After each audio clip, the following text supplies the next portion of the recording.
Good morning. Are we on the record? We're on the record. Okay, we're on the record in Sanderson versus Paltrow, and counsel are present. Were there any items we needed to address before the jury is brought in? A few, may I? Sure. Your Honor, we had an exhibit D83 that had some personal information that we wanted to redact. So Peter would like to are you prepared to switch it out right now? We can just redact it really quick. Oh, can we have your and the clerk's binders, and we're just gonna blacken out a little piece of personal information that we didn't catch earlier.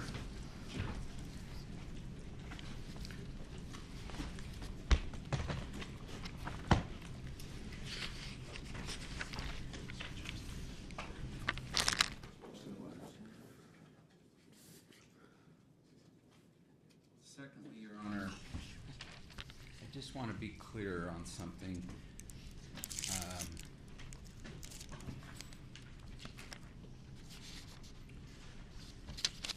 As I recall, plaintiffs filed a motion that we weren't going to comment on Mr. Sanderson if he was not present all of the time. And yet, I was surprised to hear a plaintiff bring that out with Sam Goldstein. That was an entirely new opinion, entirely broadside, that Goldstein now had advised Mr. Sanderson that it wouldn't be good for him, in part because Mr. Sanderson does not take criticism well. I think that was violative of the court's order, which again was made on plaintiff's own motion. And I think that's now open game because the door has been opened. So I don't know how to address it except for the jury now knows on the advice of his therapist that it's not healthy for Mr. Sanderson to be here. So I just want to know, everyone to know, I may bring it up now because it has been brought up. And what part of the order came out of that motion, pretrial motion? Thank you.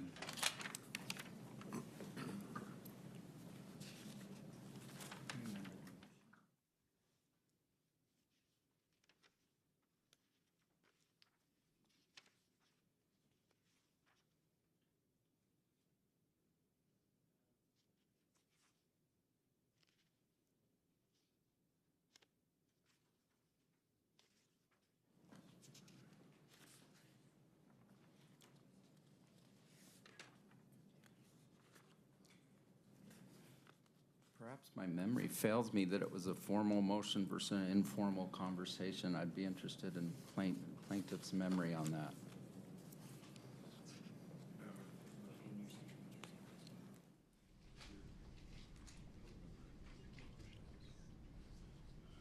I know there was some discussion of it. I thought there was a motion. I mean, it's not... Your Honor, can you repeat that? I'm sorry. I recall there being conversation about it. I mean, some argument and discussion formally, and I don't recall whether there was I think there was some kind of a motion from the plaintiff. And Peter's telling me that it was discussed, but perhaps didn't make it into the written order. I'd be interested in plaintiff's memory of that and the court's. Okay. Maybe you could find it, Peter, in the papers, and we can address it during a break. And mostly, I guess, it sounds like I'm not restricted then from talking about it. That mostly, I was concerned, like, am I in trouble for bringing it up? But it sounds like if it's not in a written order, and if they have brought it up, then I'm okay. That's was my goal in bringing it up. Mr. Bueller? It depends on what they bring up. I'm not sure what he's proffering right now. It's hard to and talk about something I don't know about yet. Sure. Okay. Thank you. Anything else? Bob Sykes was kind enough to call me last night and say that they intend to call Gwyneth Paltrow before Terry Sanders. Is that still the case? Sanderson. That was supposed to be a private phone call, Steve. I didn't know that, but I do need to bring this up because if they're supposed to rest today, Bob, if you tell me this needs to be private, I will keep it private, but you didn't say that. Want a minute with counsel and talk about it? If it's not going to be this morning, we can do it this afternoon. Why don't we wait? Okay. Thank you. By the way, Bob, I was complimenting you for being upfront with me, so it wasn't a diss. Please, no more compliments from you. Any more issues before the jury comes in? Can you cue up the video and get it ready? Okay. And are we ready to bring the jury in? All right, we're ready.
We're ready to continue with Richard Baum's testimony by video.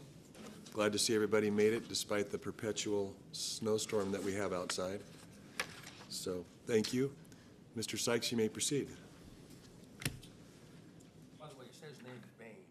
Bain. Yep. Okay. So earlier you testified that you believe there's only one way this crash could have happened, which is that Ms. Paltrow hit Terry Sanderson from behind. If another expert like Irving Scher says otherwise, how would you think of that opinion if that was the case? Well, I would disagree with it. And I would like to know what the basis of his opinion was. That's basically the short answer, but if he came up with a different opinion, then maybe he considered other information that I may not have had in formulating that opinion. So I would certainly be interested in knowing what the basis of that type of an opinion. And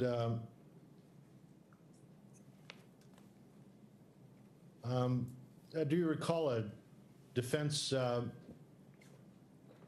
expert, Robert Hush, MD? Yes, that's the neurologist. And his report is, the actual written part is less than 6 pages, maybe 5 even. and most of it is, or much of it is the review of his, the things he reviewed. Is it your understanding that Dr. Hush did not examine Terry Sanderson personally, correct? That's my understanding. What does that mean to you regarding his opinions, this Dr. Hush? I have always myself have insisted on examining the patient directly to corroborate the medical records and to get more insight, because medical records are just what they are, records. If you have the source in front of you that you're able to query, I find that that is very, very helpful. So some people or some of my professional colleagues don't do that, and I feel that they may be at a disadvantage in doing it that way. But my preference has always been to examine the patient. I'm just going to read you what his report says. This Dr. Hush. It's Dr. Hesh, actually. Hesh, just to okay. help you. Yeah.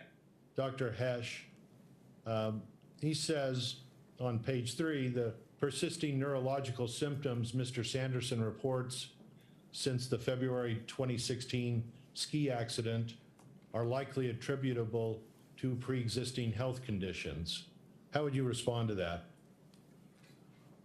I would disagree with that.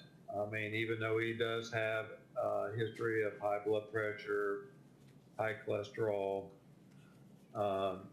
I do not feel that he had those symptoms beforehand and they became prevalent after the closed head injury. So you have to be able to account for that timeline, if you will, or that clinical history. Then on page 4, he says under part 2, I'm not entirely convinced that Mr. Sanderson experienced a mild concussion. How would you respond to that? Well, I would definitely disagree with that. I mean, we have evidence of him having the disorientation afterwards. So certainly there were concussive symptoms noted shortly after the event, which would define the concussion. And it's like I said, the issue has always been whether or not these symptoms are permanent or transitory in nature. Then on page, bottom of page 4 under number 3, he says, the persisting symptoms Mr. Sanderson attributes to the ski accident are subjective ones, confusion, memory problems. Objective criteria do not establish that Mr. Sanderson experienced a permanent neurological injury during the ski accident. How would you respond to that? Well, keep in mind, in this particular type of patient, you have the objective evidence of the witnesses, the before and after witnesses, and of course, you have the medical records. So that is certainly more objective because you're getting it from an observer. So that would certainly be objective in nature. What about this, the ski patroller, Whitney Smith, who saw Terry Sanderson showing mild disorientation within about 10 or 15 minutes of the crash? How would that affect your response to Dr. Hesh? Well, once again, that's an observer that observes someone that's disoriented. That would be an objective finding.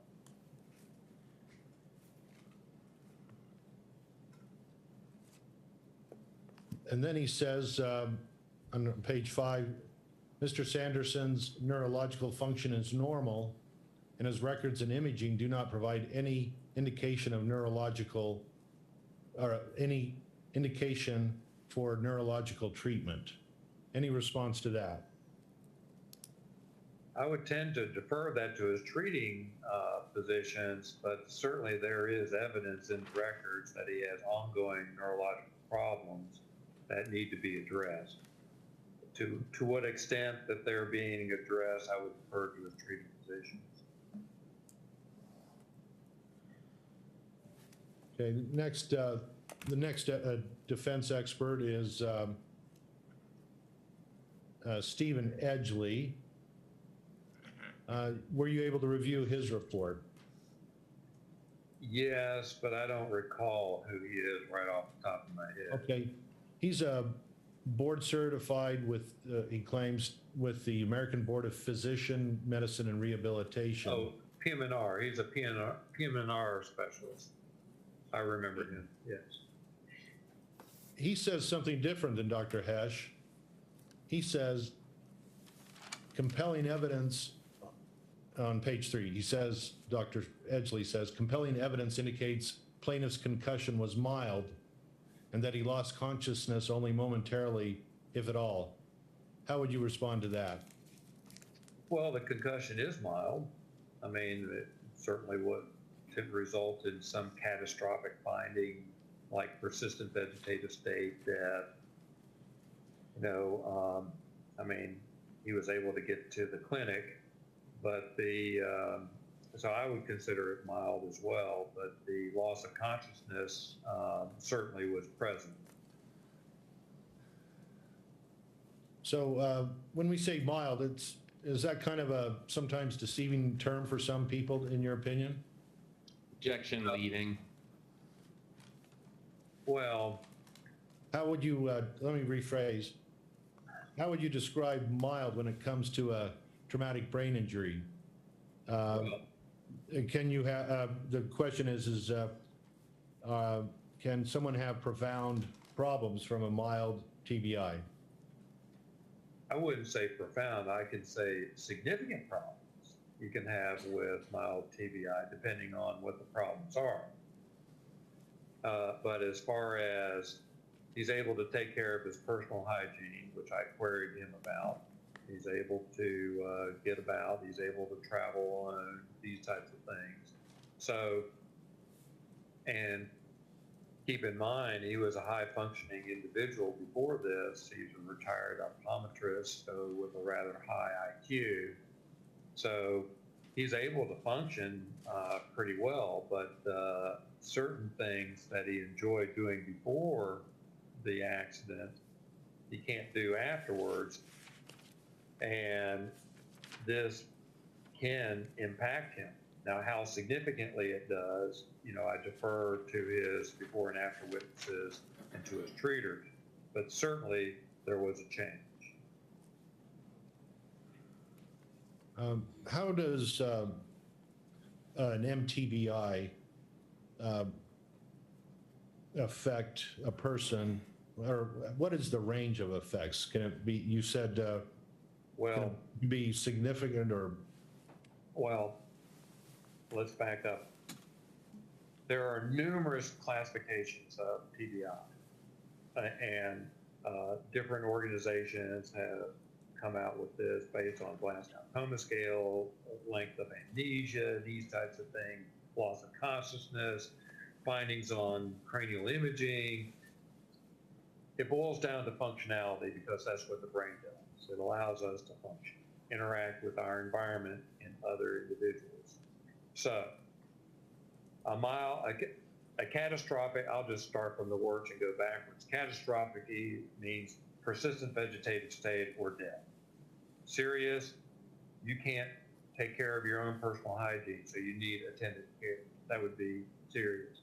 Moderate, you're able to take care of your personal hygiene, but you can't hold down a job or do anything outside of that. That would be moderate.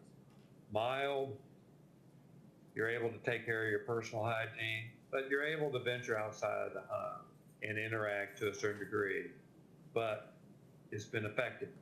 Now, how you perceive it as being significant or not depends on the individual person.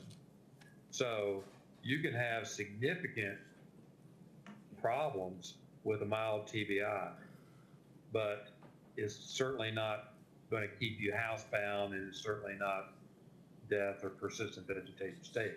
So mild, that's what it means by mild, okay? I will tell you this, anytime you have a traumatic brain injury, that is not good.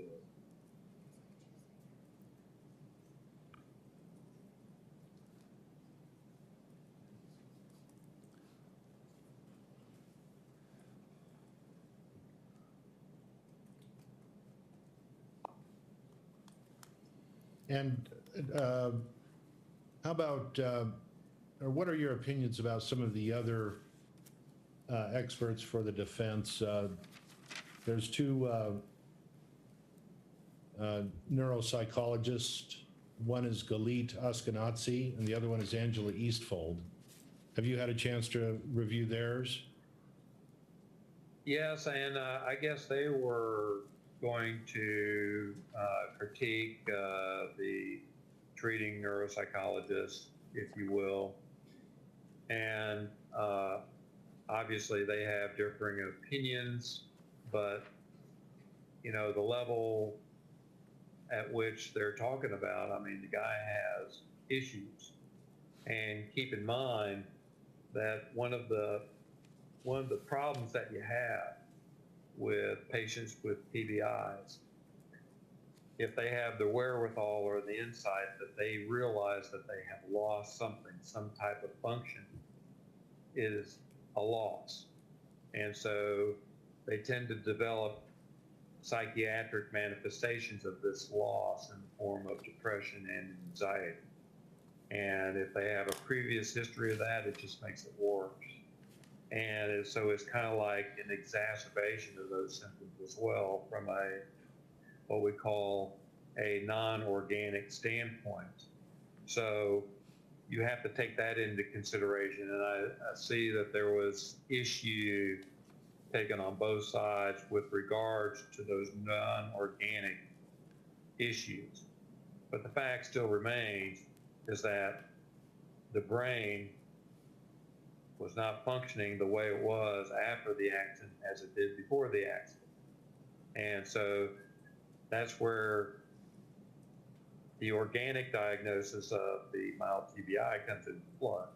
So keep in mind that as humans, we do carry the psychiatric side of things with illness as well. What does that mean, psychiatric?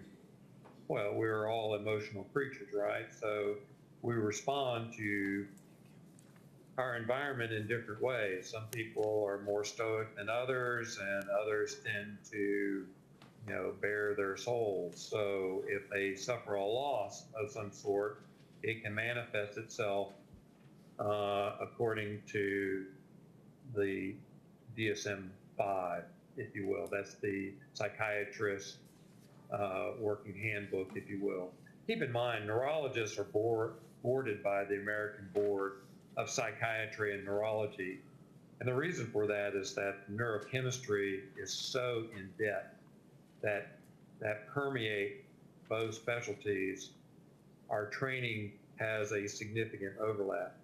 Neurology training is 2/3 neurology, 1/3 psychiatry, and vice versa from the psychiatrist. So there's a significant overlap because the clinical manifestations sometimes are subtle between one diagnosis and another.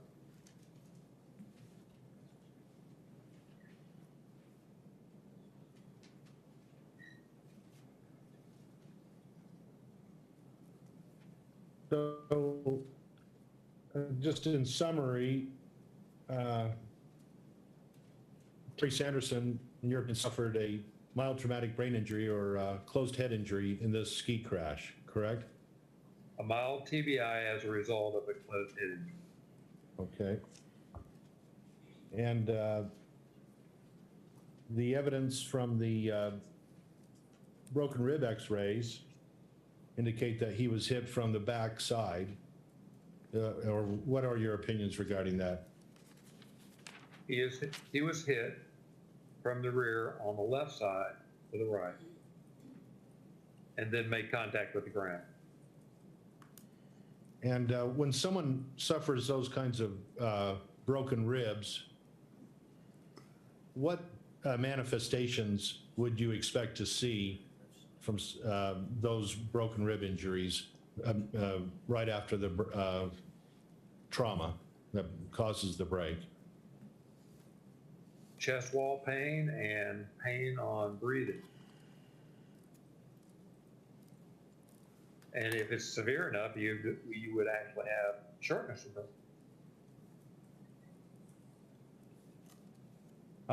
Why don't we take a quick break for like 3 minutes, and then we'll probably finish up, and then James can have you, if that's okay. Thank you. Well, let's make it about 5 so people have a chance to use the bathroom if they want to, so. Okay. Okay. Thank you. Going off record, the time is 2:04.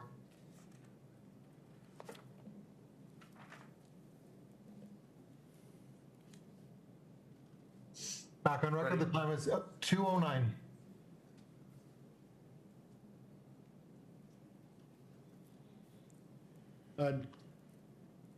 Dr. Bain, how is it possible for a neurologist, for example, to come to a reliable opinion in a case such as this without an examination of the patient, in your opinion? Well, obviously it depends on the diagnoses, but certainly it would be more difficult without the patient.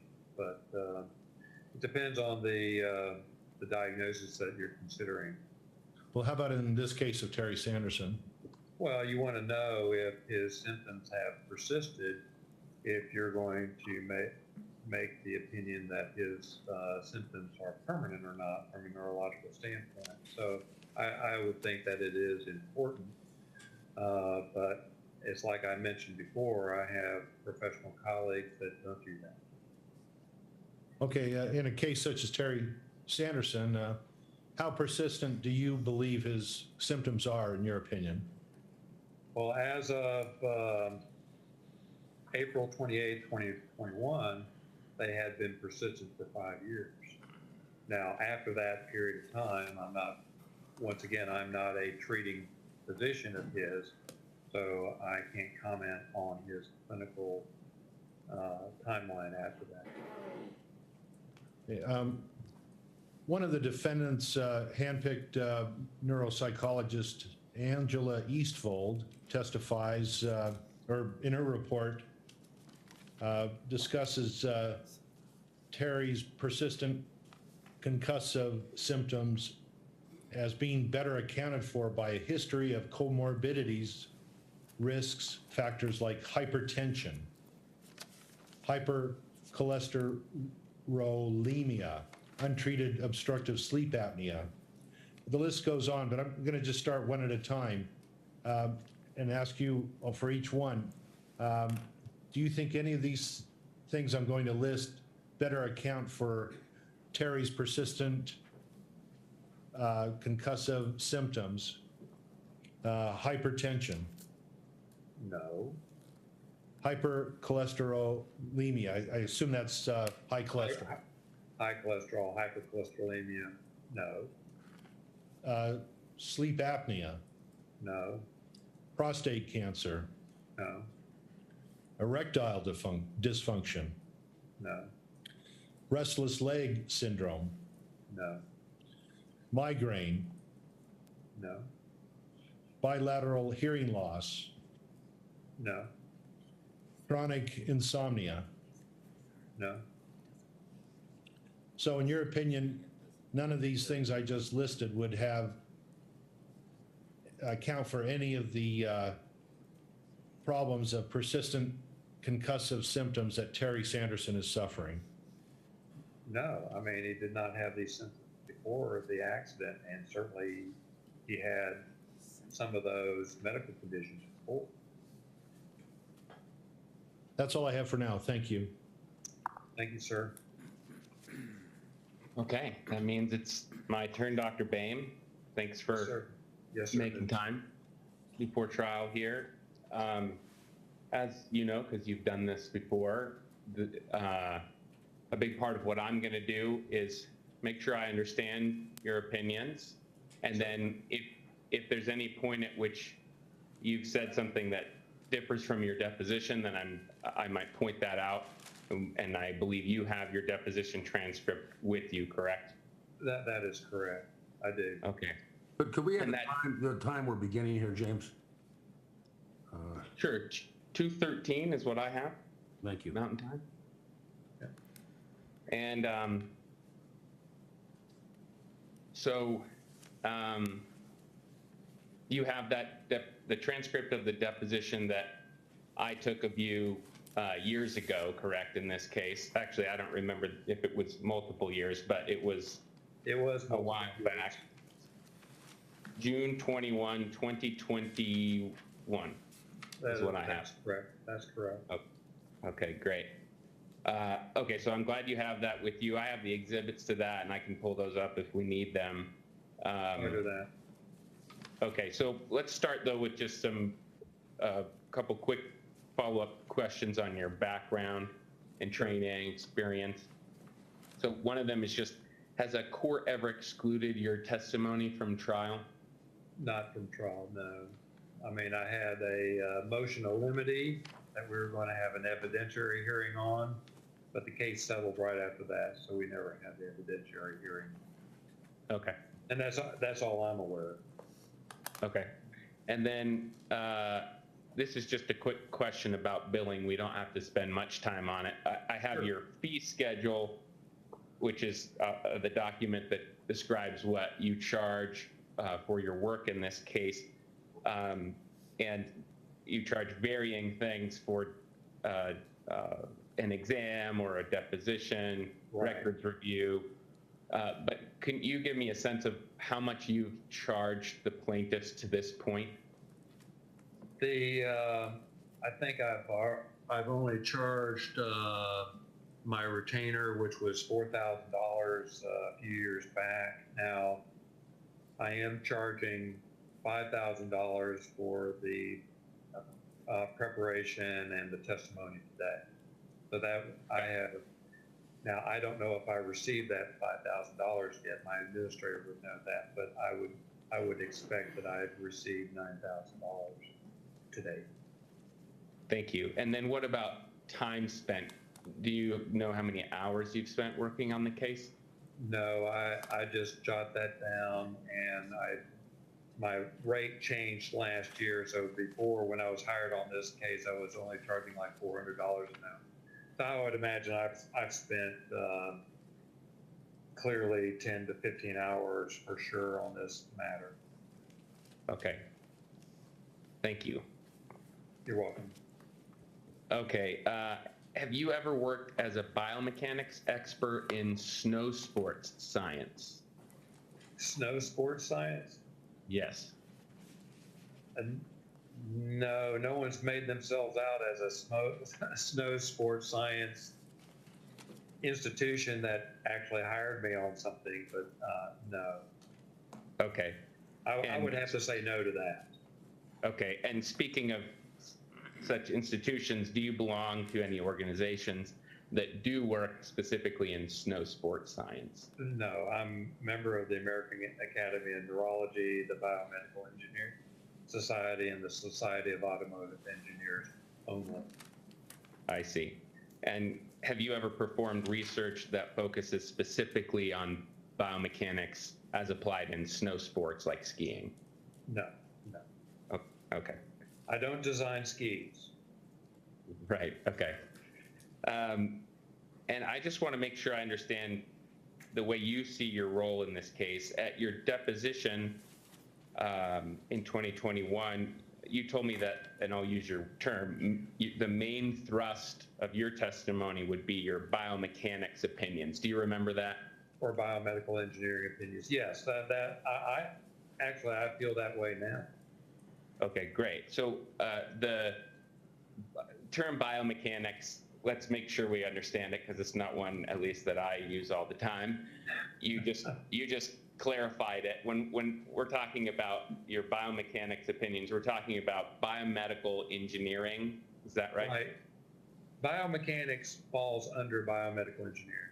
Okay, so just get that straight. And like I said, is a very wide range field, and people are doing all kinds of research in all different aspects of the field. So biomechanics, keep in mind that biomechanical engineers tend to deal with inanimate objects for the most part, whereas biomedical engineers tend to deal with not only inanimate objects, but also with human. Right, a human subject. Okay. So as you just said to me, you see your role as providing mainly those biomedical engineering. Right. I mean, the medical records gives us the diagnoses. I mean, his rib fractures have healed up. I mean, we know that. But he has this persistent concussive symptoms that we see throughout the medical records. My job wasn't to treat and diagnose him and come up with a treatment paradigm. My job was to determine how that happened. And I think I've pretty much put that out with obviously the information that I had available to come up with my opinions.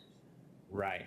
And so I think you've already said this earlier in your testimony today, in terms of the neurological symptoms and the neuropsychological evaluations, you're happy to defer to the treaters in Mr. Sanderson's case. Well, they're the ones that made the diagnosis.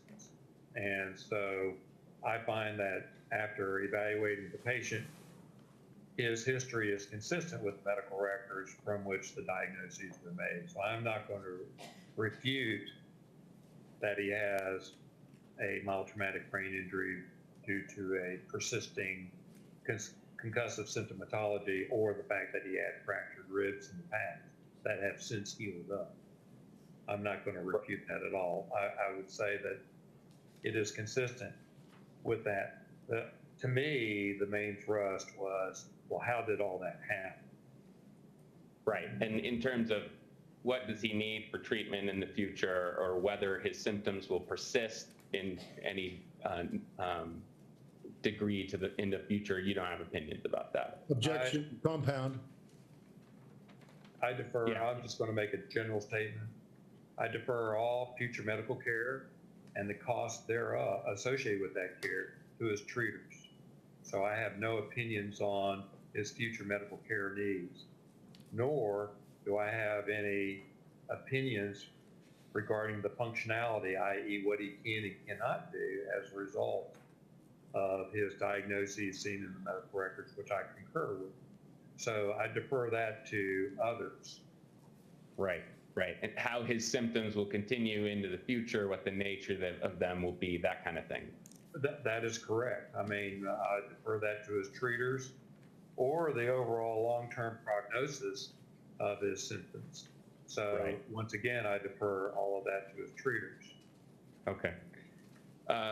Another thing that I think you made clear in your deposition to me in 2021 that I just want to make clear here today is that you don't have any opinions about whether anyone was skiing unreasonably and caused the collision, correct? Absolutely. I have no comments on how people were skiing, the density of the skiers, or how that they were conducting business that day, the day of the accident. No. Right. It boils down to how, from an engineering standpoint or a biomedical engineering standpoint, how did he develop the symptoms that he has? That's reflected in the medical records. Right. So in other words, you have opinions about the mechanics of the collision, but not who should be responsible for it. I have no liability opinions in this matter. So the answer to my question is yes. Is that right? That is correct. I'm not pointing the finger. I'm just pointing to Newton's 3 laws of physics and the engineering calculations that are consistent, that give you the plausibility opinions that the fall in fact caused the clinical symptoms that Mr. Sanderson had. Got it.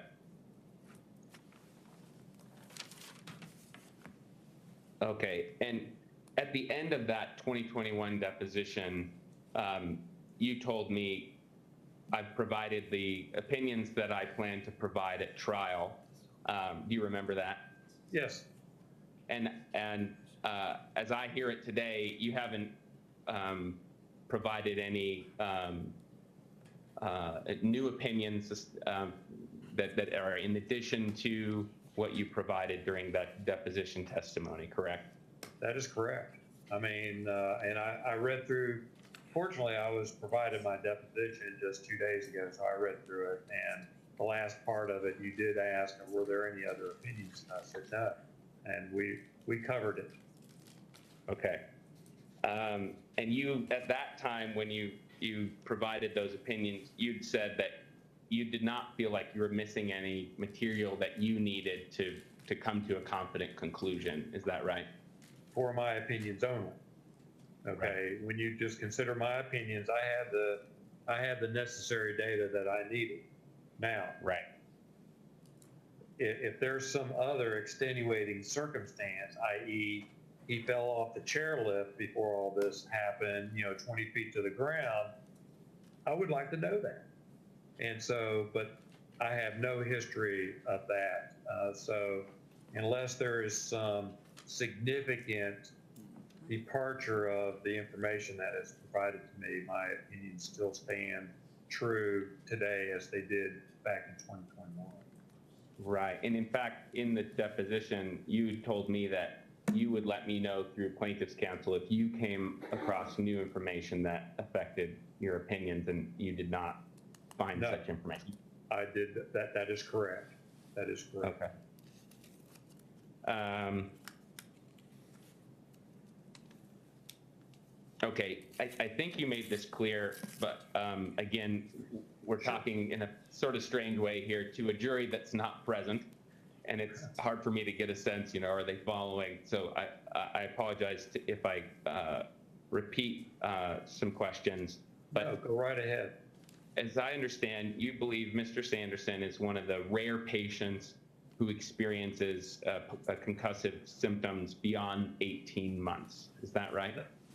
I wouldn't say rare. He's in the minority. Less than 5% fall under that category. So rare in medical terms is less than 0.1%, and that's based on pharmaceutical studies. So it's really not rare, but it's certainly in the minority. Okay, I appreciate that clarification. I was just using it in a kind of colloquial sense, but understand. But that's obviously a very small minority. 95 versus 5, obviously, it's a huge disparity. 20 to 1. 20 to 1. Got it. Okay. And it seems like you based this opinion on the post-concussive syndrome. Is that okay to call it that? Yes, syndrome is a compendium of symptoms. Okay.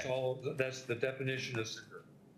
Okay, so maybe we could just say you base your opinion on the persistence of his concussive symptoms. That is correct. On testimony. As far as it being permanent. Right. I mean, okay. He had a mild traumatic brain injury day one. The question becomes, is it permanent or not? Only time will tell. You see. Right. And then the medical records provide that timeline. Right. And so you point to the medical records and then testimony from family members or friends that knew him before and after as the evidence supporting this post-concussive syndrome or persisting symptoms opinion that you have. Is that right? And Mr. Sanderson, because I saw him. Oh, correct. And your evaluation of him. So that answer is yes, to include. Okay.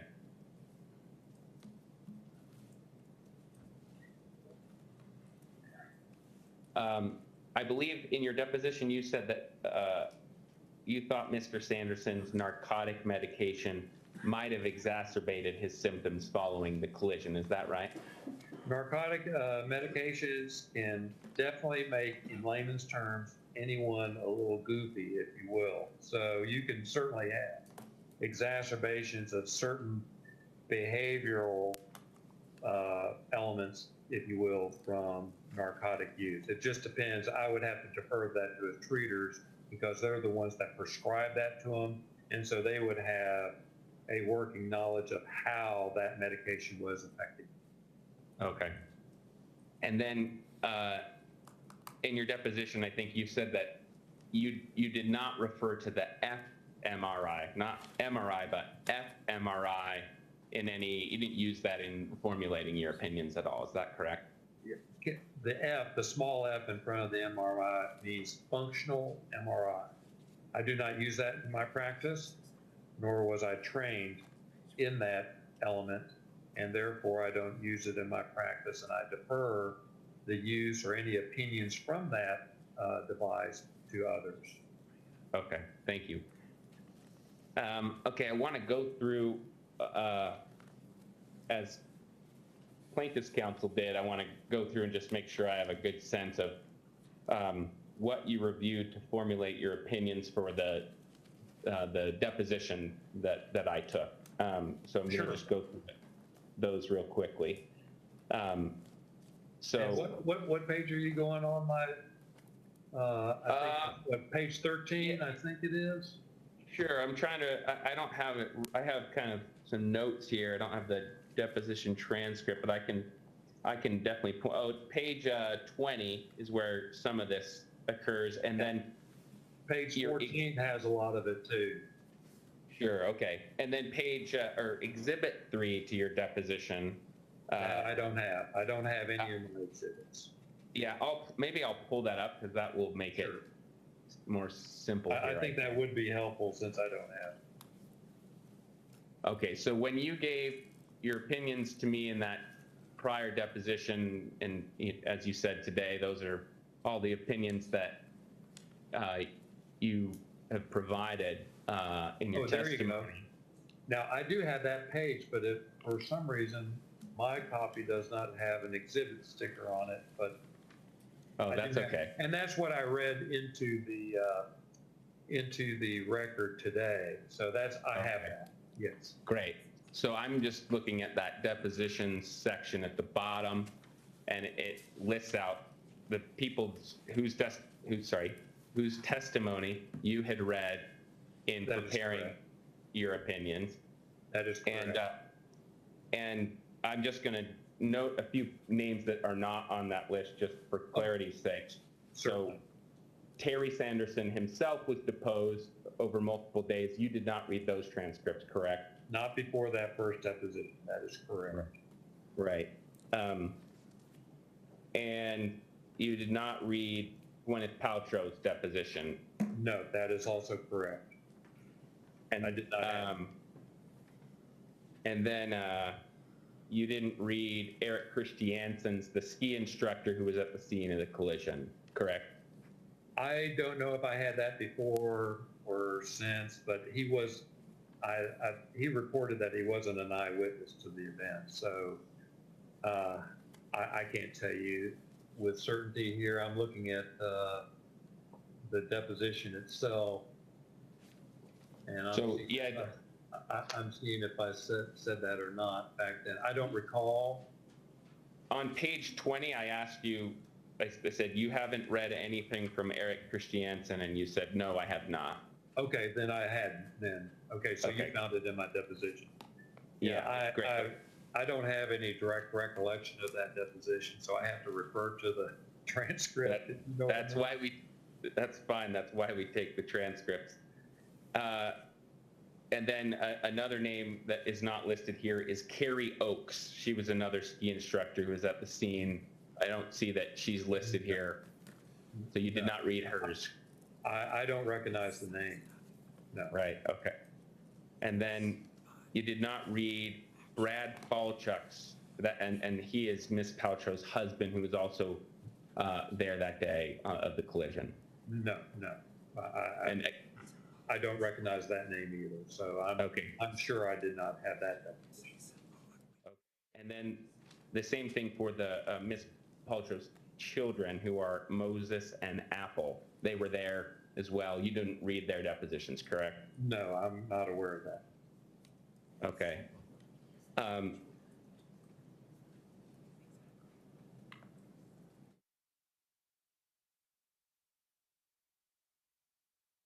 hadn't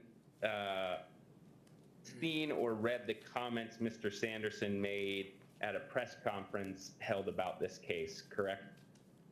No, I'm not aware of that, no. And you had not read letters Terry Sanderson sent to Deer Valley Resort in August 2016, the year of the collision, correct? No, And so, therefore, you didn't compare his various statements about the accident to assess credibility or look for inconsistencies, that kind of thing. Is that correct? I did not have that information to even analyze. Right, okay. And the same thing for Mr. Craig Ramon, whose testimony you did read. His deposition transcript Yes. is listed there. That is correct. And you've referred to him as the eyewitness today, correct? That is correct. And I mean, that's what was indicative of his testimony that he sought, but I don't have any independent verification of that other than what he said in his deposition. right. And did you compare the claims that he made in his deposition testimony to claims he made in a prior interview? No, Okay, and then, I'm not aware of any prior. okay, so you didn't do any special evaluation of his credibility, is that right? I only had his deposition and that was it. Okay. And I then, mean, I assume since they're under oath, everyone's under oath, they're telling the truth. well, that's fair. I understand that if that's all you had, then you go That's all by I it. had, yes. Yeah, and you were not aware, I believe, at your deposition that multiple witnesses had testified that Mr. Sanderson had not lost consciousness. Is that correct? I haven't read any other witness statements. Okay, so you weren't aware of those testimonies, correct? No, Okay. that is correct. And then I guess at the time of the deposition, you hadn't read any opinions from defendants experts. Is that correct? That is absolutely correct. They were not available then. Okay.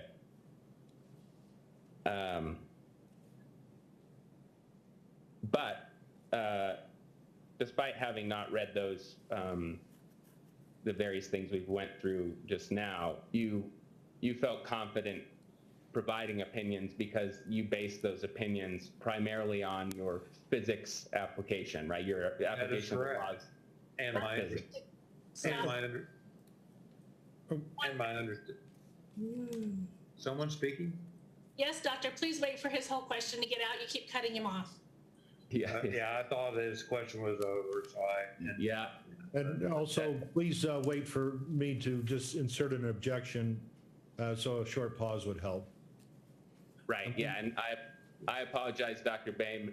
It's probably clear that I'm where I'm going, and it takes me a while to get there, so just I thanks. understand.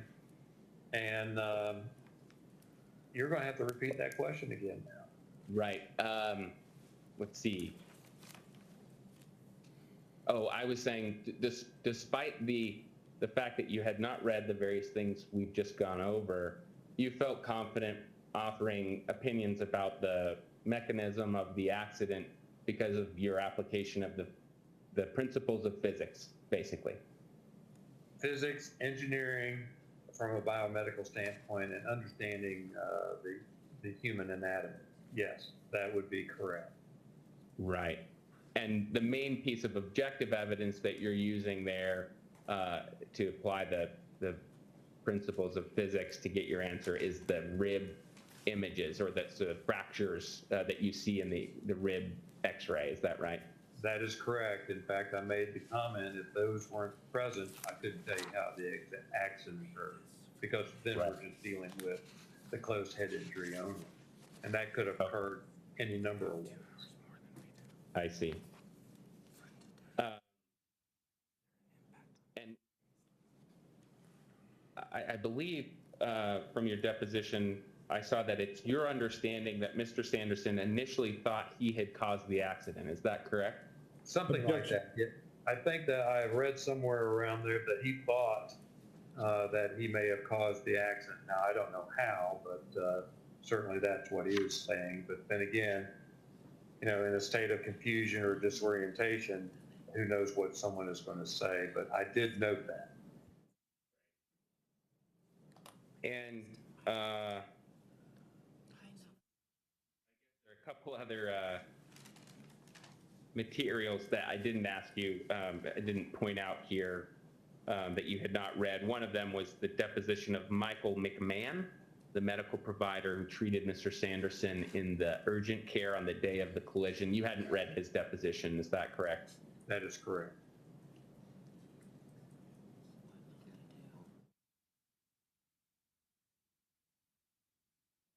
These are things I don't believe were clearly addressed in your deposition, but I wanted to clarify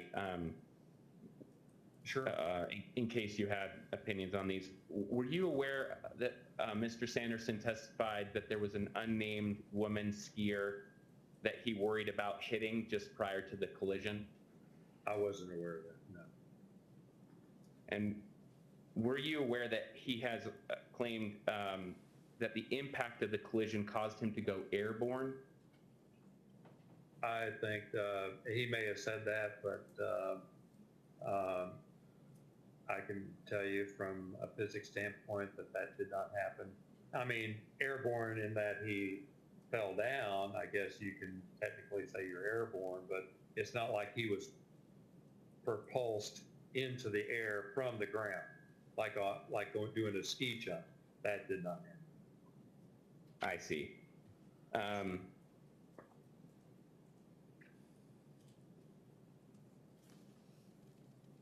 So, Mr. Ramon, you've given testimony today, and you did in your deposition, that, in your opinion, the force had to be from Ms. Paltrow had to be from the left side, from the back. Is that correct? Yes, it had to drive. I mean, I'm not talking about directly from the left side, but it had to have a Y component to drive him to the right side. And that's okay. So it had to have been from the left. There had to have been a left to right component force application to cause this. But you're aware, correct, that Mr. Ramon claims that Ms. Paltrow hit Mr. Sanderson squarely in the back? I think that's from what I recall, but once again, if he's standing to the side, he wouldn't know exactly how it is. But keep in mind that our center of gravity is right down the center line of our torso. And if there's any Y component to the right, it's going to drive you to the right. And if it's enough to drive that center of gravity outside of your torso, you're going to fall. So it may appear to an observer that someone's being hit directly from behind, but in fact, there is a Y component to the force application. I see. Were you aware that Mr. Sanderson reported to his primary care provider a few weeks before the collision that he felt like he was getting old all of a sudden? That's the quote from a medical record. I don't recall that, but you don't dispute it, I sense. I'm not going to dispute that. I mean, a lot of people his age do say that. They say it to my face in my clinic. And I don't have a medication for that. I understand. I'm sure everyone wishes you did. Oh, well, I wouldn't be here if I did. Were you aware of Mr. Sanderson's vision problems when you formulated your opinions in this case? Yes, I do believe he had some vision problems. And once again, being hit from behind, obviously the vision is, you don't have vision at the back of your head. But suffice it to say, like when I was going through the different scenarios, I determined that he was struck from behind. So his visual acuity would not come into play in that analysis. However, that visual acuity was connected to a 2009 event that was the cause of some MRIs that he received or underwent. Do you recall that?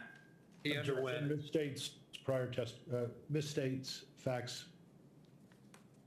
he underwent cranial imaging back in 2009 for an evaluation. So now I don't know what the working diagnosis was at that time. It could have involved vision, but I don't have any recollection. I see. And I should stop sharing this page, but it is because I think we're done with it. But Oh, there you go. Oh, sorry. Did you? No, I recognize all those sheets. Oh, good. Oh, good. Okay. I'm just going up to this first part of Exhibit 3, which is your handwritten notes, I believe, Yes. from the evaluation that you performed on Mr. Sanderson. That is correct. That is correct. And here, you note that if I can find it, I'll look here.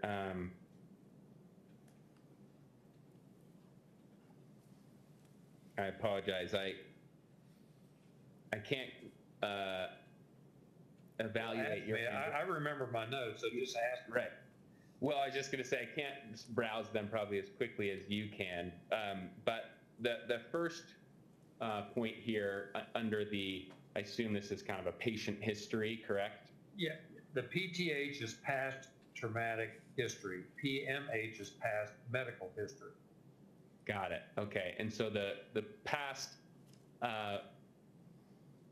let's start with the past medical history. Right. Okay. You mentioned here, I believe, that he had some experience with migraines, correct? That is correct. But you don't note that he'd had a stroke-like event or a TIA type event here that I can see. It might be that I'm missing it. No, he was, that would have been in his patient intake form, and let's see what he had on that. And he did circle the stroke, which was a TIA. And basically, I wrote, now here's that sheet right here. And Yeah, I can find that. I made some notes to that. And basically, what he described was an ophthalmologic, layman's terms, eyeball migraine. Okay, and I'm trying to figure. Sorry, go ahead. Yeah, and that's what that was. And I see patients for that actually quite frequently. And that does necessitate some cranial imaging just to make sure that you're not dealing with a stroke. But certainly he had a, there you go, an ophthalmologic migraine versus a central retinal artery TIA. So the description, when you have a stroke, you tend to lose something. So we call that negative phenomena. A migraine is associated with positive phenomena, i.e. you see the lights and everything. Some individuals will have a neutral phenomena, and you can't tell if it's a central retinal artery TIA or an ophthalmologic migraine, and that's why he underwent the workup. I see. Okay. And this is just for the record, it's page 20 of Exhibit 3 to your deposition. And this is as you called it, I think, an intake form where he's kind of circling various medical conditions that he's had in his history, and then you put some notes on top of that. That is correct. I reviewed that with him, and I made some extraneous remarks besides some of the circled items on that list. Okay, so you were aware that in 2009 he had this neurological event that required some evaluation by MRI and other treatment. That is correct. And keep in mind, a TIA is not indicative of brain damage. You see what I'm saying? It was a transient ischemic attack, which resulted in no damage to the brain. Okay, and so in your opinion, was the vision problem that he had, it's not connected to this 2009 event? Say again, repeat that again. Yeah, sorry, I could ask that more with more clarity. In your opinion, does Mr. Sanderson's vision problem that he's had over the years relate back to this 2009 workup? Probably not, because that was a transient event that got his attention, and he reported it to his healthcare providers, who submitted him to a workup. Okay, so let's go back to the, sorry to scroll like this, it's kind of dizzying, but I just want to be quick here. I know Sure. you got things to move to. So if we go to that first section that you described as the traumatic history for Mr. Right. Sanderson, I note that there is a mention of a closed head injury. I believe that's what CHI stands for. That is correct. And he had that. I'd like to clarify the record a little bit for you. I see the brackets before and after. That's before the ski accident and then after the ski accident. Okay, so I just wanted to bring that out to you. So I did get that kind of history from him. So go ahead. Okay, got it. And it looks like he had a closed head injury at age 10, correct? That is correct. That's what he reported to me. Okay. But as I recall from your deposition, he did not tell you about a fall that had occurred after the accident, and that would have, I guess, been put in this after section of this history. Is that right? That is correct. He did not report a fall, but then again, the way I asked the question, had you been exposed to any traumatic events requiring medical care? And so if he received medical care, then his reporting would have been in error. But if he did not receive medical care for that incident, then he was correct in his report. Okay. And in his testimony, he described this fall as causing he hit his head and it caused a roughly 45 minutes period of loss of consciousness. Is that typically something that would require medical care? Objection, assumes facts not in evidence. I would think so, if someone was knocked out. Now, obviously, if it was just him there and he reported that, then the question is, how do you know it was 45 minutes? And then he may have said, well, I'm okay, and he didn't seek care. But if something like that, if it were witnessed, I would imagine they would be dialing 911. Okay. So it seems like in your evaluation of him, he denied having any significant brain-related event or treatment before the accident, aside from, I guess, that closed head injury at age 10. Is that right? Correct. That is correct. And then he denied having any similar events after the accident. That is also correct.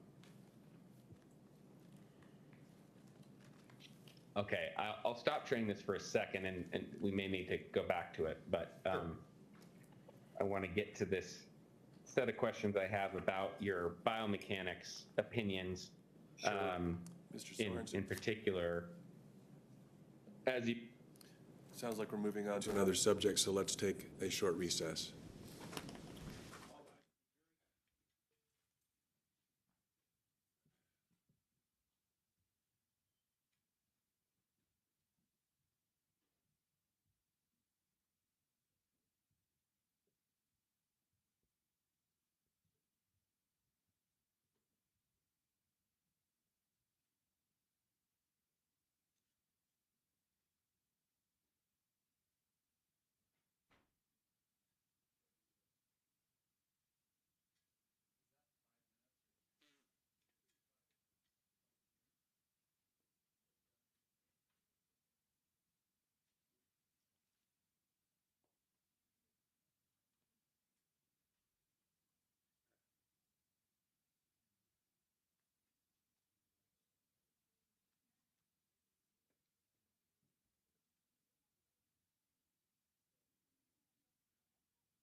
jury's on its way back.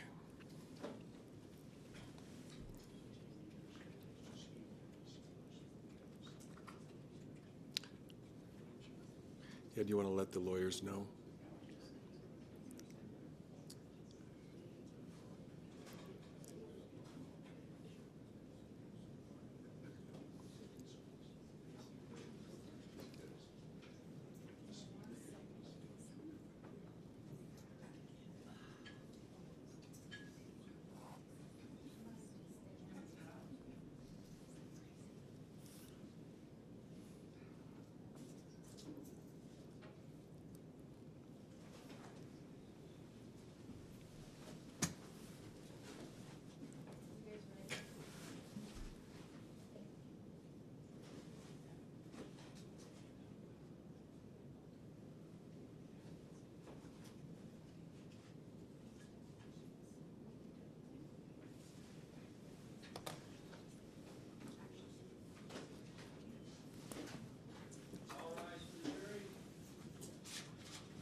Mr. Sorensen?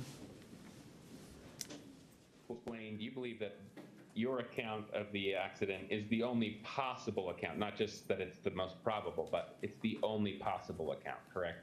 Given the set of facts that were given to me and the nature of the injuries that he sustained, that would be correct.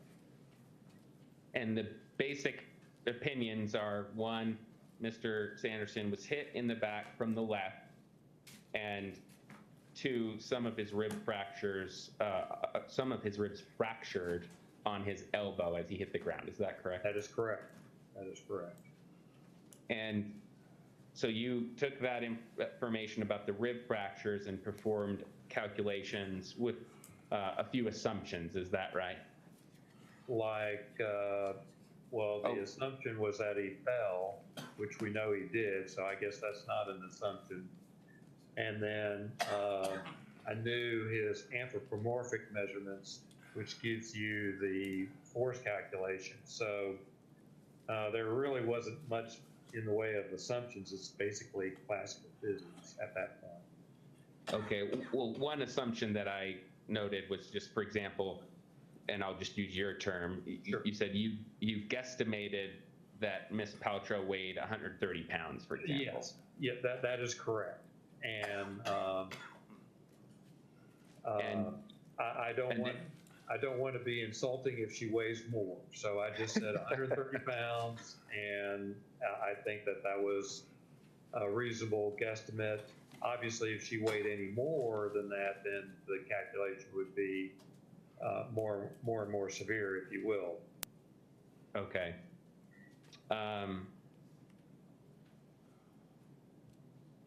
And then you also performed, as you explained to me in your deposition, you performed a calculation that assumed that Miss Paltrow was hit by Mr. Sanderson. Is that right? That is correct. That is correct.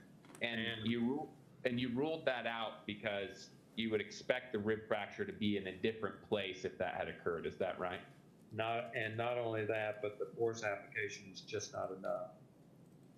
Oh, well, in your deposition, you said that, I'll just read it here, it's on page 32. You said, if that was enough force to do it, which that's borderline, so you seem to acknowledge that it might be enough. I actually did the calculation. You'd expect the rib fracture to be in the anterior chest, not the posterior. And that is also correct. The location is really the telltale sign. But I also did some calculations on how fast he would have had to be going and striking her at a dead stop and that kind of stuff as well. So once again, hitting her from behind is not going to give you the fracture location that we see in the medical records. Okay, but I just want to make sure I understand this part of your deposition testimony then. It says, if that was enough force, Mr. Sanderson hitting Miss Paltrow from behind, right, and then falling that way. You said that that's borderline, and as I understood it, that meant that that might be enough force to do it. It's borderline. It might not be. And because I don't know how fast they were skiing. Okay, right. Okay, that's helpful. And then you, in terms of the calculations you're talking about here, some of the other scenarios that you're ruling out, as I understand it, the pages you provided to us that have the calculations, Yes. I don't recall any of those having the calculations that you're referring to. Do those Like pages what? contain? So like when you said I did a calculation about when Mr. Sanderson hit Ms. Paltrow, if you assume that scenario. Oh, well, yeah, I mean, that's, he would have had to been going pretty fast on his skis. And then again, that would have brought in the assumption of how fast he was going. And I don't think anyone can give you that number. Okay, so in other words, if we go to these calculations again in exhibit 3 of your That's for the deposition. head. That's for the head. Right, and these calculations do not include the ones that you're referring to where you're ruling out certain possibilities. Is that right? No, that is correct. Yeah, this is, yeah, for the head, I wanted to make sure that it was greater than 100 newtons of impact force. And so I did that for the head. And then for the ribs, I wanted to make sure that we were in the vicinity of 4,000 newtons, which we were. So I wanted to make sure that the force magnet, I mean, we know he fell to the ground. We just wanted to know what the magnitude of the force application was in doing so, and is it enough to do that? And the answer is yes. Okay. So the calculations about the other scenarios you ruled out, did you write those down on some other pages somewhere else? No. Or did you just do them in your head? Yeah, I mean, once I had these calculations here, because I was thinking about the different scenarios, then it became a speed issue or a kinetic energy issue. And so one of the things I did not have was the skiers' initial speeds at the time of impact, either way. I see. Another thing that you assumed, well, sorry, as we're here, just it will be more efficient. These calculations, we haven't gone over them, and I'm not going to ask you to go through them in detail. I'm certainly no expert on these particular equations, but these are the equations you've used to provide or to make the conclusions that you've provided today. Is that right? That is correct. That is correct. Okay, great. Okay, so I'll stop sharing this again. Maybe we'll go back to it. But one thing that I did hear you say today that seemed to be inconsistent with something you'd said in your deposition was that the skis, you said today that I think that the skis stayed on both skiers during the collision, but as I understand your deposition, I understand your deposition testimony to mean that, or to say that the skis actually came off. Do you remember that?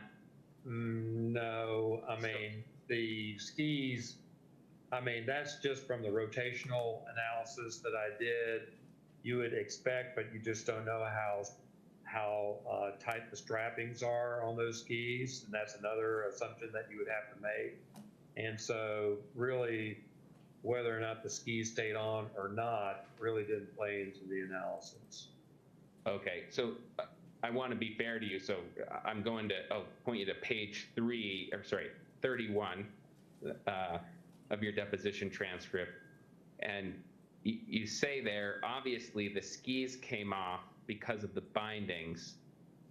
And I'm looking. It's at the bottom. Page 31, right? Yeah, he would twist and fall down. Right. I mean, for some reason, I thought the skis came off. So, and I wasn't there, so I don't know. But certainly, skis coming on or off is not going to impact the calculations on the ribs or the head. Right. Okay. Got it.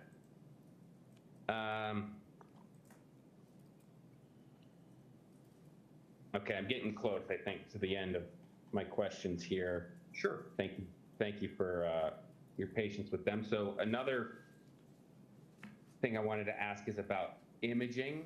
Sure. I understand it that you did review the actual MRI images from an October 2017 MRI that Mr. Sanderson underwent. Is that right? That is correct. Okay, and you noted in those images that there was disease associated with aging, correct? Oh, yeah, and he also had a history of migraine headaches, so you're going to see extraneous white matter findings in the subcortex, which you do see. I also noted the enlarged ventricles and the atrophic changes seen. I really did not have any criticisms of the interpreting radiologist findings on that study. Okay, got it. But you didn't review the imaging taken in an MRI of 2009. We already kind of mentioned that workup, correct? You didn't see those images. No, I did not.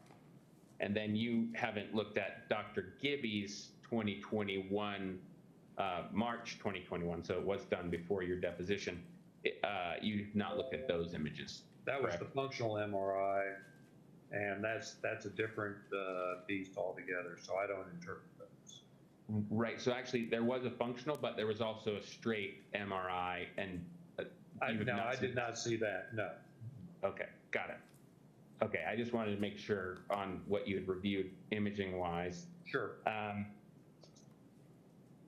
In terms of this issue about whether a neurologist, what limitations, what reliability issues there might be with a neurologist providing opinions about a patient that he or she has not actually evaluated personally, I wanted to ask whether you know about the legal rules about how a plaintiff's expert, or sorry, a defense expert might be able to evaluate a plaintiff. You don't know anything about that, correct? Well, yes, like in the form of compulsory medical examinations?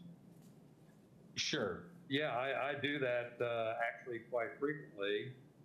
And once again, when I get involved in defense matters, I typically do not provide any medical opinions on patients that I have not evaluated myself personally. Now, if I've done the CME on them, then I'm in a position to do so. But that's just been my personal preference over the years. And certainly I get hired to provide engineering opinions, and you don't necessarily need to see the patient for engineering opinions, because engineering opinions are plausible in nature, and you can't make medical causation opinions from an engineering standpoint. Okay, so maybe I should ask my question more pointedly. I mean, you don't have any knowledge about whether there was an opportunity for Dr. Hesh to have an examination? No, I have no idea on that, and I have no opinion on that as well. So that would be between you guys and the experts. Okay, and then, and you, as you said, you have colleagues who I assume you respect and trust who don't perform these expert roles in the same way you do, where you that is correct. They don't insist on an evaluation, in other words. That is correct. I just tend to be more detailed in that vernacular, if you will. That's just the way I've always been.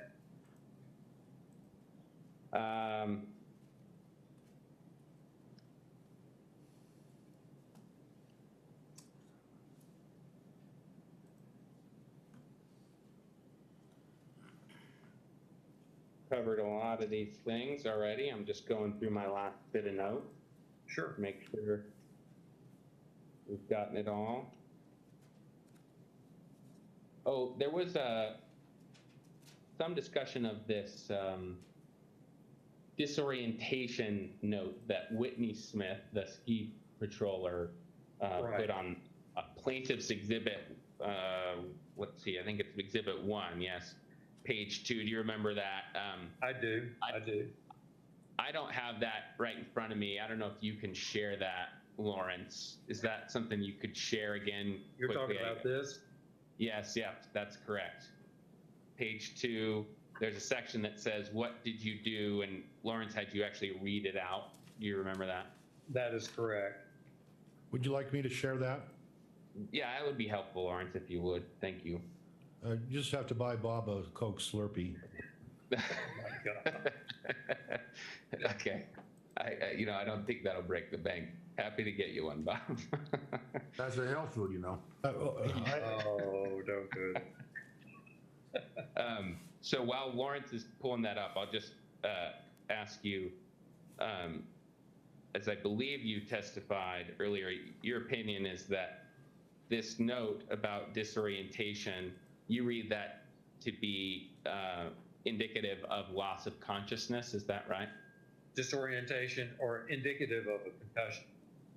Okay, so if you go down, Lawrence, to the second page, there's right there in the middle, there's this assessment says, what did you do?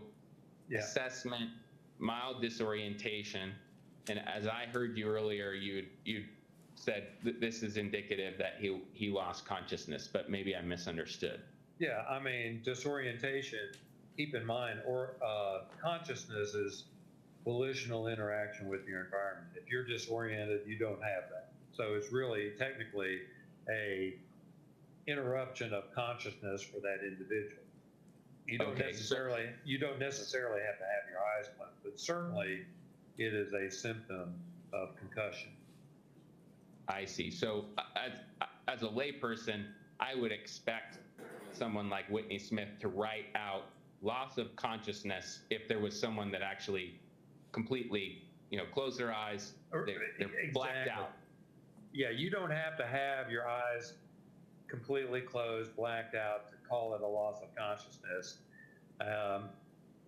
I can't tell you the number of times on a Sunday afternoon, a football player would be hit in the head and he's just standing out there not doing anything. We immediately know there's something wrong, and we run out there and we say, how are you doing? And then he calls me his mom, and we know that that's a lot. Then we bring him onto the side, and we know that that is a loss of consciousness. Clearly, disorientation, to whatever degree, is indicative of not having volitional consciousness with your environment. Okay.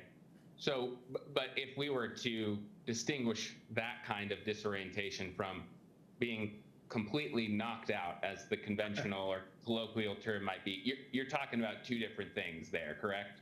Well, consciousness is consciousness. Keep in mind, there's different levels of consciousness. Alcohol is one level, disorientation is another. Okay. Right. And I mean, you can see that in the boxing ring, if you will. Yeah, right. No, that is all perfectly clear. I just want to make sure that we're clear about what you're saying this mild disorientation mean. You're not saying, I take it, that this means he was knocked out for 5 minutes. No. I am not saying that he was knocked out cold. No. Right. Okay. And I just want to point this out because I believe it was read incorrectly. I don't mean that you were intending to read it incorrectly, but I just want to make it clear at the second part of that section, it says reassessment, disorientation lessened. So you had said he still had it, but I just wanted to note it was lessened. Yeah. And you see that, correct? Well, because of the pictures of you guys on my screen, that's blocked out, lessened. Oh, got it. I see. So I see. Yeah, and I totally agree with you. It had lessened. There you go. Okay. I see it now. Right. Okay, got it. I just wanted to make sure you saw that. And Sure. if you also go to the first page, if you would, Lawrence, there is a note, sorry, maybe a little bit down from there, Lawrence. Yeah, there you go. So there's a section that says possible injury. Do you see that? It's under the injured. Yes, possible injury, and you're going to have to move it over to the left just a little bit because it says other. Okay, right. So there's one X on fracture, as you see there, and I take it that means the rib fracture is. That is correct. Right rib fracture. But then, and there's one on strain or sprain, but there's not an X on concussion. Do you see that? That is correct. And do you have any opinion as to why that wouldn't be X'd out there? No, I didn't complete the form, so I don't know why. Right, okay. And I think in your deposition testimony, I asked you this, but I'll ask you it again just to make sure I understand your testimony on it. There's various claims about Mr. Sanderson's loss of consciousness, how long it lasted in the record. Did you see that he described his loss of consciousness in different ways at different times?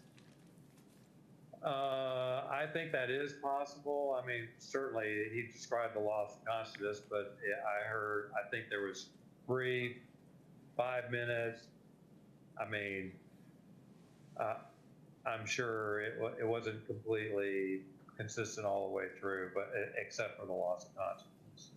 Right, and even in some of the records plaintiff's counsel showed you today, there was, the early on, like in this document, right after the collision, there's no discussion of how long he had lost consciousness or that he had lost full consciousness. But then later there's a progress note that says loss of consciousness for approximately 5 minutes. You read that earlier. It's the next day. Do you recall that?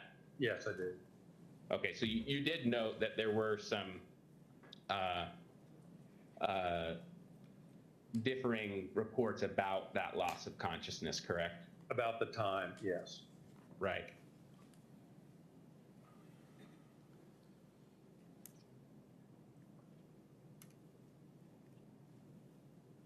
And so in your, I take it you don't have any specific opinion about exactly how long he lost consciousness or whether he was knocked totally out, anything like that. Is that right? No, that is correct. He just had a loss of consciousness and that's it. Okay.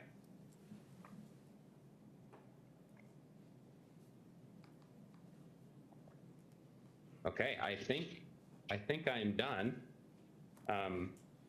Let me look through one more page here. Certainly. Stop sharing. Yeah, you can stop sharing, Mr. Bueller. Thank you. I've been calling you Lawrence, but I don't mean to be casual. You can Mr. call me. Bueller. You can be casual, James, if I can be casual with you. Okay. May we take a short break, Doctor? Yeah, I'm actually done. So Thank you very much, Mr. Egan. And yes, a break is welcome. I'd say 5 minutes. Thanks. Thank you. Going off record, the time is 3:13. Okay, we're back on record. The time is 3:24. And did you want to make your announcement, Lawrence? Thank you, Dr. Bain. Thank you, sir. And I appreciate it very much. Thank you, Dr. Bain. Thank you, sir. Okay, this concludes it. The time is 3:25.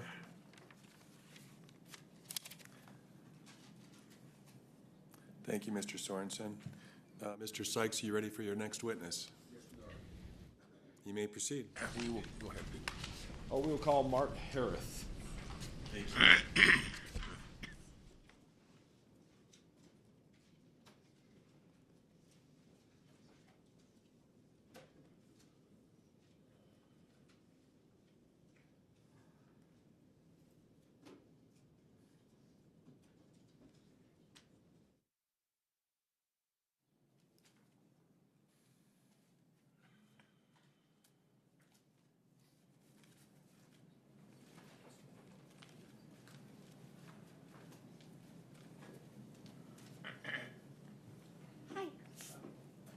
Do you swear that the testimony you are about to give in the case now before the court will be the truth, the whole truth, and nothing but the truth, so help you God? Yes, I do. Thank you. You can have a seat.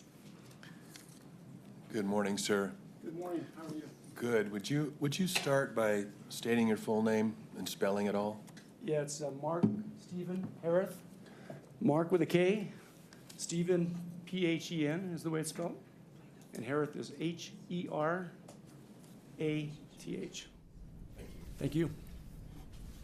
Hey, Mark.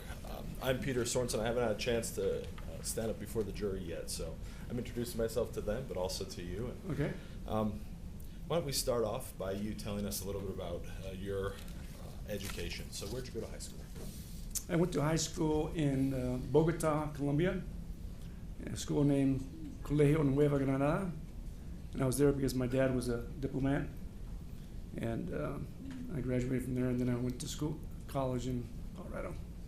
And you anticipated where I was going. What college in Colorado? Western State College in Gunnison, Colorado.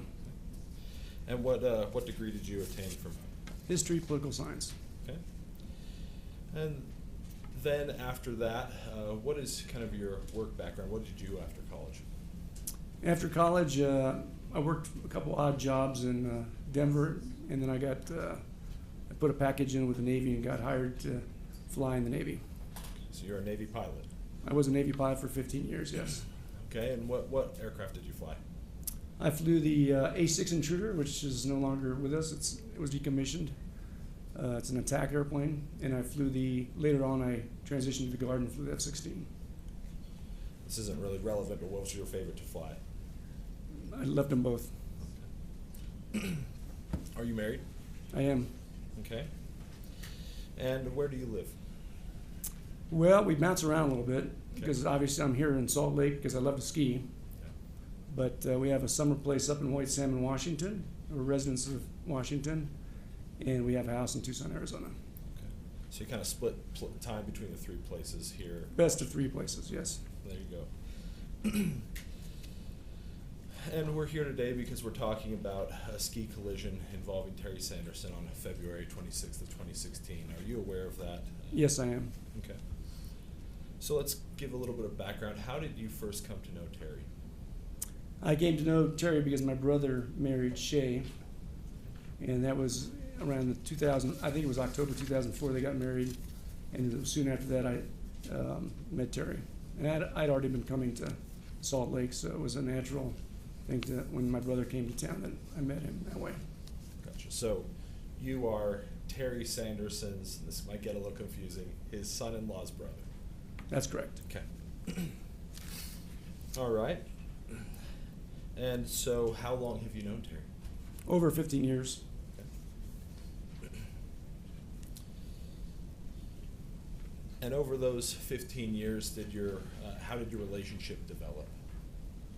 Well, we started, I met him because my brother and I and one of my sisters used to come skiing. And so then we started actually staying at Terry's because it made sense. And then he was gracious enough to allow me to, because I used to be a storm chaser, to come and stay at his house.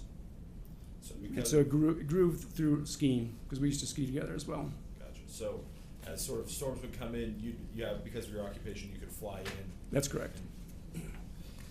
That's a nice life. How many days roughly in that time period, that 2016, 2015 time period, were you skiing a year? It would depend on the storms and stuff, but I would say somewhere between 25 to 30 days of skiing at that point a year. And how would you rank yourself as far as your ski level goes? Fairly advanced. Okay. And in the times you got to come in and stay with Terry, did your family get to know Terry as well? So my son, who also flies in the Navy, he when he was 12, I brought him here for what I call his powder qualification trip. And that was about the same time that I'd met Terry. So soon after that, we started staying, him and I, at his house. And so Terry knows my son, he knows my daughter, and he knows my wife really well. And what do your son and daughter call Terry? My son calls him Uncle Terry because my son decided to go to the University of Utah, and so he would spend a lot of time with Terry. Gotcha. So he came to know Terry too? Very well. And so is it fair to say that Terry treated you as family? Absolutely. You guys had a loving relationship? Yes. And as far as you know, that feeling was mutual? Yes, it was. Okay. You've already described some of the skiing that you do. I assume, did you go with Terry when he was skiing, or when you went skiing, did you bring Terry with you? So when I knew Terry back before the accident, he had a meetup group that he met with a lot, and it was primarily at Alta, if my recollection serves me.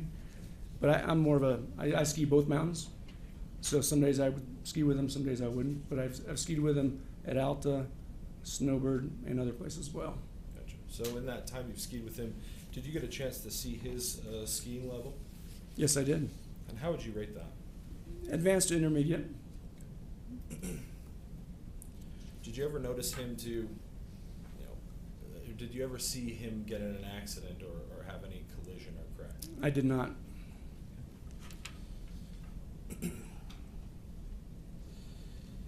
Describe Terry's personality a little bit for us before the accident in that time period of 2014-15. Before the accident, very outgoing, loved a good conversation, very conversational. Just really enjoyed being around people. So, I mean, he had the meetup group that he did. He'd go out and go dancing. So he's very, very, very active, go to concerts, stuff like that. Did you ever do any of those events with him or participate in any of those activities? I was too busy skiing. That's fair. So you found him to be intelligent? Absolutely. Intelligent, witty, sharp, always interested in what you were doing and asking questions about what was going on in your life. So he's interested in you? Yes. Were you ever present at his house when he was having any sort of parties or social gatherings? I wouldn't call them parties. Maybe like he's a big basketball fan. March Madness, really big on that. In fact, I know he has a group of guys that they go to they used to go to March Madness games. So they travel to go see the Travel to see March Madness games. And so he enjoyed watching football. So you might have 3 or 4 people over the house, but I wouldn't call it a party. Gotcha. So you'd watch the games with him and just Right. gather together? Have a barbecue or something like that? Right. Gotcha. In those times, did you see Terry being social and interacting with these friends and people? Oh, absolutely. He was completely social. That was one of his strong suits. Roughly how many days before the accident do you think you spent staying at Terry Sanderson's house? Well, if you do just basic math, it's got to be somewhere over 50. Yeah. So you got to observe him from kind of sun up to sundown when you weren't skiing. Absolutely. And you got to know him pretty well. I did. Would you say it was a pretty close friendship? I would.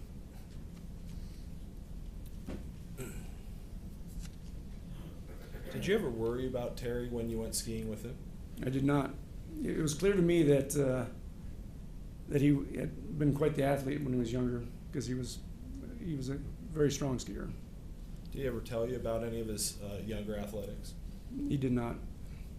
But you saw him to be very capable of anything that the mountain Yes. would throw at him.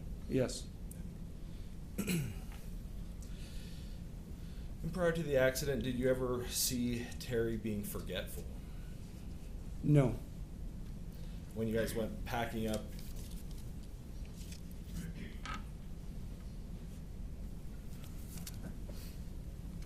when you guys packed up to go skiing, did you ever see Terry forget anything that he needed to go skiing that day? I have no recollection of that, but we all forget stuff when we go up the mountain. But he could make do if he did forget. Mm-hmm. Yeah. Nothing like that stands out to you, though. No, it does not. Let me back up just a little bit. You've got, and I mentioned it kind of in passing, but what do you currently do for employment? I currently work for FedEx as a pilot. So you retired from the military, and now you're working for FedEx. That's correct. And so you're able to come in and chase those storms, as you said earlier. It's one of the benefits, yes. Gotcha.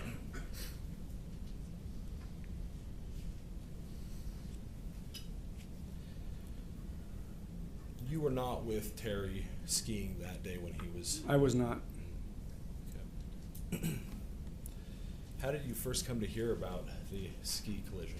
I actually got a call from Terry that evening. He told me he'd been in an accident, didn't give any details at that point, and just was concerned about how he was going to get back from Park City. And then I didn't hear back from him. So I have at that point, I had no idea. I still don't know how he got back to, who brought him back down the mountain. So he was confused when he called you about how he was even going to get home. He had no idea. Did you offer any suggestions? Well, I was pretty convinced at that point I was going to get another call and to come up and, help him out, but I didn't. Do you recall him asking you to be at the ready or to be ready to come help him? I don't recollect the exact verbiage. He may have said, I might need a ride, but I just was kind of anticipating that might be the case. And was it a long phone call or was it relatively Very brief? short. Yeah. Just kind of informing you about the accident and that he might need a ride home? That's correct. Do you recall him telling you anything about his injuries? Not at that point. And you didn't hear again from him that day? That's correct. When did you next hear from Terry? It was the following day. Okay. And did he describe anything to you in that phone conversation that sticks out to you? Yeah, he said he'd gotten, had heard a scream and got hit by behind, and had fallen face forward and gone unconscious on the snow, and then had to be removed from the slope in a toboggan. What was your reaction when you had heard how he had kind of characterized things? Say that again, please. What was your reaction to hearing how he had characterized what had happened? Well, collisions are in my opinion, the biggest risk we take on the mountain, so being hit on the mountain doesn't surprise me at all. Did it surprise you that he had injuries from this?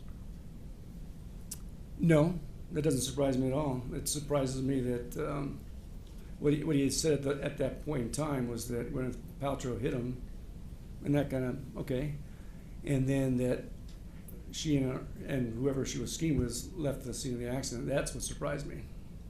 And why would that surprise you? Your Honor, that's double hearsay. Now, how he knew, how Terry knew that had happened, double hearsay. Overruled. Go ahead. I think he's just describing his memory. And why would that bit of information surprise you? Well, because my roommate in college's mom got hit on the slopes, and the kid tried to escape, and they chased him down. And in Colorado, I don't know the law in Utah or Colorado right now, but it's like a hit and run. And so it's a serious offense, and it's just something you just don't do. Your Honor, can we approach the bench? Sure.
No problem, sir. So members of the jury, there's no claim in this lawsuit based on a so-called hit and run. There is no claim before the jury based on a theory of hit and run. And the witness should refrain from using that terminology. The term is stricken from the record, and the jury should ignore the witness's use of that term. Thank you. Let's move on a little bit. Did you ever notice that Terry had problems with his eyesight? Yeah, I was aware of he had some problems with one eye. Okay. Did you ever see that affected his skiing at all? Negative. Did you ever witness him making decisions on what days to ski based on his eyesight? Well, I think he preferred to ski on nicer days like we all do. Sure. Yeah, because visibility can be challenging for anybody. Gotcha. But you never saw, for instance, a time where he said, I'm not going to go up today because No. of my eyesight. Okay.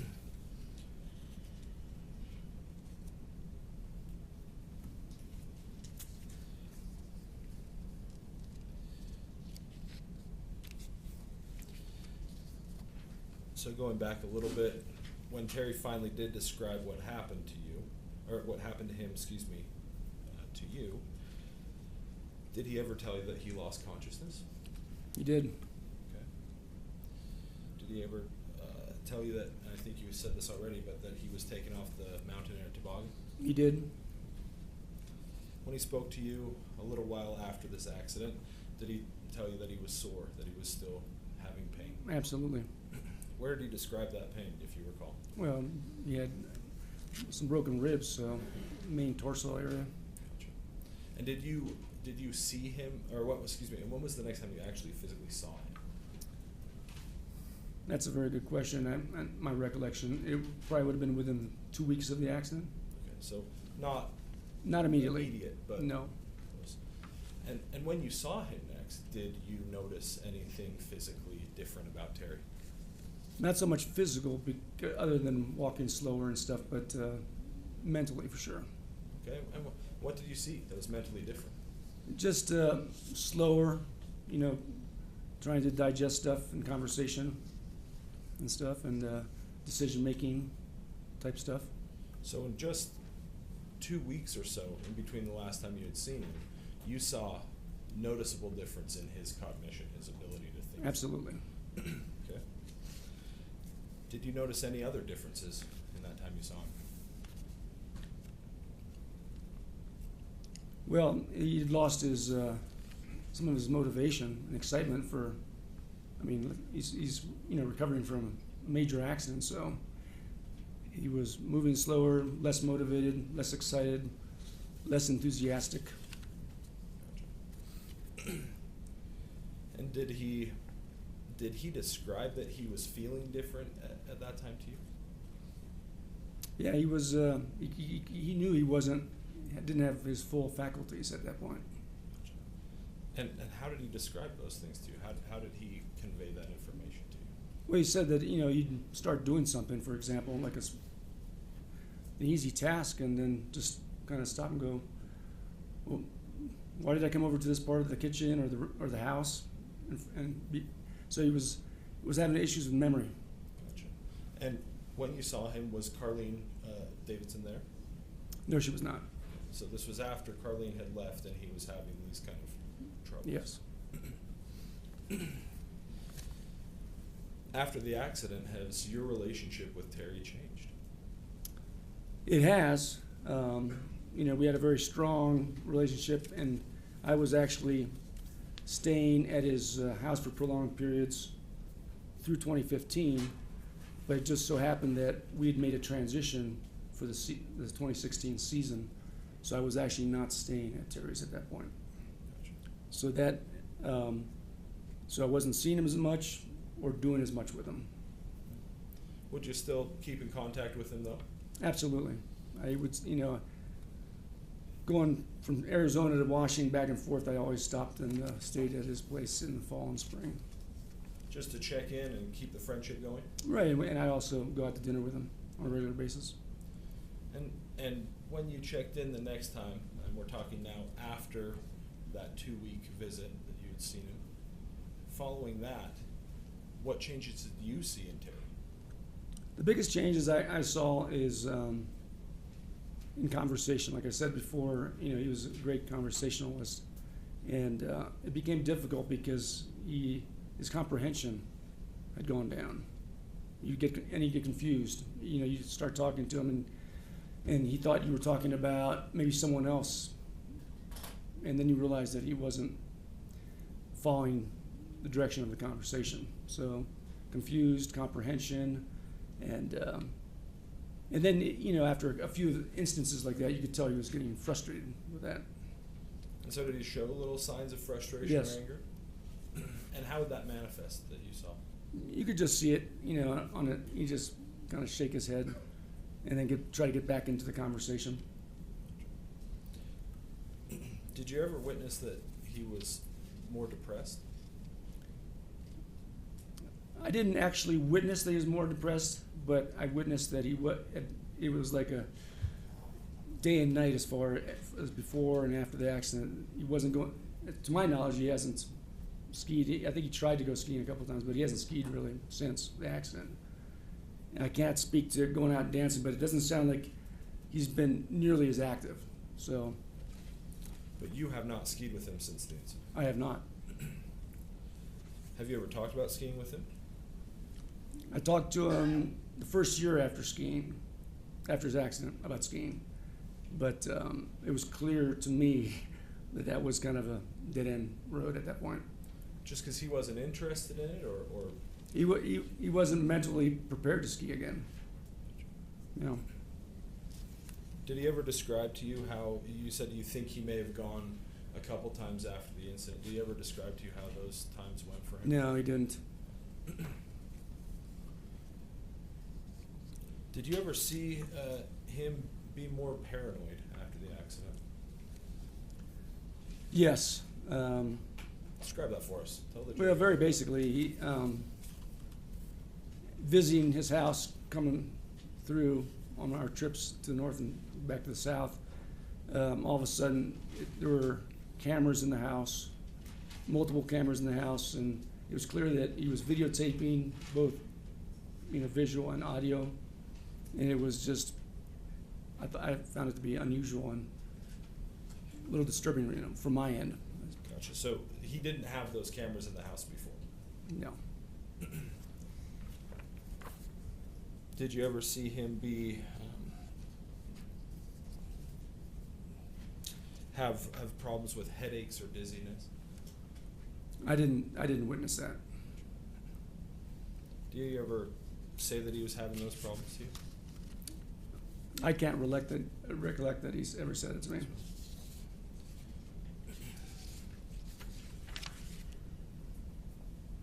I think earlier you said that you felt like his motivation had changed.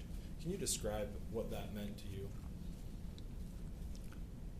Yeah, basically it's motivation to, you get up in the morning and have a hard time getting motivated to get going and get any basic stuff done, or in his case, go out and do stuff socially. I think the jury's heard testimony that Terry was kind of and this is my term, but kind of a fiery guy before. He was high energy. Very high energy, yeah. Was that the same after the accident? Negative.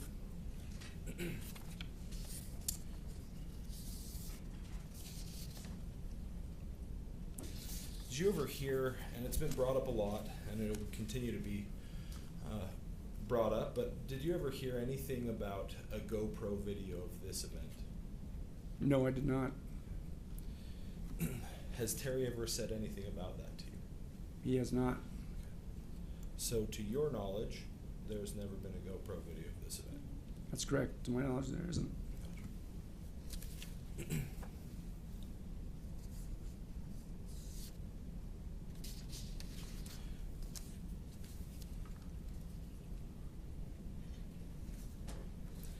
So just to recap, you would say that this ski accident has greatly impacted yours and Terry's relationship. Is that correct? That is correct. How so? It's not enjoyable to be around Terry like it used to be. He just, because of the fact that he's confused a lot, and we talked about the paranoia, and he's more anxious around people. And so you can only take Terry in small doses now. So this almost familial relationship you guys had has been forever altered, in your opinion. That's correct. That's all I have for you, Mark. Thank you. The other lawyer may have a few questions. The other lawyer may have a few Oh, questions. absolutely. Okay. Mr. Egan? Yes, thanks, Your Honor. How's it going? It's Harith? Harith, yes. Pleased to meet you, Mr. Harith. Pleased to meet you. My name's James Egan. I have a few questions from the defense. How long were the stays that you had with Mr. Sanderson prior to the accident? You described staying with him, I think, Right. 50 plus times in the years prior to the accident. Usually they were like 4 or 5 days at a time. Okay. And then only limited interaction with him after the accident, is that right? That's correct. In person? That's correct. When you described your understanding of the accident as you received it from him, I just want to clarify, was it your understanding that that was his own first person understanding, or that he had received that from someone else? That was his first person understanding of the accident.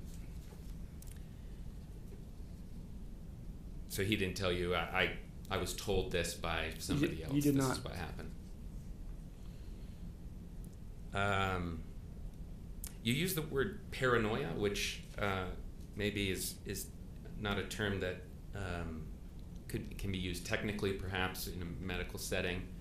You described cameras and kind of obsessiveness about people maybe watching him. I'm trying to make a sense of what you mean by Well, paranoia. you know, back to the paranoia, I also used being anxious around people. And so it also came out in the relationships. Okay. When I saw him in relationships after the accident. Okay, so if he denied in medical records after the accident, he denied paranoia, would you be surprised? No. Okay, Not would at you all. dispute that? I wouldn't be surprised at Okay. that at all.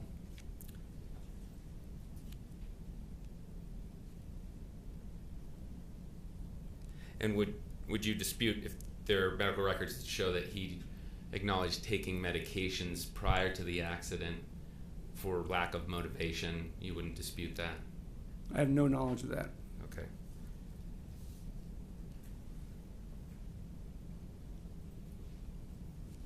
And do you have any knowledge of prior history with a stroke-like event that caused the need for MRI scanning of the brain? No, I do not.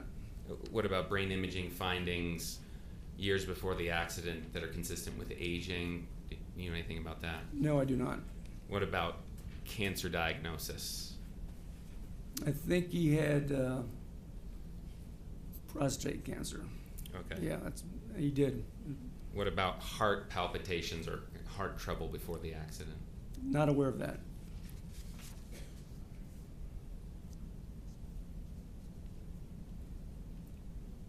Microvascular disease?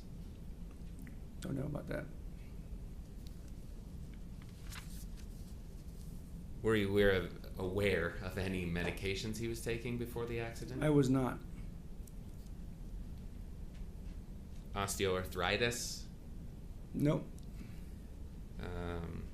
Knee problems? Not that I'm aware of, no. A foot drop? A foot drop? Yeah. Are you aware of what that is? I'm not. Okay, just as I understand it, kind of,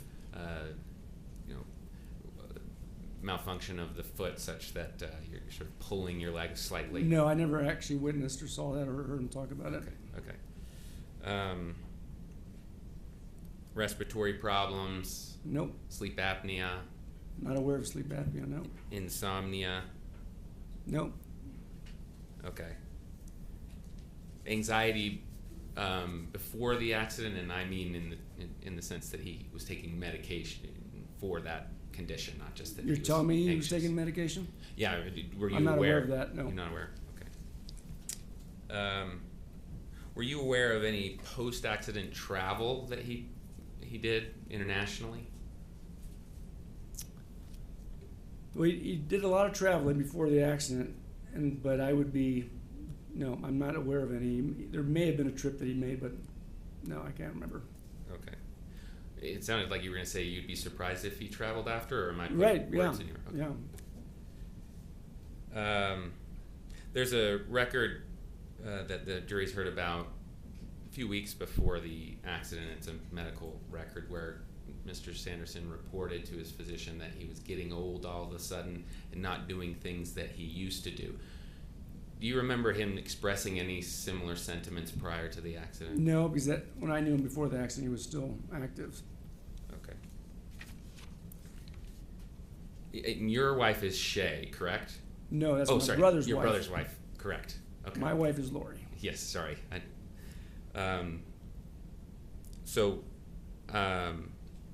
She, I believe, has described your relationship with Mark as, you are Mark, with Mr. Sanderson as one-sided. One-sided? Have you ever heard that? I have not heard that. In which way was it going, supposedly? I'll give you a little more, maybe, and then you can tell me if you have a similar understanding. There was testimony that Mark was finding out when my dad, Mr. Sanderson, would be gone so that he could be in the house without my dad there. No, that's not true. That's not true? No. My visits were based on storms. Okay. And then there was a sense that Mr. Sanderson was frustrated with you because of that one-sidedness, and that he thought it was not worthwhile to have a one-sided relationship, and that was the reason you guys stopped having a relationship. Does that? That's not true on my side. If Okay. he felt that way, he never expressed it to me. Okay.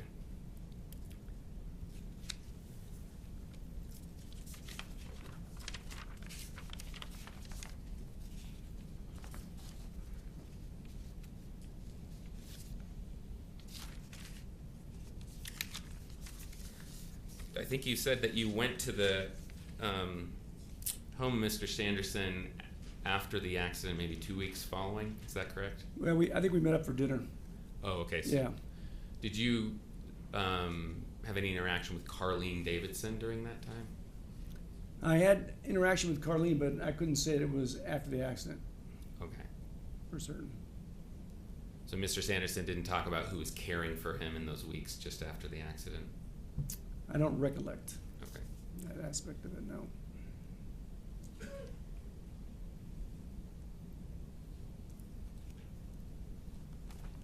I believe that's all I have. Thanks. Thank you. Mr. Sorensen? Mr. Harris, do you or Mark, do you discuss medications and medical conditions with all of your friends? No, I think it's a very personal thing, and I don't think I should be discussing or asking that kind of question with anybody. Do you ever read your friends' medical records? I do not. Okay. And would it surprise you, and I know that there were some questions about this one-sided relationship, just barely, would it surprise you if Shay Harris actually said, I don't know if I would call it an estrangement. I don't think Mark knows why my dad hasn't been reaching out towards him.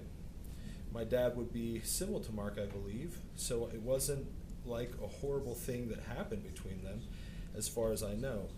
He just thinks, I think my dad has forgotten how much Mark has really been there to help him through all of this. Would that surprise you?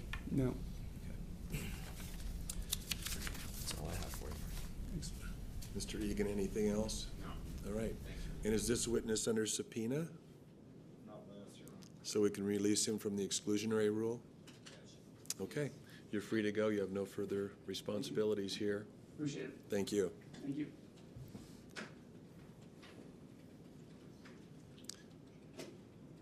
Plaintiff may call their next witness. Call Shay Harris.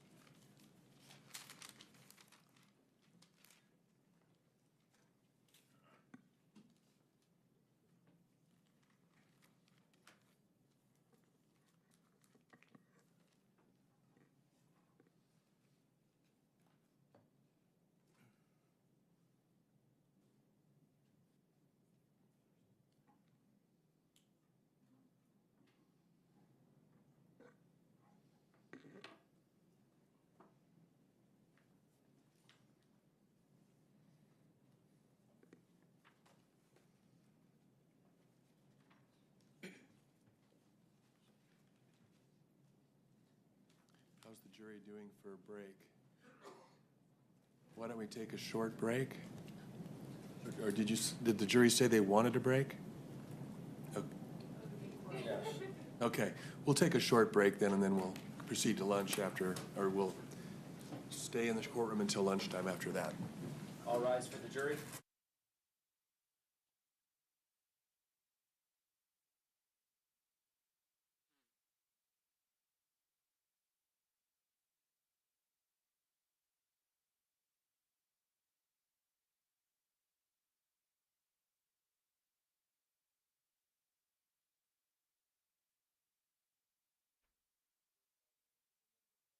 We go a little afternoon before we break for lunch.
Juries are on their way.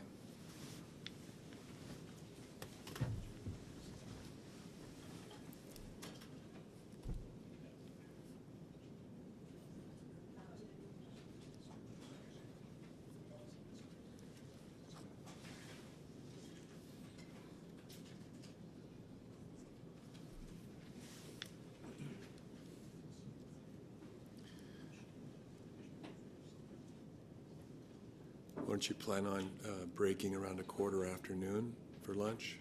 Okay. Or, you know, give or take, depending on where you're at. You assume he won't be done, Your Honor. We'll be on the next witness by then. True.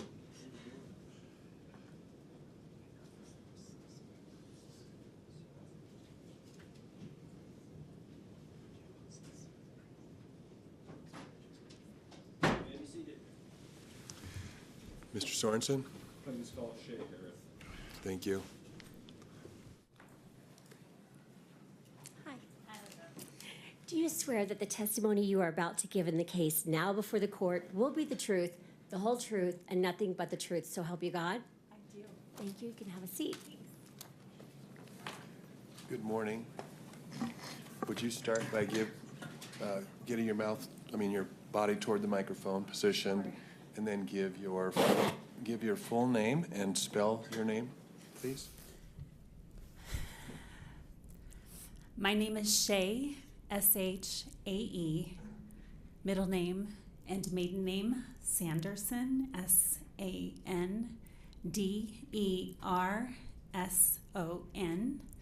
Last name is pronounced like Harris with a lisp. It's Harith. H-E-R-A-T-H. Hi, Shay. Hello.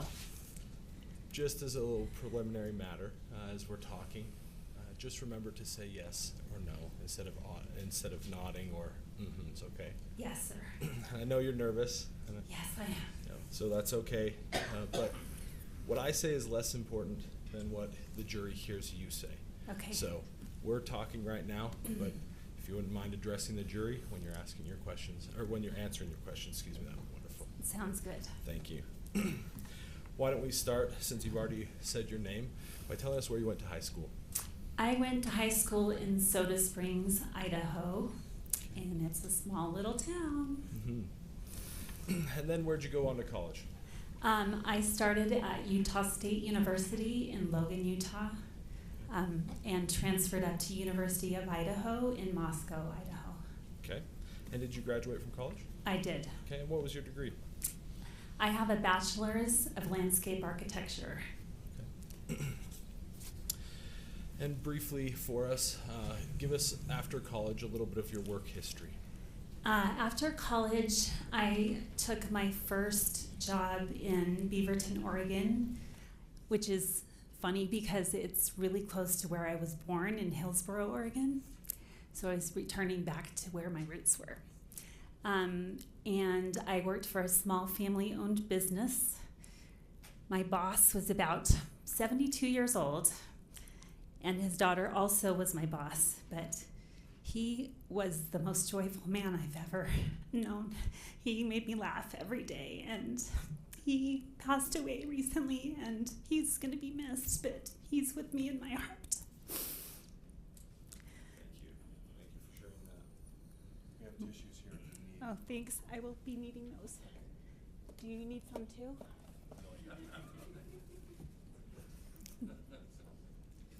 You are one of Terry Sanderson's daughters, aren't you? I am. Okay, so give us the birth order if you wouldn't mind. Yes, I am the eldest of 3 girls, and my middle sister, Polly, has testified already. She's 3 years younger than I am, and I call her my baby sister, but she's not a baby. Her name is Jenny B, and she is 9 years younger than I am, and I was a mom to her, essentially. And would you describe your sister relationship as a close one? Very, very close relationship with my sisters.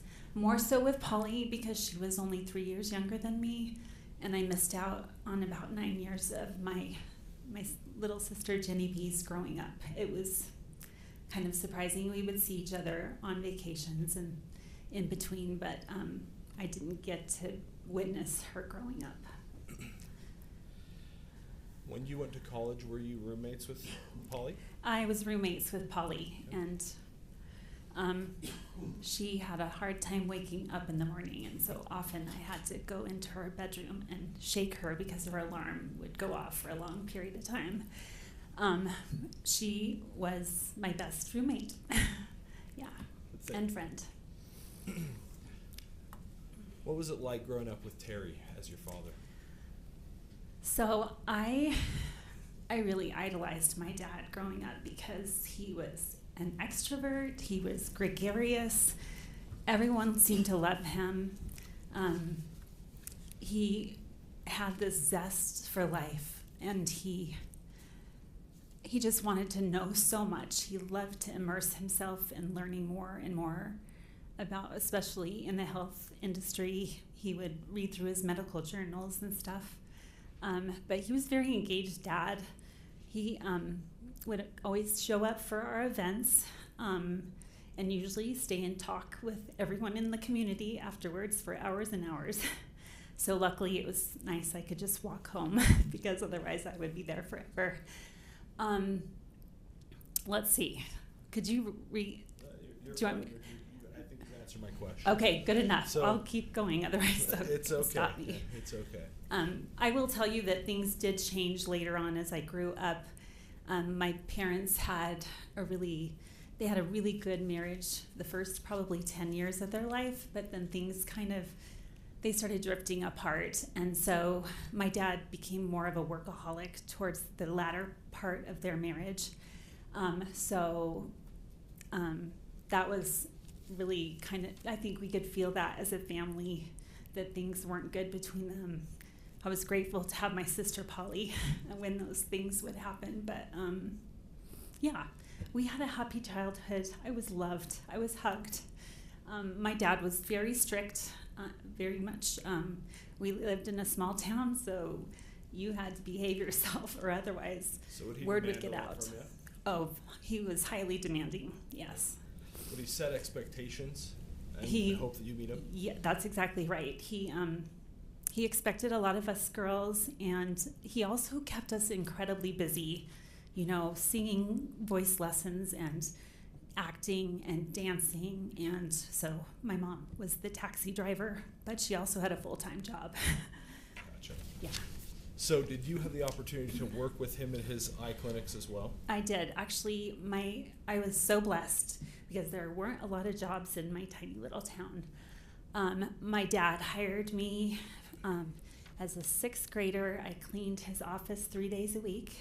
And then gradually, as I got older, he would teach me more and more of the business.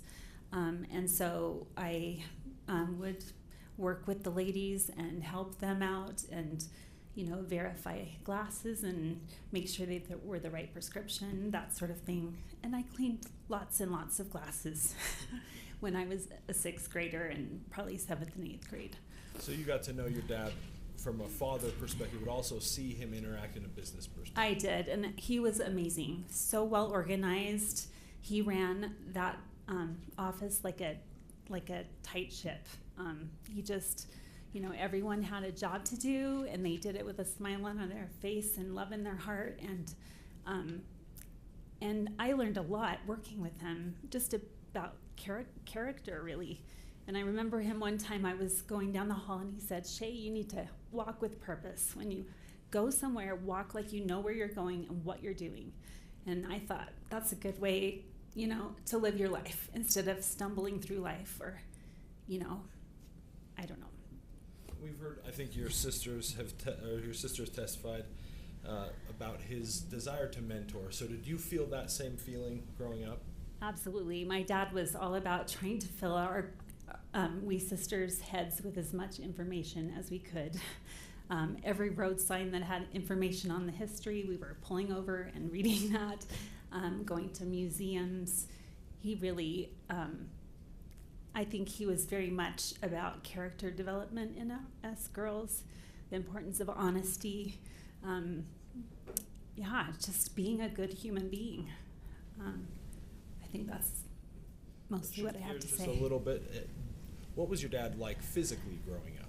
Did you ever notice him to be deficient in any way? My dad could do anything. In fact, he tried doing a backflip on the trampoline after I had shown him how I could do a backflip. It didn't turn out so well, but he could do almost anything except for a backflip. How old was he at the time? Oh, Frames like 10 years ago, 20 years ago, because this all is just like historical. Yeah, just to establish its relevance. What time with your... With my backflipping? Yes. Let's see, I broke my arm in 3rd grade. It would have been before 3rd grade, so I was 10 years old, so 1980s maybe. Thank you. So you moved out of the house after college and you didn't return, is that correct? That is correct. I did come home for summers to work a summer job, though. Was that working in your dad's clinic or was that somewhere else? Only my after my freshman year in college did I come home and work for my dad. The other years I was trying to get more landscape architecture background, work experience, and so it was just that year. Before the accident and in your time you spent living in the house and even up until 2016, did you ever see your dad have any problems driving a car? No. He was the ultimate multitasker and drove a car with ease. Gotcha.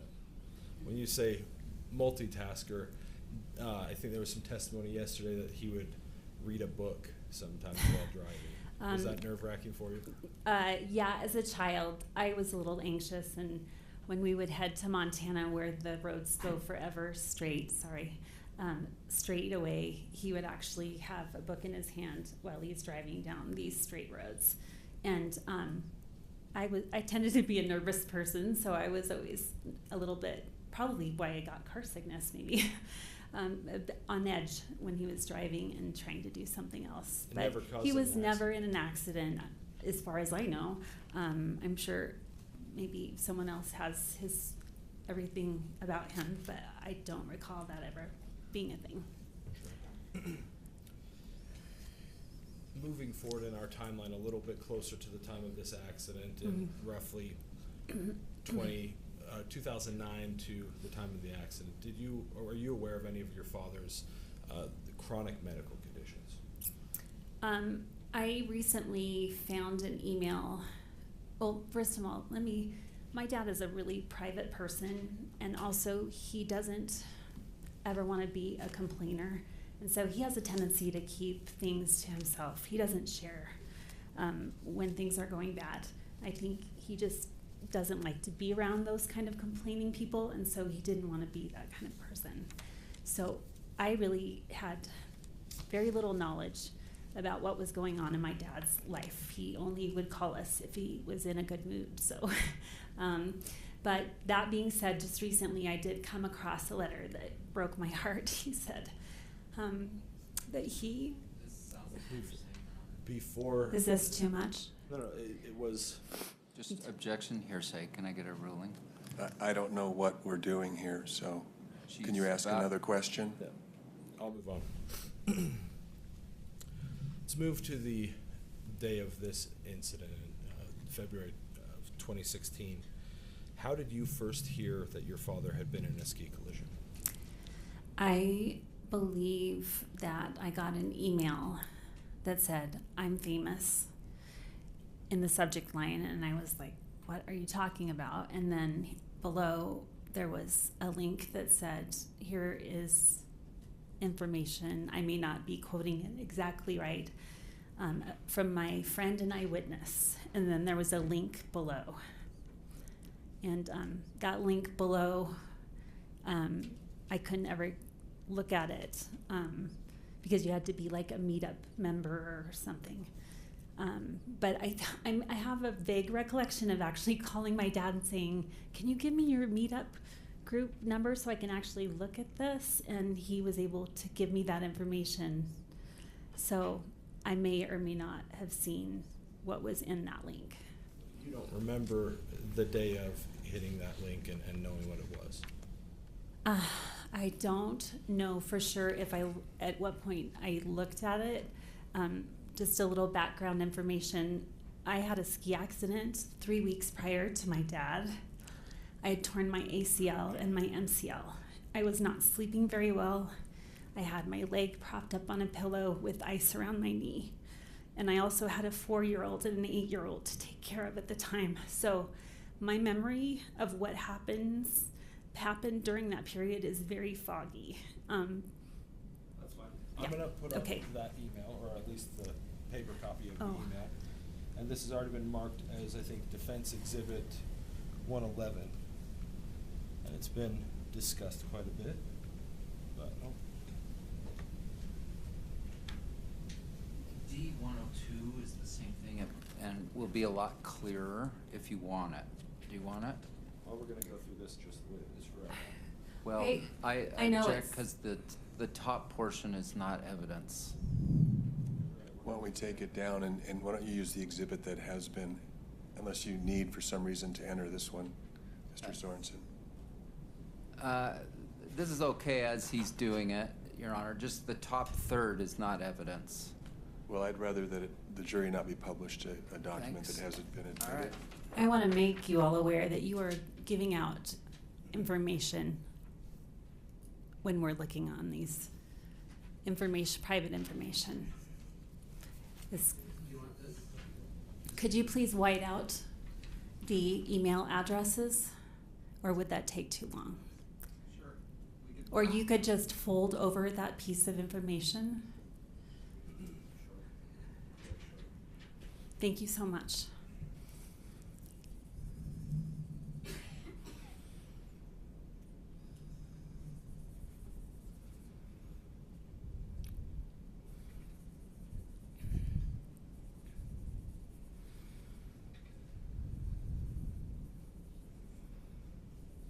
I'm sorry, jury.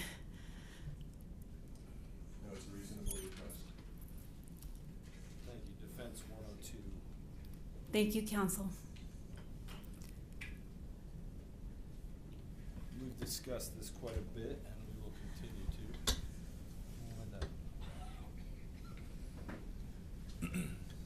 Do you see that up on your screen, Shay? I do. And are you the Shay Harris that's right up here? I am. Okay. I'm gonna go through this a little bit, but I want to point out a couple things just before we get into kind of the content. Does this appear to be the email that you were talking about with the link that you described earlier in your testimony? Or at least a copy of it. I believe so. I can't remember the time, but I trust that more than I do my memory 7 years ago, so. Okay. And who's Jenny B. Sanderson? She is my baby sister, or my youngest sister. Okay. She's not a baby. She appears to be the first person that this email is addressed to, correct? I agree. Okay. And then we've heard from Polly. Is that your Yes, sister? that is my second sister. Okay. And then we're hearing from you right now, correct? Correct. So those are the three people that this was sent to. Yes. Then going up, we've talked a lot about this, but what is that line right here that I'm pointing to say? It says, "I'm famous. At what cost?" Okay. And do you recall, because there's a difference here between I am famous here and I am famous at what cost, who wrote that at what cost? I added the "at what cost" Okay. when I So sent my email after back. Sorry, don't want to cut you off, but so after you had tried to access this link, you Mhm. responded to that email, is that correct? I don't know at what point I don't know at what point I was able to access, or if I even did see what was here. It seemed like I would follow through to try to see what, because this is important information, but I don't know when that happened. Okay. And I think you said earlier that when you tried to access this, it was a meetup group login, or it required a meetup group login? Yes. Okay. And I wasn't a member of Meetup, so I was unable to access that. But I knew my dad was. Okay.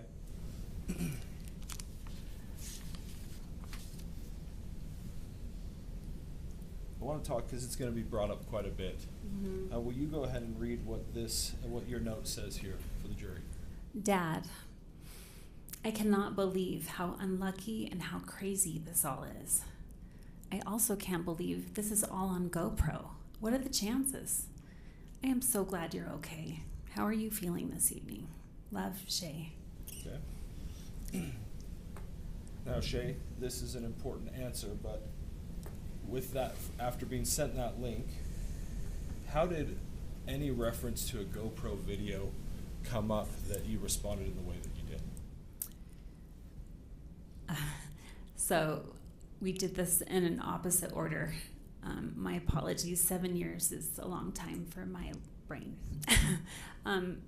I received a phone call, and thanks to Gwyneth Paltrow's team, they were able to put together the timeline of things. And I had forgotten that actually I got a phone call at 6:13 p.m.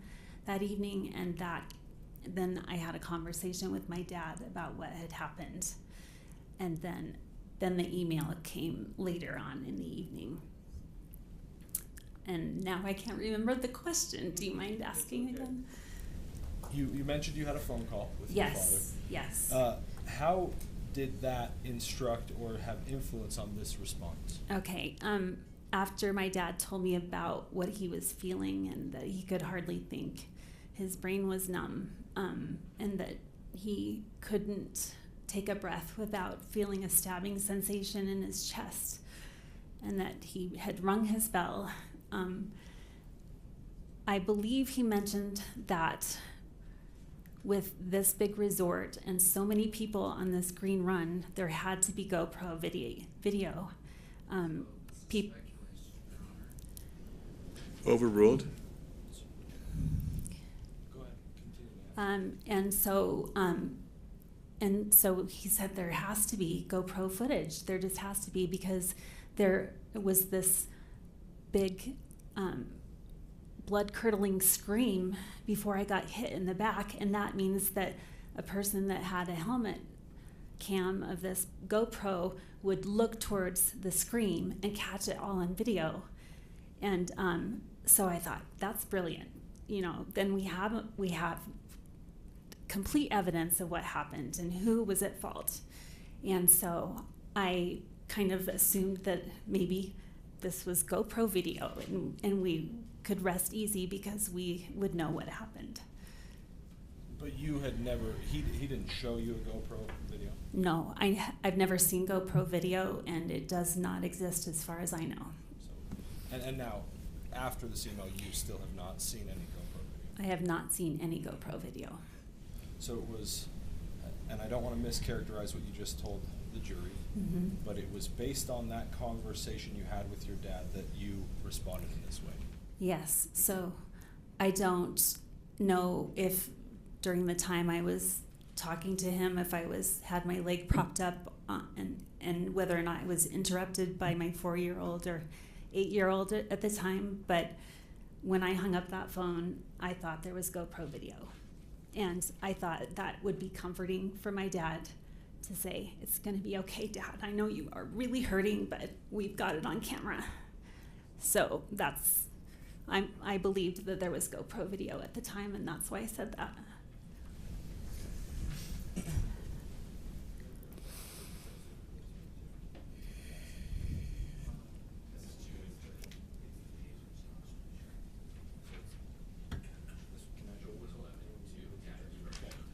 All right. Just want to clear this before we go into that.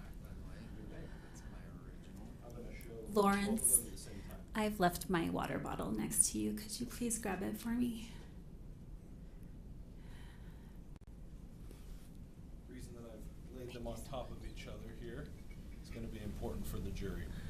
So this has already been admitted, and this is, the jury saw this yesterday. This appears to be the post that your dad put out the day of the incident, talking about the Whitney Smith that helped him down from the mountain. Have you ever seen this? And this is Defense 111, page 2. I recognize this woman's smile, and I do remember he had an awful day, but this woman came to his rescue. She was his angel and taking care of him, finally, after a long time of being ignored on the mountain. Oh, Your Honor, move to strike. That's Sustained. hearsay. Sustained. Response is stricken, and the jury should disregard the last part of the comment. Sorry. Do you recall seeing this post? I do. I do remember reading that at some point. All right. And the reason I've laid these out and gone kind of old school here with paper instead of the digitals we've been showing is for an important reason. Now, I'm going to zoom in here, down below on this pre-admitted exhibit, and I want you to look at, if we can get it to zoom in a little bit.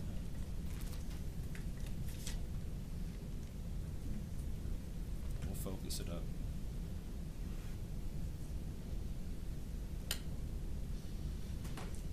Okay. Do you see below that comments what appears to be some sort of a link?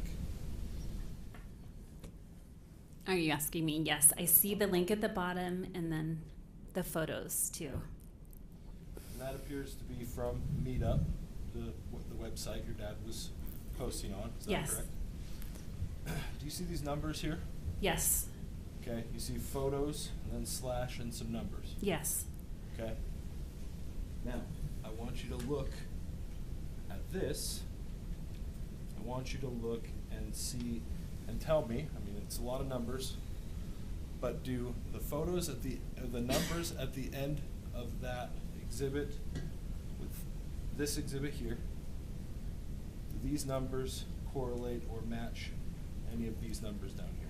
I'll give you a minute to look at it. Okay.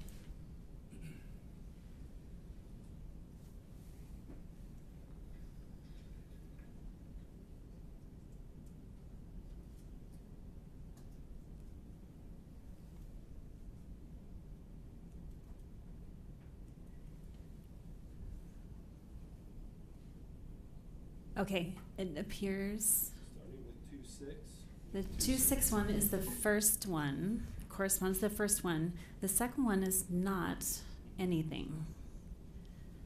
And then this. And the last one matches up with the exception of the last digit, which is a 2 instead of a 0. Okay. They're close, is that correct? They're very close. Okay. One's right on, the other is close.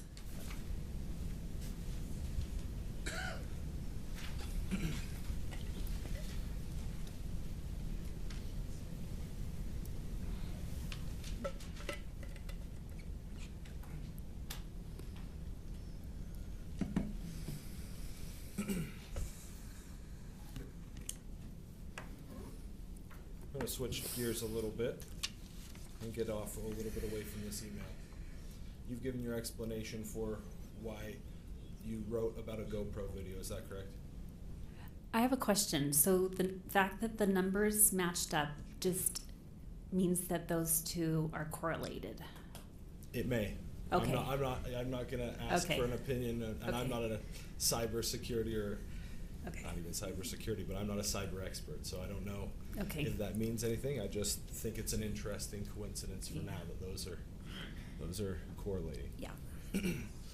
Now, you've given us your reasoning for why you wrote that line about GoPro. Is there anything else that you think may have influenced why you put that in an email?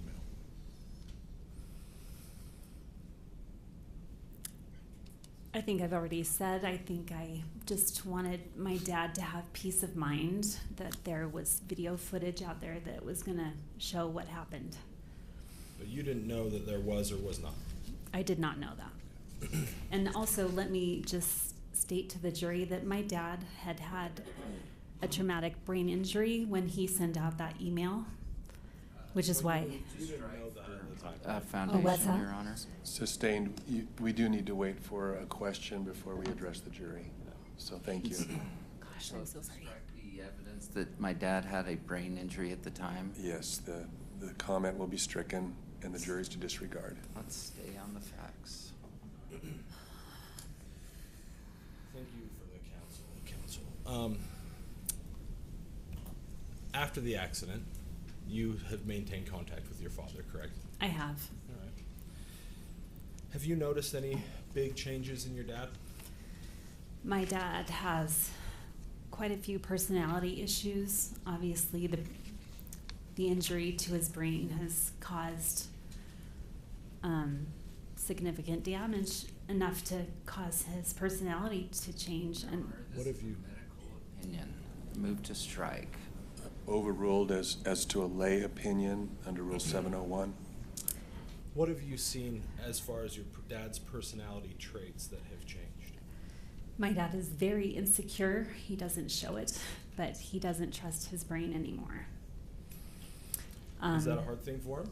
It's incredibly hard because he used to be able to multitask and do all sorts of complicated tasks, and now he has a hard time just following through one step at a time. And he used to be able to do multiple things at a time, so it's been really hard on his personality. He feels inept, frustrated. You don't know exactly how he feels, though. You're right. From his daughter's perspective, I feel that his life is exhausting. And it's hard to hear. Have you noticed things about his ability, excuse me, let me inartfully ask, have you noticed any differences in his ability to listen? My dad used to be a really good listener, but since the accident, his brain has to work so hard at what he's going to say next that his ears just shut down, and he's goes inside. He's internal, and he may be standing in front of you, but he is not. He's not there. He's gone inside, coming up with the argument or the next thing he's going to say, and so his listening abilities have really been hampered by this brain injury. Now, you told, in your deposition, you told us a story about the van door. Would you please share that story with the jury? Okay. First thing, my van door from the time I bought it, it was a brand new van at the time, but it always has a problem. I own a Honda Odyssey, and if you know them, the doors don't swing open like this. They actually go parallel with the body of the car. And so... Your Honor, could we just get a foundation for what time frame we're talking about? She did say after this incident. When did you buy the car? My daughter was born in 2012. So this happened after 2012. This happened when my oldest was 11, so it's been about 6 years ago. So this was after the... This was after the accident, yeah. Thank you. So this van door, because children sometimes ride in it, has an optical sensor that will back the door up. The door will not close automatically, mechanically, if it senses there is something in the way, and that's to prevent a kid's arm or something getting caught in the door. But my van door has had a problem with it thinking that there's something there when there isn't. And there's a really easy fix. You just go to the driver's side, and there's a manual toggle on the dashboard where you turn off the electronics part and you can manually shut the door. Okay, that should be enough background information. My dad and I have picked up my daughters from school, and we're going to the dance shop to get some ballet shoes for my daughter, Tia, who is about 11 years old.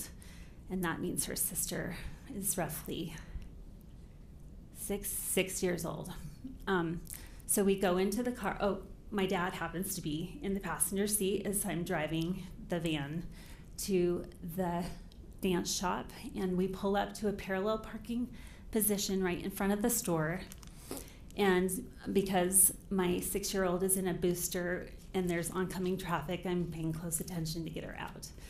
that's not important. What's important is as we came out, I noticed that the van door on the opposite side, so on the curb side, had been left open. No one had shut the door, and it's downtown Spokane, so I was a little concerned that we had been robbed or something, but I took a look and everything was where it was supposed to be. And so my older daughter Tia jumped in. Grandpa Terry's right there with her to buckle herself in, and she goes to push the button, and meanwhile I'm actually with my 6-year-old trying to get her into her car seat. So she pushes the button and it does this funky thing, which is it backs off and refuses to close. Well, Tia's known that there's an easy fix for this. You just have to hit the button. And my dad's like, oh, I could do it. I didn't know exactly what was going on at the time. I could see through and I could hear a heated argument and anger and frustration. And my little daughter is like trying to explain to Grandpa Terry, no, my mom can fix this. And my dad's like, I know what to do. I can get it done myself. I'm the adult here. You're just a little kid. You don't know anything. And he was really laying it down hard on her. I was, anyway, what happened is with all this commotion going on, I figure out what the problem is. And I look over at my dad as he is with all of his might, like a football player trying to push one of those heavy padded things, pushing that door closed, and it is like barely moving. He finally gets it to about 2 inches closed, and I was like, oh, and I switched it to manual, so he was able to close it. And he's like, see, I told you I could do it. And he was just belittling my Tia, my oldest daughter, and just going, you know, I know what to do. I'm the adult here, and just being so awful to her. And it's actually damaged his relationship with her because he was so awful to her. And I got in the front door and closed the door, and I looked back at my little daughter, and she's just red-cheeked, and her tears are streaming down her eyes, and she is just so belittled and made to feel like she's stupid, and I just thought this didn't have to happen. If he had just listened to her, and said, Mom can fix this. And Tia was like, I knew he was going to break the door, Mom. I knew he was going to break the door.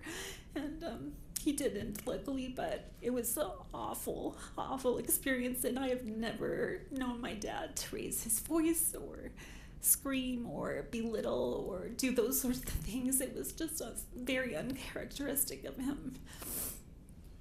And has Tia told you how she feels about that? She does not like my dad. She doesn't like him.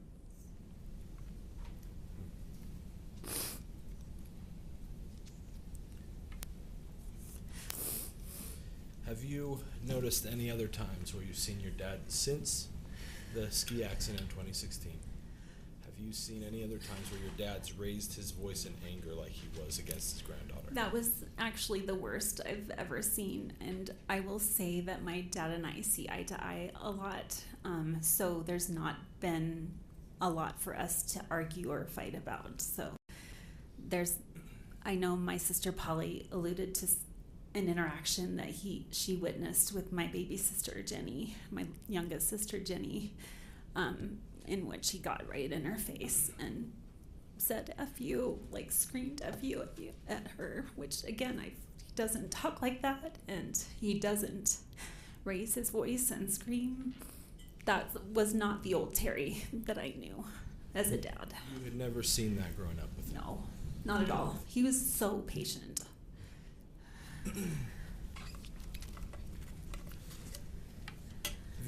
Have you seen or known your dad? Since you brought up your sister, Jenny. Yes. And this incident the jury heard about yesterday. Yes. You know the family dynamics in your family, correct? Yes, I do. It's complicated. As every family is. There's people that are maybe closer to one another than further away. Is that your perception? I'm sorry, I missed the last part of your. So in every family, there's relationships that are closer or maybe some that are further away. Is that your perception? Yes. Okay. And how would you characterize your father's, from your own opinion, your father's and Jenny's relationship? Before the accident or after the accident?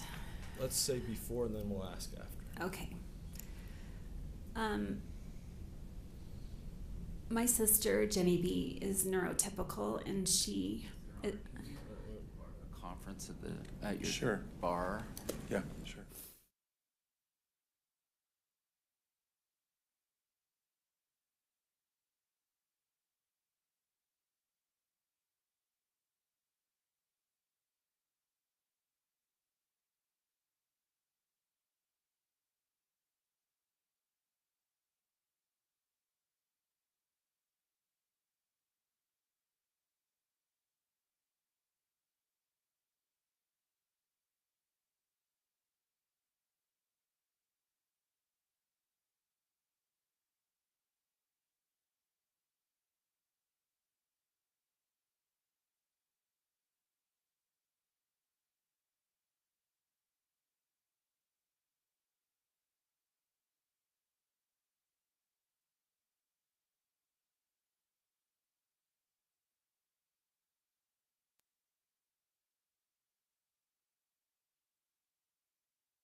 All right.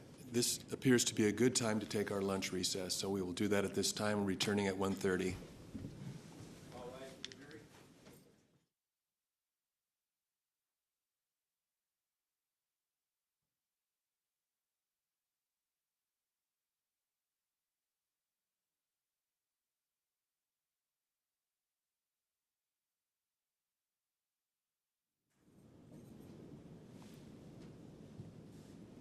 Ms. Hurst, if you could just remain here for just a moment. Thank you.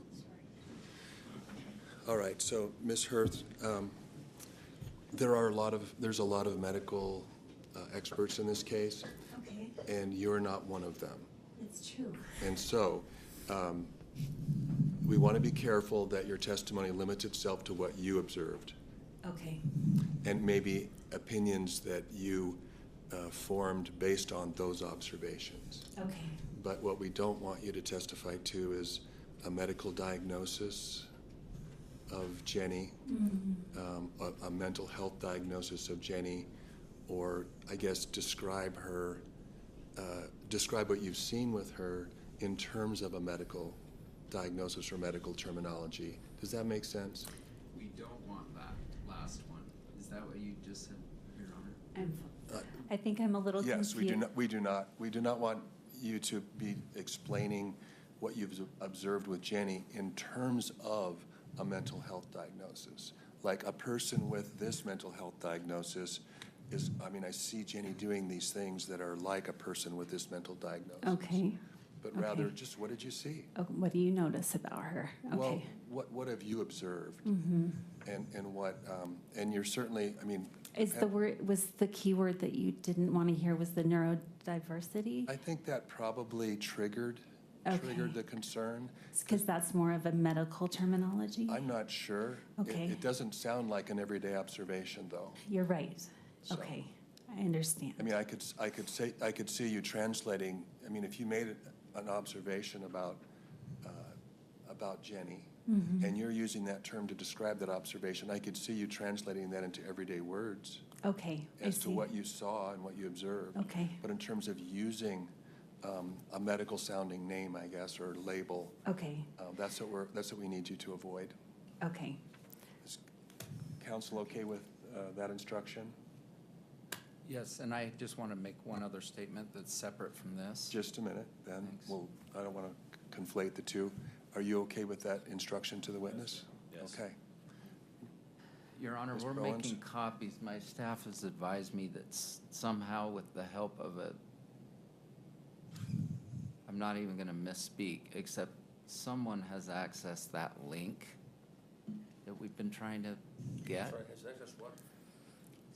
Well, right, I'm going to hand out copies. why don't we do this in chambers? And if you need to put something on the record, we can do that after that. Sure, and I'm not even prepared to. I've just been advised that that link has been accessed. Not a GoPro link, but the actual link. It's just that this witness is under the exclusionary rule, and I'd rather not discuss it in front of this witness. Fair enough. Should we meet at, when do you want to meet? 1:15, would that be enough time? Sure, in chambers? Yeah, let's start in chambers. And if you could make me a copy? Yeah, we're making some copies. I just got handed it. Okay, Thanks. thank you. And thank you, you're welcome to go take lunch or whatever, but you're still under the exclusionary rule as a witness, not to discuss the case with other witnesses or anybody. Thank you. Thank you so much.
Session, and Lieutenant Holberg is presiding.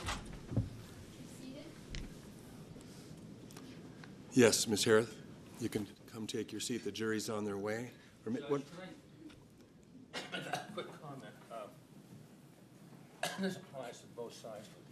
Sometimes someone's running to the bathroom like Steve Owens. I don't think we should start without him or start without me. It may just be a 30-second delay, but I just hate to come running in and the jury's over. Each time that I do start without all the lawyers here, I'm getting an okay from the tables. Like it's okay to begin. So I guess let your table know. Don't start without me. Okay. If you have to leave. Your Honor, what, am I allowed to use the restroom? Absolutely. Yeah. At any time. Yeah, just turn to me and do that. Sure. Let them know.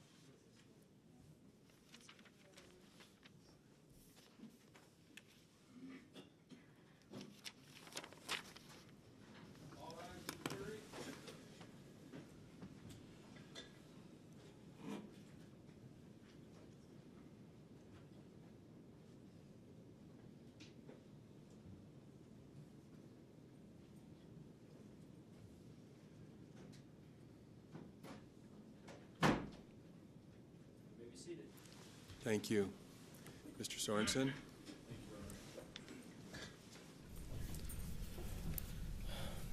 Shay, before we broke for lunch, we were talking a little bit about your family, about some of the relationships. Do you remember that questioning? I forget the question now, but I remember we were talking about family. Just to bring us all back, kind of what we were talking about. Have you ever observed, and I'm not going to ask you for any sort of medical opinion or any expert opinion, I just want you to tell us what you have personally observed in your family and the family dynamics between your father and Jenny. What are those? I think they have a hard time communicating with one another. I think because of my dad's traumatic brain injury, and I'm speaking of after the accident, before they also. Your Honor, just objection, speaking causative connections to the accident, which are medical opinions. So if we could say factual. Sustained? You can certainly use the accident counsel as a demarcation point in time. Sure. And the witness can as well. Okay.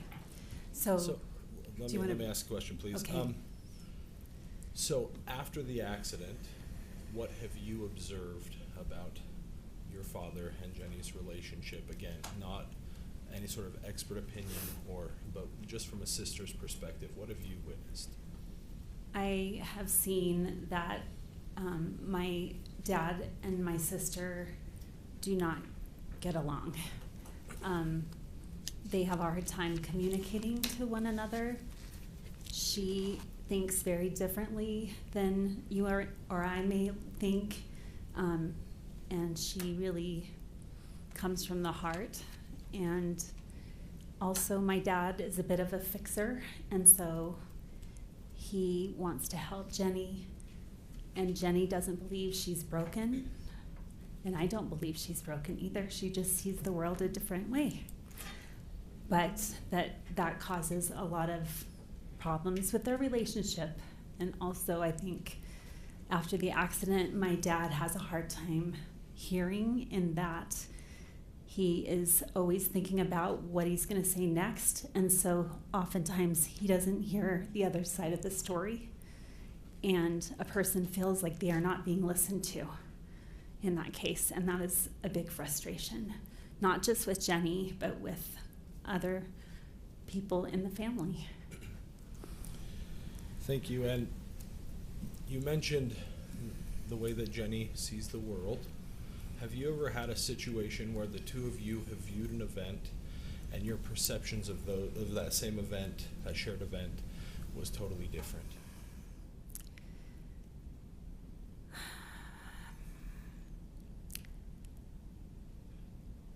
There was a time when the three sisters got together for a little gathering at my mom's house when my mom wasn't there.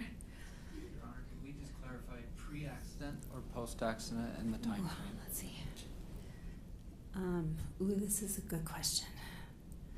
I don't have a clear recollection, counsel, on what it's probably around the time of the accident, but we're talking about my sister Jenny and not my dad.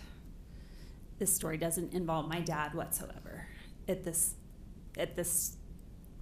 remembering I have. There was a time when the three of us girls were sitting on my mom's bed downstairs, and for some reason, Jenny B was very upset with Polly, and she was very angry, and she was yelling at Polly, and I could not understand where Jenny was coming from. I didn't understand why she was so angry with Polly, because she's really good friends with Polly.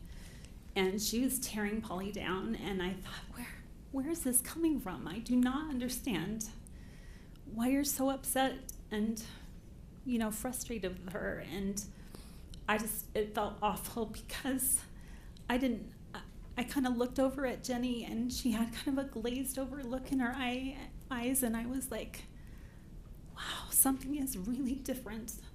I can't put a finger on it, but something is really different with the way that she's experiencing this right now. And I'm sure that's her truth at the time, but it didn't feel like my sister Polly deserved to be treated like that. It was really hard. Thank you for sharing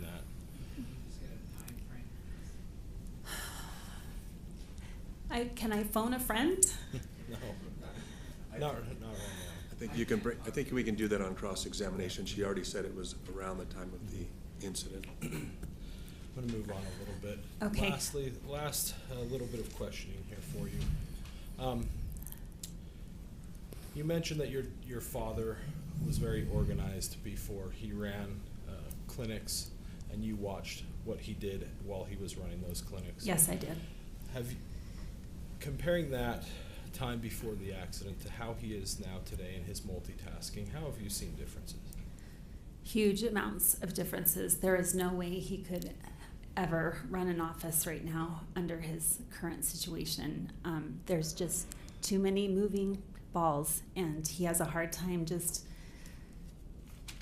getting from point A to point B. He tends to get distracted, and I think his thoughts are like a pinball machine, being from one end to the other, and there's no rhyme or reason for it, so he would never be able to do that. I think he's incredibly knowledgeable, but he's not able to complete a task from the beginning to end. He gets distracted. I don't know how he survives, actually. And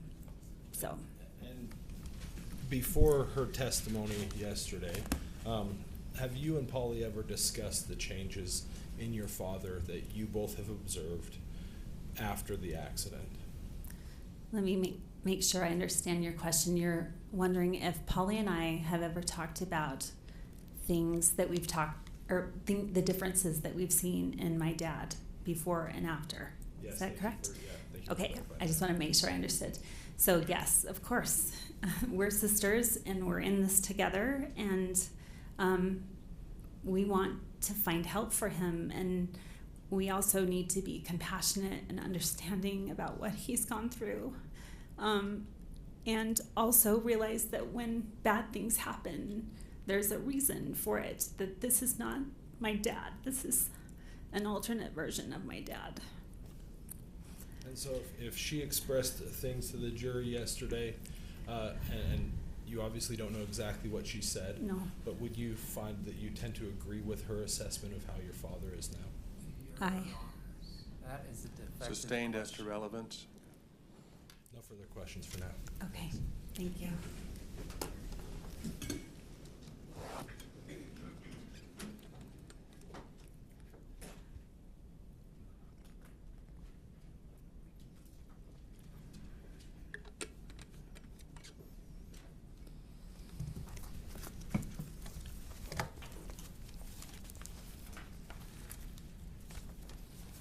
We're going to take a minute to get set up. Is that okay?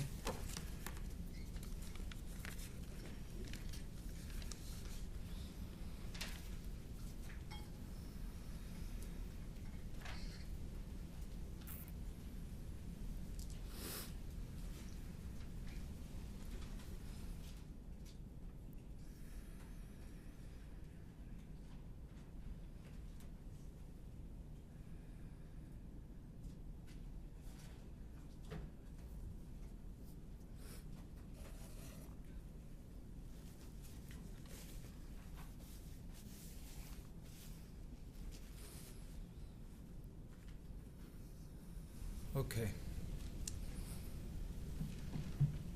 You mentioned your dad needs to be dealt with compassion.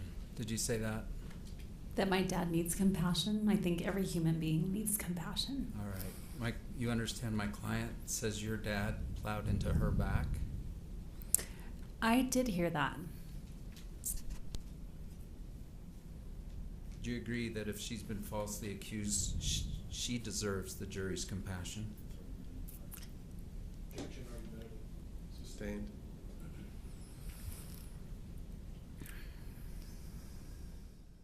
Help me out. Are you saying everything about your dad's personality was good before the ski accident, and everything about your dad's personality was bad after the ski accident?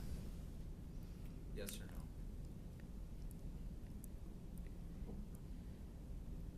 I am not saying that. All right. So let's splice that in half now. There were problems with your dad's mental health prior to the ski collision. Do you agree? I don't know that. All right. There were defects in his personality prior to the ski collision. Do you agree? I do not know that. All right. So I am trying to sort of reconcile these answers. So I hear you saying, you're not saying your dad's personality, everything about him, was perfect before. True? Could you restate that question? It was confusing. It is confusing. Sorry. I feel like the wet blanket in your family exposing unpleasantries because your family is painting an unfavorably positive view of your dad before the accident. That's the preface. Overruled. Do you understand why I would do that? I'm not you, and I can't be in your mind and in your situation, so I don't know your perspective. Do you agree though, if we're saying the ski accident utterly changed his life? You're saying that, aren't you? Utterly changed his life. Are you saying that? Yes or no? I can't answer that. All right.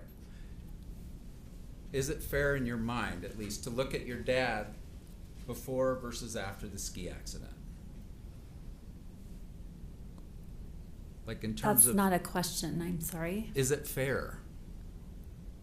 Like on anger, on emotions, on relationships, on all these things you've been saying are different. Do you agree that we ought to at least look at how things were right before the ski collision and then talk about what they are now? That's a portion of the time, yes. Okay. So I'm trying to do that in my next hour or two. I'm just letting you know. What?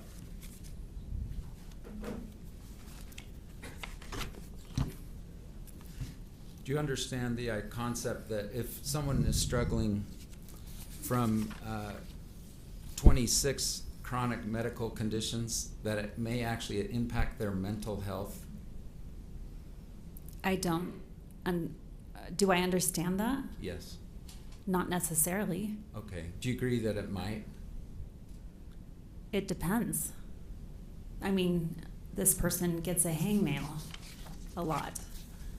And That's also, not a I don't have his medical records. I don't know anything about his medical records unless he's shared them with me, which he is a very private man. This is a tough spot for you to be in. Do you agree this is unpleasant for you?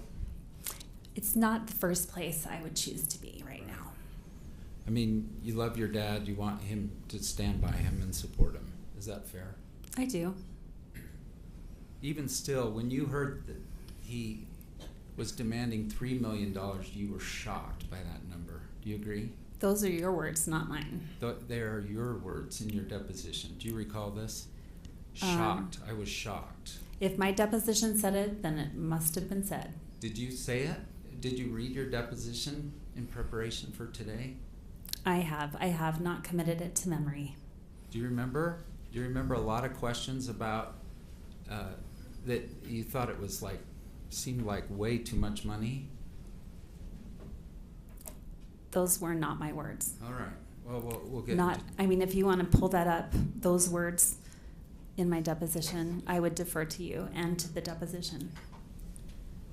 Your Honor, I want to pull up Defense 111, page 44. That's a received exhibit, right?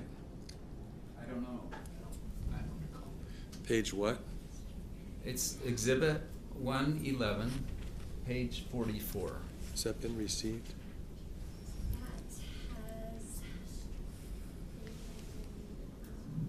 No, plaintiff's 111, but not defendant's 111. Has not been received. I move for its admission. Any objection? Can you see what it is for just a second? It's the family coat of arms. It's very.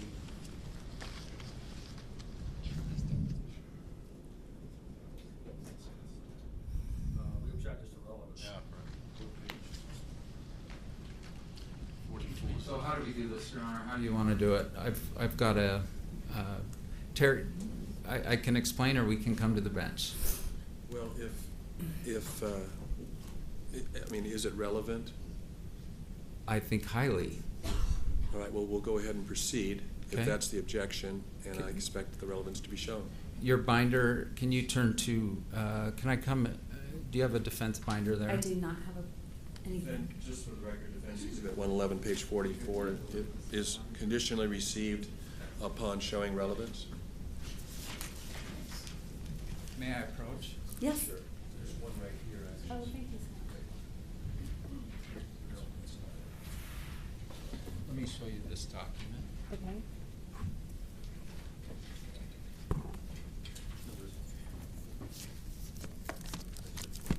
Have you seen this document before? Do you recognize it? I have not. I have not seen this. Did your dad, were you Facebook friends with your dad? I am, yes. And were you on February 1, 2016, just weeks before this accident? I don't recall when we became friends on Facebook. Were there times you weren't friends with your dad on Facebook? I just don't know at what point in our life together I became friends with him on Facebook. 5 years ago. He says he's writing to his daughters.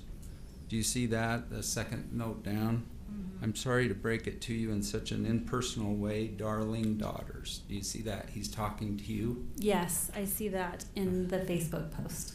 Okay, Your Honor, and Terry Sanderson in his deposition identified this document and said it is in fact genuine. So I move for admission. Is this exhibit? Defense Exhibit 111, page 44? True. It's been received. Thank you. James, could you bring that up? Do you understand I take no pleasure in finding these defects in Terry and your dad prior to the injury? I'm sorry, could you repeat that? Do you understand I take no pleasure in finding defects in your dad's mental health prior to this injury? Okay. Okay, take a look at that document. James, could you bring that up? And maybe just do the first top half, James. Your dad recognized this, that he posted this as... He did. And This is the first time I've seen it. all right. That I can remember. And that's a straight jacket. And does that sound like your dad's sense of humor? Poking fun at himself, I suppose. And mental health, like that he's in a straight jacket. Does that sound like your dad's humor? My dad has different kinds of humor. All right. Let's I go don't to the... I don't know that it really does fit him. And then he did a little note to the daughters here. Mm-hmm. Terry Sanderson, I'm sorry to break it to you in such an impersonal way, darling daughters.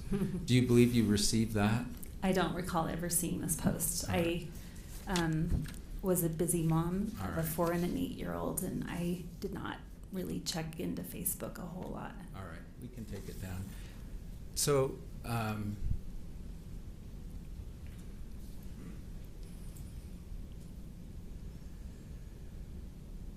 I think that maybe the best way to do this is comment on things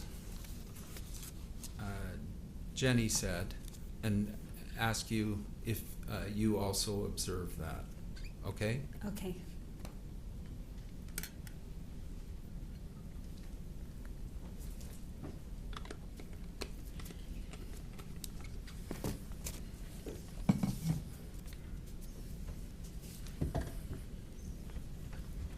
He seeks attention. This are all before the accident. Do you agree that your dad was a seeker of attention before this accident?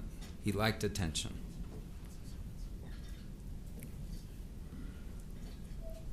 My dad Yes or no, likes please? affection, so if chosen between having a hug and not having a hug, Sorry. he'd love attention. I think I didn't enunciate that very well. Okay. Attention, not affection. Okay. So Oh. he seeks attention. He likes attention. Do you agree or disagree? And then I'm going to move on regardless of what you say. Okay. Sometimes. Do you think the notoriety of this case would make him makes him feel powerful? I'm not using the deposition. Overruled? Could you re-ask? Yeah, the do you question? agree with this idea that the notoriety of this lawsuit makes him feel powerful? I would say no to that. That he suffered from anger issues before the ski accident?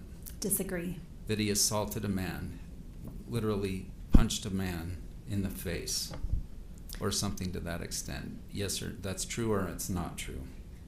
That's not true. Why I would asked my Jenny dad- tell me that? Why would Jenny tell you that? Yeah. She may have gotten wrong information. Your dad thought someone was having an affair with your mother Mm-hmm. and went and punched him in the face. Punched him. I guess I don't know. Maybe I'm assuming the face. You've never heard this before? Yes or no? It's a pretty egregious allegation, so I'm It wondering. really is an egregious Have you ever heard allegation. it before? That you're. I mean, this I- is your own mom we're talking about. I know. So So yes or no? I've heard it before. I've never heard it before. I've never heard it before. All right. It may have happened and you just don't know. I was not there at the time. This is not something that was something we talked about around the family dinner table. Okay, because you're deflecting, I'm gonna ask, did your mom have an affair on your dad?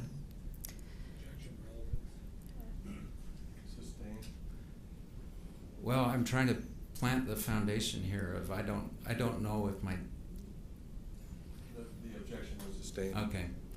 I'm gonna flip the question and see what the judge says. Okay. Did your dad have an affair on your mother when they were married? Just move on, counsel. Thanks. Okay, do you agree with this statement? That your dad would push the boundaries of speed when he drove prior to the ski accident? Define push the boundaries He of would speed. He would frequently exceed the speed limit. Objection irrelevant. Overruled? Go ahead. I'm trying to ask him simple questions. So, could you restate that did- question? Did your dad speed a lot in the car?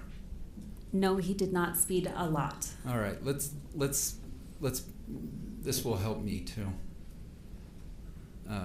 When did you leave home? At what age?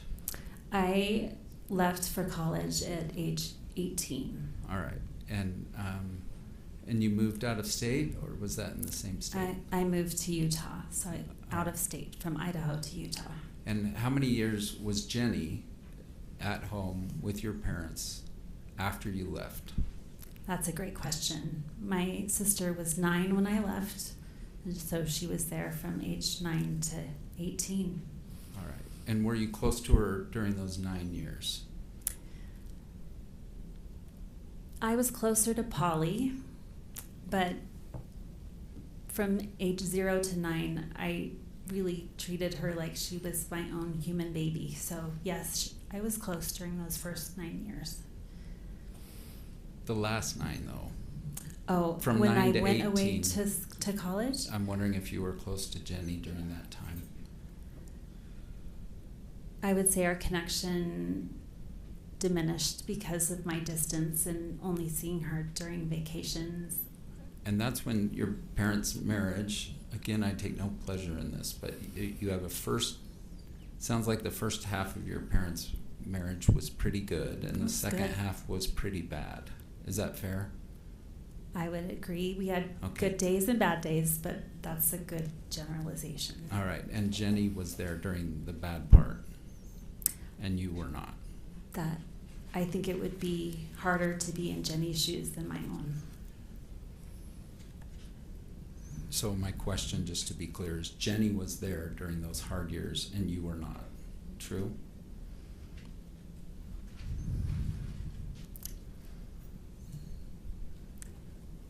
I can't say that for certain because I wasn't in her shoes. I wasn't experiencing what she was experiencing. Did you ever observe your dad being domineering prior to the ski incident? No. Jenny describes your dad as being domineering before the ski accident. Do you disagree? That was her truth. So, what's the answer? I disagree, or I don't agree. I can't speak for my sister. Okay. Was he ever emotionally or verbally abusive to you prior to the ski collision? No. And after? Yes or no? No. Okay. And then Jenny describes your essentially emotional and verbal abuse to her prior to the ski incident. You don't dispute that, do you? Could you rephrase that question? Sure. Jenny describes your dad being emotionally and verbally abusive to her prior to the ski collision, and I'm wondering, you do not dispute that, do you? Objection, hearsay, sustained. If you have information that would tell me that's false, I want to hear it. I guess I'm not following your question. I'm really sorry. I'm going to say a statement, and you tell me, I know that's true. I don't. My staff is telling me Jenny never used the word punch. She used assaulted. So I'm going to put that on the record. Thank you for the clarification. If I asked you the same questions about assault versus punch, would your answers be the same? I can't recall the question right now because I'm currently answering this question in front of me, so. Thank you. Do you believe your dad was hyper-focused on success prior to the ski collision?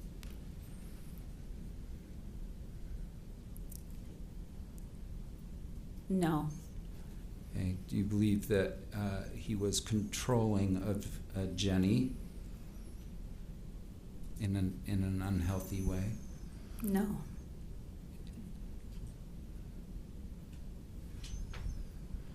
He was constantly overstepping boundaries that she set to protect her mental health. Do you have any reason to doubt that?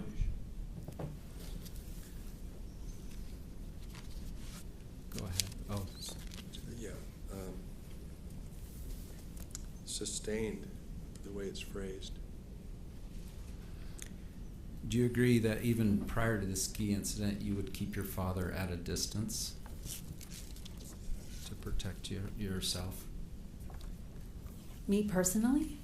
Yes. No. Emotionally protect yourself. No. Okay, so let's be clear. After high school, each of the daughters moved out of state. Is that fair? When I graduated from high school, I moved to Utah. And I believe my sister was a junior in high school when she took a job as a page at the White House, and not the White House, obviously, at the Capitol in Boise, Idaho. So I'm not certain on this, but I believe Polly left when she was 17 to go to Boise. Out of state? No, she was in gotcha. state. How about, let's say, the 1 year before the ski collision, all the girls were out of state. I should say women. All the daughters lived out of state from your dad? That 1 year prior, yes, we all were living in a separate state. I heard you say he was a very good multitasker when you lived with him. True? He was excellent. Yeah. And how many years ago was that? Well, I have to count on my fingers, sorry. Sure.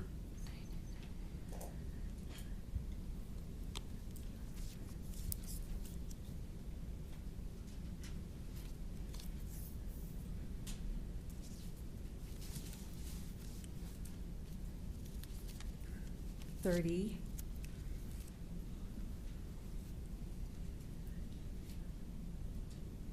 34 years if my brain math is working right All right. now. So 34 years ago, you observed that your dad was really organized and ran a very successful optometry practice in Soda Springs, Idaho. Is that all true? Yes, good job remembering all that. It's hard. All right.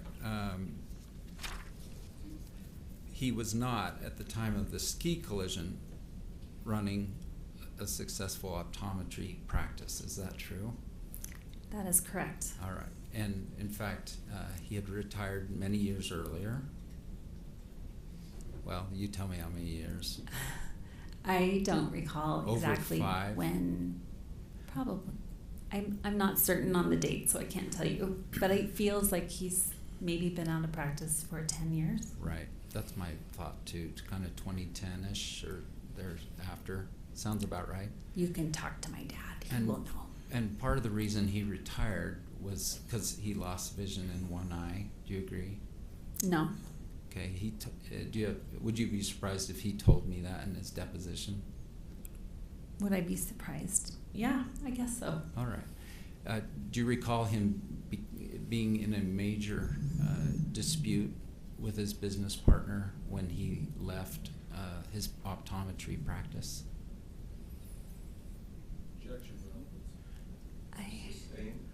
Okay, Your Honor, I'll try again. Are you aware, one thing you've said is that your dad's relationships with others have worsened since the ski collision. Is that true? For the most part, yes. So I'm going back and asking about some of his relationships prior to the ski collision. Mm-hmm. You with me? I'm following. So, do you recall he was in a dispute with one of his business partners at the time he left Soda Springs, Idaho? I didn't know specifics. I just knew that things did not go as planned and as promised. So I didn't ask for specifics. How about generally? He was in it. Overruled? Yeah. So I'm not saying I don't know specifically, or I just want to know at all. Do you know generally that he was in a dispute with his business partner when he left Soda Springs, Idaho? No, Yes. I didn't know that for sure. All right. Why did you say not specifically? So tell me what you know generally.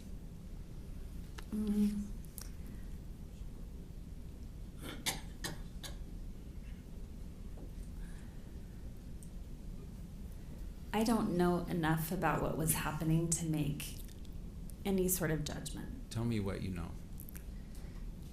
That my Overruled? So I need to answer. Yes. You may answer. Okay. So could you restate that question? I don't know if I can. I said, what do you know? What do you know about a business dispute with your dad? I didn't know it was a business dispute.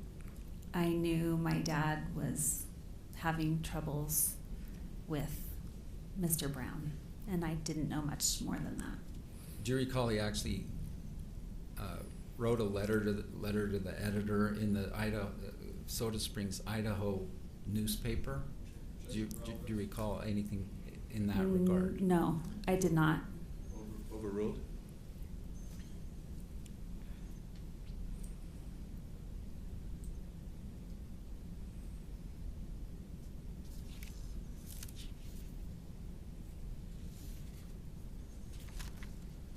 Have you, this trial's now on day 4, it seems like 3 weeks, but it's 4 days. Have you watched any of it? I haven't. And have you ever read your sister's depositions? I apologize if I've asked you this before. No. Okay.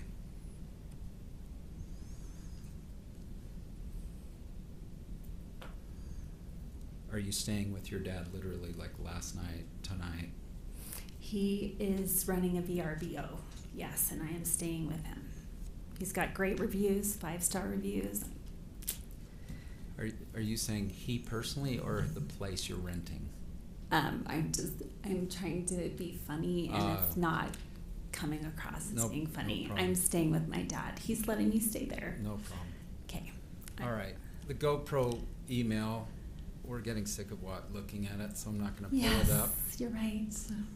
But your understanding after talking to your dad was... Wait, can I just make it clear that that whole VRBO thing, 5-star reviews, that was all just a joke, but Yes. I'm under oath, and he is not actually doing that. So I just want to make it clear for the record that that's not happening, and I apologize. Okay. Humor, and especially dry humor, doesn't come across on the transcript very well. I know. So I understand that. I that's fine. apologize. Is it fair to say that after your call with your dad on the date of the incident, you understood that there was a GoPro video? That was my understanding because that's what I wrote down in the email. And you also wrote, "I'm so glad you're okay." Did you write that? I did write that. All right, so after talking to your dad, I think the incident was just before noon, and your email was like 9:30 at night. Does that sound right? I think the phone call came through at 6:13. Right. And I only know this because of the deposition. Okay. And then the email, I think, came through at 8 o'clock or so at night. His did, and yours maybe 9:30. Okay. But I think we're on the same page. So when he called you about 6 hours after the collision, your understanding was he's all right. Is that fair? What I was trying to get across. Can you say yes or no and then explain? Okay. Can you ask the question again? Sure. At about 6 hours after the collision, you talked to your dad, true? True. And then your impression was he's okay. I didn't know enough at that juncture to know what was wrong with him. So yes or no? Your impression was, I'm glad you're okay, that he's okay. I'm glad you're alive. No, it doesn't say that though. It doesn't say I'm glad you're alive. All right, I'm going to That's try one. That's a little morbid to say, I'm glad you didn't die, Dad. I'm going to try one more time. I was trying to lift his spirits. Okay, we're not allowed to argue, and I don't want to argue. Okay. So let me just ask a question. I assume at 6 p.m., 6 hours or so after the collision, one of your first questions is, are you okay? And he said yes. Do you agree? No, he did not say yes, I'm okay. All right. I'm sure you asked that question, right? Are you okay? In the email, I did. No. Now I'm talking about the call at 6 p.m. I do not recall what I said 7 years ago. Right, but isn't this like, I was in a ski collision.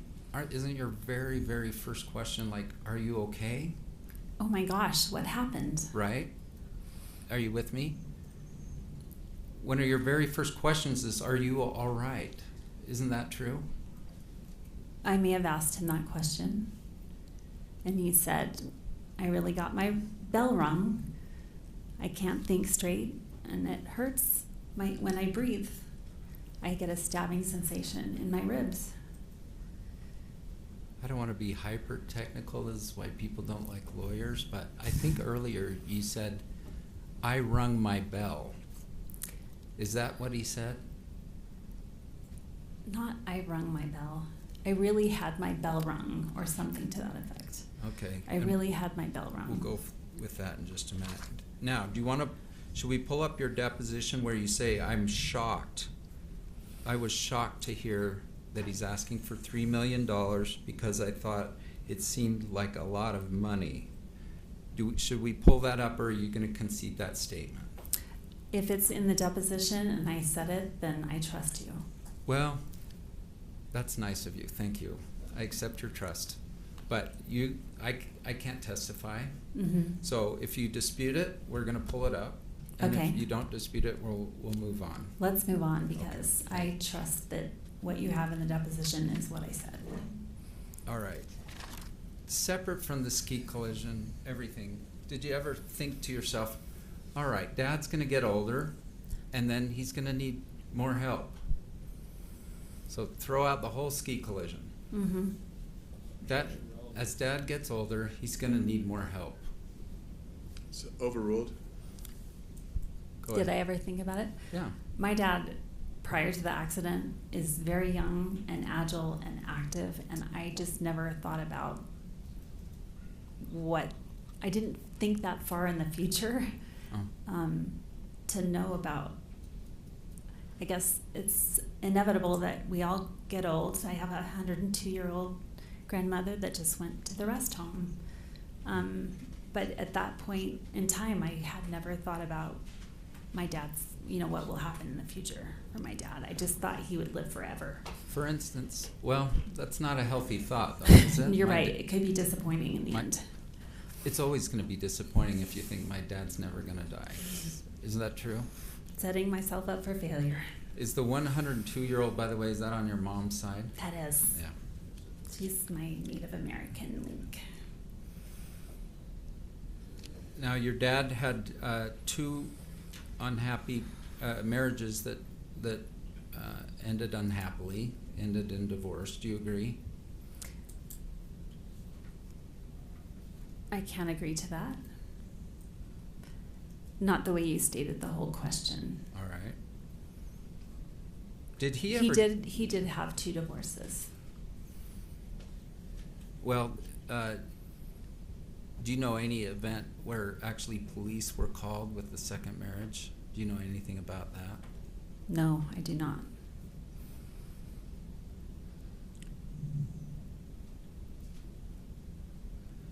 Are you getting your facts straight? I'm I have a asking you question. about facts, and I have to have some basis to ask the facts. I know, but let me keep going. okay.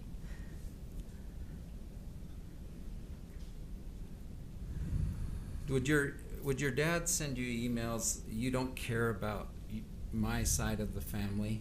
Did he ever send you those? I've seen that email come through. Would it surprise you if Polly felt like he was not fit to drive even before the ski collision? Would it surprise me? Rephrase that again? Would it surprise you if Polly felt like your dad was actually really scary to drive with? I would have to be in Polly's shoes. Okay. You And I can't described, speak for her. were you ever personally present where he's driving 70 miles an hour while reading a book? A long time ago on a Montana straight highway. Okay. Yes, I was. And that made you nervous as a kid? It did. But he never had an accident. As far as I know. Your sister yesterday said something to the effect like, Dad took risks with skiing. Do you know anything about that? Like prior to the ski collision, that he took risks? I don't agree that he took risks when he was skiing. He was very careful. He had been in a collision before. Are you familiar with that? What kind of collision? Yeah, let me back that out. Did he injure his knee in a ski accident? I know he has an injured knee. I did not know how it happened. All right. How about throw out the knee? Do you know of your dad ever having a ski accident in which he hurt himself? I do not recall my dad hurting himself in a ski accident. And I want to be clear that I don't know of a ski collision where he collided with someone else. So I'm just talking about him. Did he fall down on a ski run? And hurt himself? Not that I know of. All right. Now, multitasking while driving, for instance, driving on an interstate freeway while reading, that's not good multitasking, right? That's bad multitasking. I would agree completely. Yeah. And as people get older, it's not uncommon, is it, for them to need to focus more on an activity instead of multitasking? I think it's just general common sense. Overruled? Could you re-ask the question? Sure. Do you agree that just as people get older, they might get less good at multitasking and have to focus a little bit more attention on doing one thing? It seems like a good practice. It's a good practice probably for all of us, isn't it? Amen. Okay. There's been some talk about your dad after the ski collision, somehow falling and being knocked out for 45 minutes. Do you know anything about such an event? Can you rephrase or Yes. restate that question? And I'll state it even broader. Okay. Do you know after the ski collision of your dad, like, being knocked out? No. All right. In his deposition, he described 3 major events since the ski collision. One was that getting knocked out. You've never heard of that? Getting knocked out. No. I do not. Another was cutting himself by accident. I have heard that. And he said it looked like a crime scene. There was blood all over the place. Is that what he said? I don't think I made that up. Okay. Anyway, do Because you know? I got that photo and it scared the bejesus out of me. Okay, The did you image. get it after it was all cleaned up and pretty? Because I'm not sure which photo you're talking about. I think I've seen one of the place. Was it on his inner thigh? I don't know exactly. He's not shown me where that happened. Okay, just so we're on the same page. I'm not sure what photo you're talking about. What Okay. photo did you see? After Mark saved my dad's life, my dad took a picture of the bathtub, which is where he was holding up, I think, waiting. And it was awful. It was Okay, and it's not Gwyneth's fault that he cut himself and had to go to the hospital, true? There's It is? Sustained as to relevance. Okay.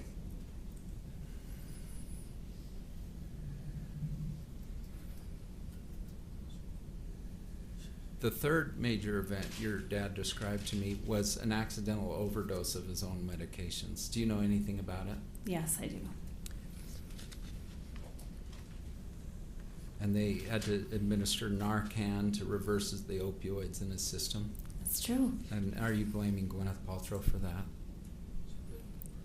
How could I? Sustained as to relevance? The day of the event, we've seen a few pictures, but I think you've seen one you described where he was in the Instacare smiling in a wheelchair. Do you recall this? I recall it or I don't. I don't know the location.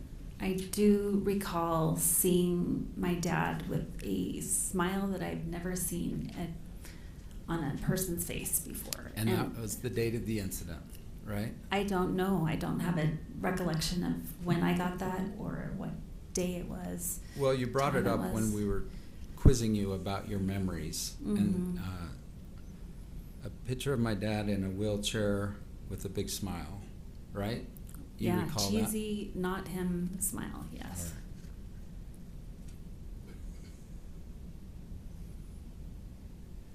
Okay. Do you recall your dad describing Gwyneth Paltrow as Godzilla coming, like Godzilla was coming after him? No. Okay, I didn't make that up. Godzilla was coming. Is that what you understood your dad to describe to you in terms of Gwyneth? No. All right. When you said Godzilla in your deposition, Mm-hmm. which I'm looking right at it, Yes. what were you referring to? So, I believe in a video that I watched of my dad talking about the collision, that essentially he's skiing down the green run with the beginner. Okay, I don't want the runs. whole story. Okay, I want essentially, Godzilla. When what did he your said, dad tell you about what Godzilla? he said is, I heard a scream from behind me, a blood curdling scream, and that blood curdling is my word. Like Godzilla was coming, and then he was hit directly between the shoulder blades, And you and don't. driven to the ground. And you personally don't know what happened that day, right? I was not there. And your dad, after he says after the collision, he doesn't remember things for a while. Is that fair? I wasn't in his body. I don't know what he does and doesn't remember. Okay. He got his information from his ski buddy, Craig Ramone. Is that fair to say? Is what happened after the collision? Immediately after. Can I have you ask the question again? I'll try it. Sorry if I was inarticulate. Is it fair to say that your dad got all of his information about what happened after the collision in the minutes after from Craig Ramone? Foundation, she can't speak to what Terry knows. Sustained?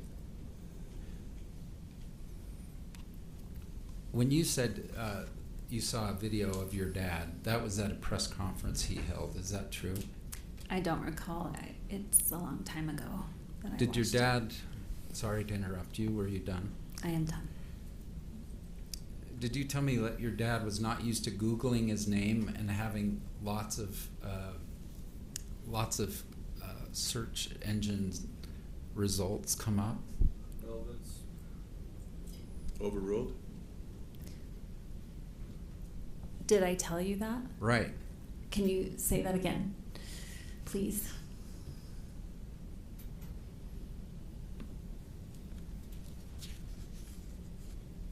Your dad would send you links after he filed the lawsuit about press that was mentioning him.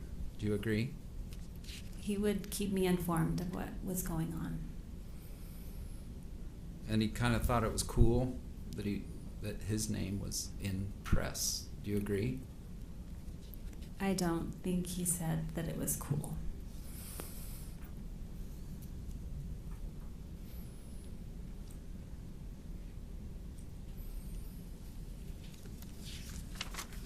He told me he thought it was cool that he was in a ski collision with an accident, with a celebrity. He told me that in his deposition. Does that surprise you? That surprises me that he would say that. Me too. Would you remember what he said? Do you agree you would have a better memory of how your dad was doing immediately after the accident at the time you sent the email 9 hours after the accident than you would like today? Have a better memory? Right. Most likely. Has your dad told you that even now he comes up with new memories of what happened about the accident that he hadn't had before? Overruled? Could you please ask the question? Would it surprise you to hear that your dad said that he still comes up, well, last time when I deposed him, he's still coming up with new memories of the accident? improper use of a deposition. Sustained? I'll just move on and ask your dad that. So it's a Good. little hard to It's hard get for through me to you. know.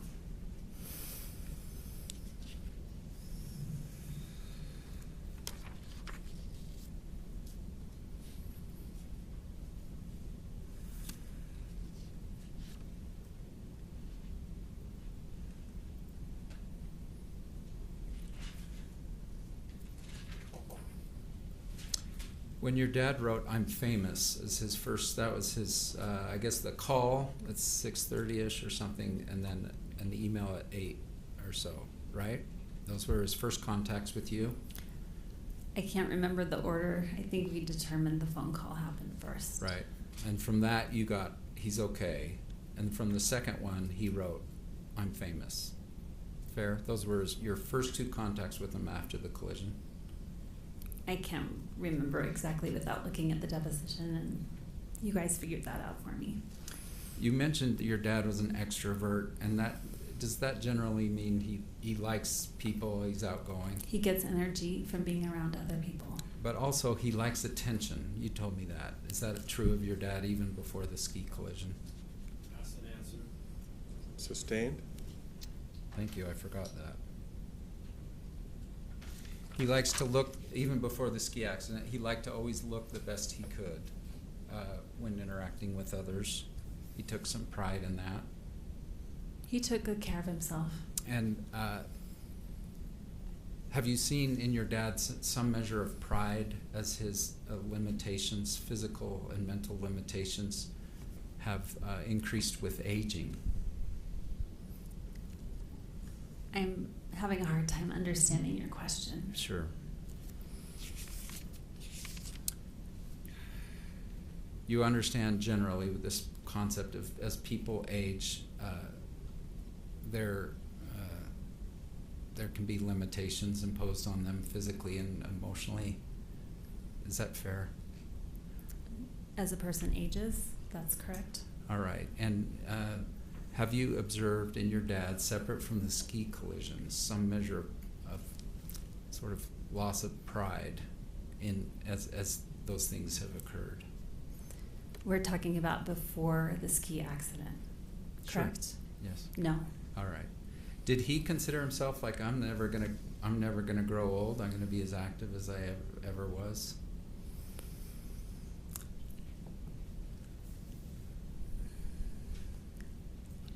I think when he lost his parents, so he knew that death would be inevitable someday. I don't know if that's answered your question.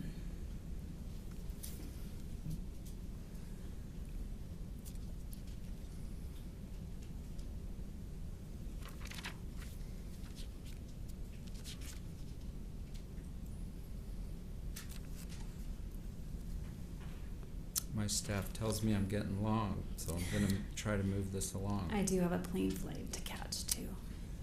Okay, thank you.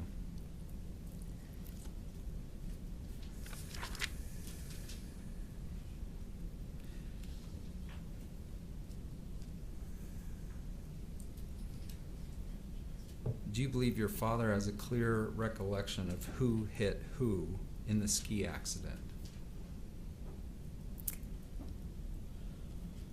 He has a clear recollection of hearing a scream and getting hit from behind, So this and he is- was knocked out. This is literally the question from your deposition, so I'm going to read it and see if Okay. your answer Okay. is yes. Do you believe your father has a clear recollection of who hit whom in the ski accident? And your answer? And my deposition was yes. Okay.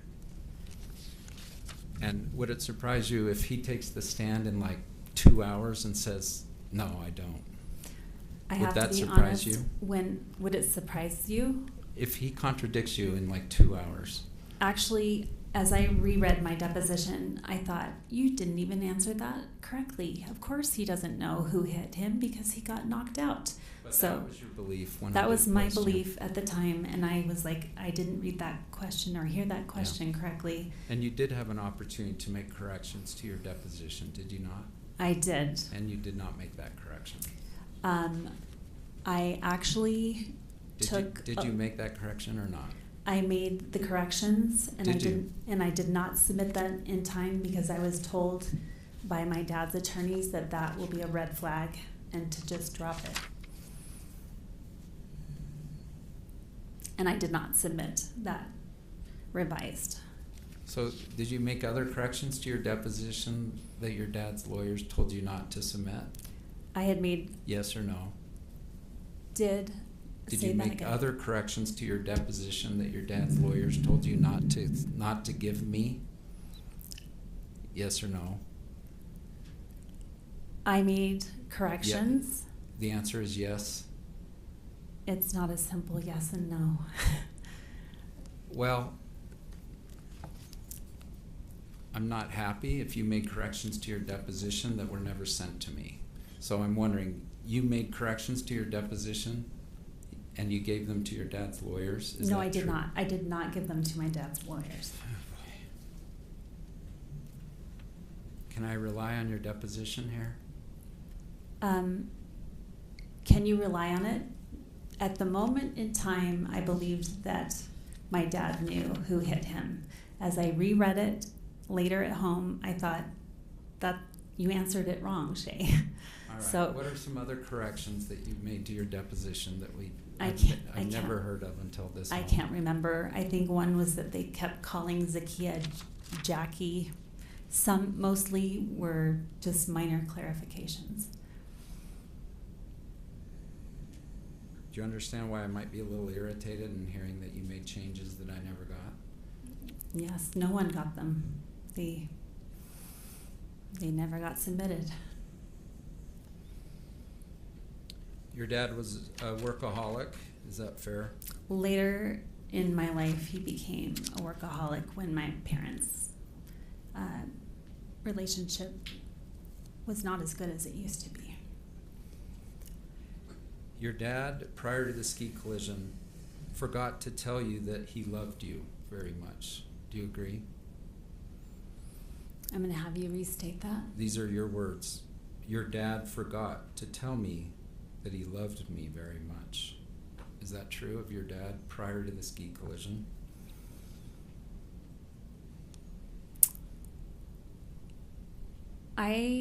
Just say yes or no, please. My dad. I don't recall. Growing up, I'm not making this quote up. Mm-hmm. Growing up, he forgot to tell me. Sure, I can. Page 78, line 16. I'm not trying to. No, if it's there in the I deposition. want the quote. He forgot to tell me he loved me very much. Do you agree? This goes to his level of affection after the ski collision. Overruled? So just say yes or no, and we'll move on. Okay, I'm sorry. One more time, and I'll do my best. I may not be able to answer yes or no. Your dad, okay, quote from you. He forgot exact what I just said. 78 what? 78, line 17.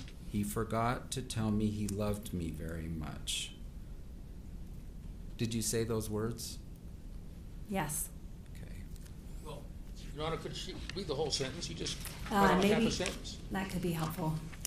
He did hug you. Just a minute, just a minute. Are you Let's impeaching the take it. witness, or what are we doing here? Why don't we take a recess? It's time for the afternoon recess, and we'll address it.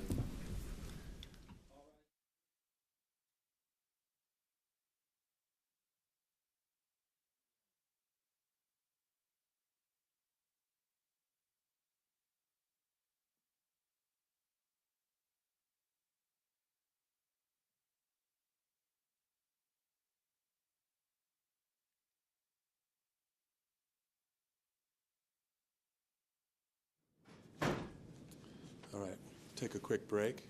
I think they want the full sentence, and I'm going to give the full sentence when we go.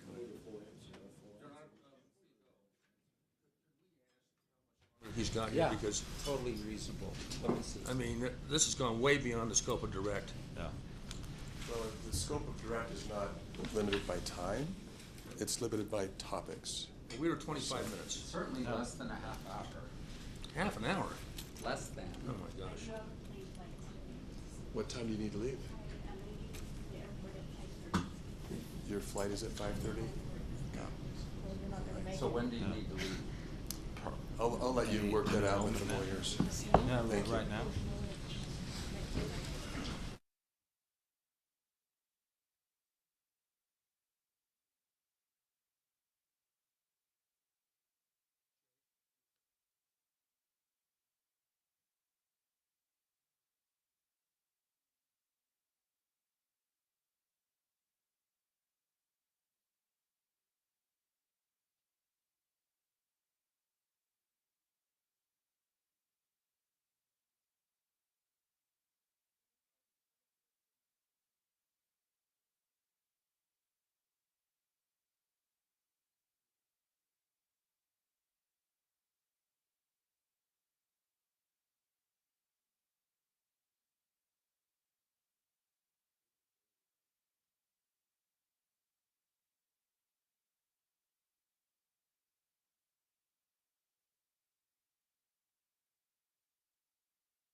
Mr. Owens, you may proceed. Thanks. We left on a sour note. Your dad was loving to you, right? He gave you hugs every day. I'm sorry, yes, he did. He supported you. He was a good cheerleader for you as a father. He's always been there for me. And the quote I said, he forgot to tell me he loved me very much. I should conclude it, but I got a daily hug from him at least. That was the end of the statement, true? Yeah, yes. Thank you.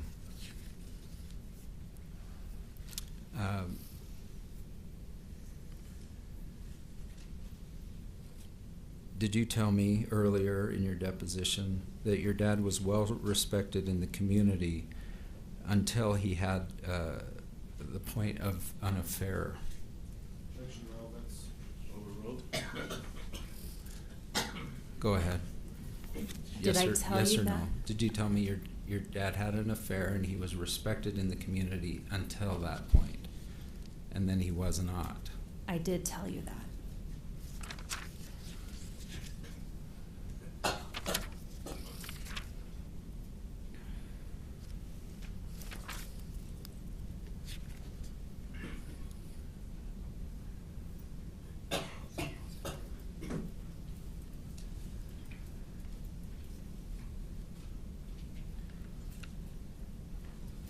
Your dad, on his hearing impairment before the incident, even with his hearing aids, he would need to lip read. Is that fair to say? I don't know that.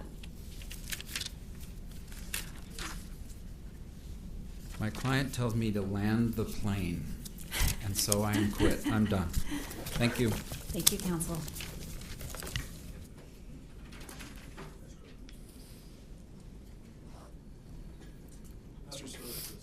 Okay, hopefully you'll make your airplane.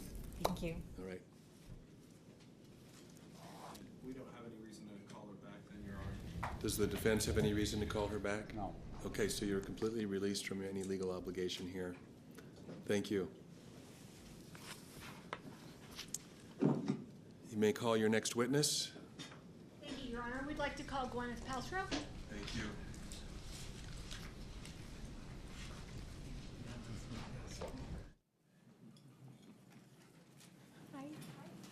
Do you swear that the testimony you are about to give in the case now before the court will be the truth, the whole truth, and nothing but the truth, so help you God? Thank you. Good afternoon. Good afternoon.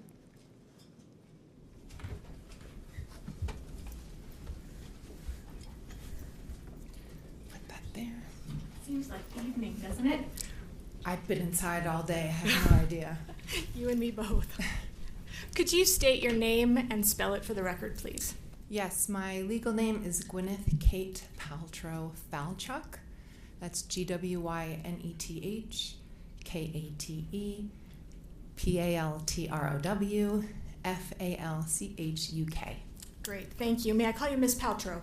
Sure. Okay, fantastic.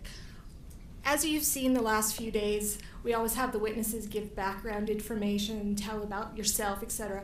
I have a feeling that everybody in the courtroom knows who you are, so we're not going to go through all the background. We're just going to kind of cut to the chase. Is that fair? Sounds fine. All right, wonderful. Let's just talk about skiing.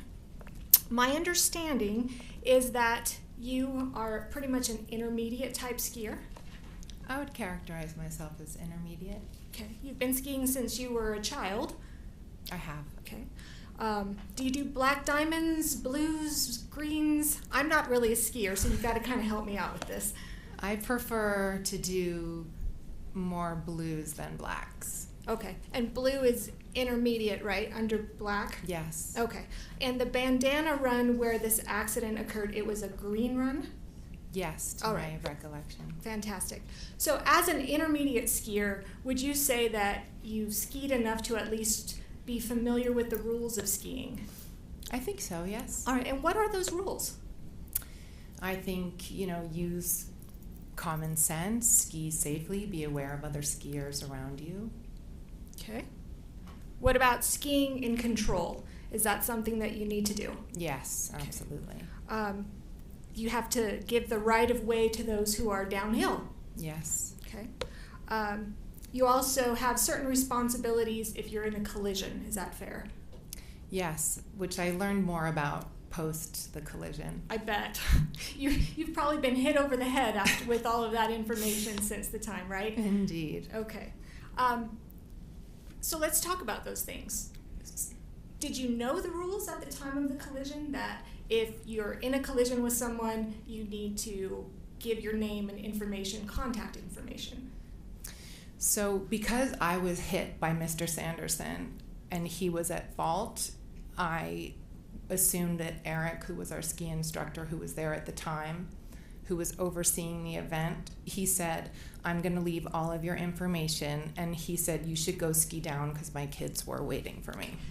And I appreciate that, but my question was, did you know of the rule of skiing if you are in a collision that you need to share that information? Your Honor, this is irrelevant. This is not part of their negligence claim. Overruled. Overruled. Go ahead. Can you repeat the question? Absolutely.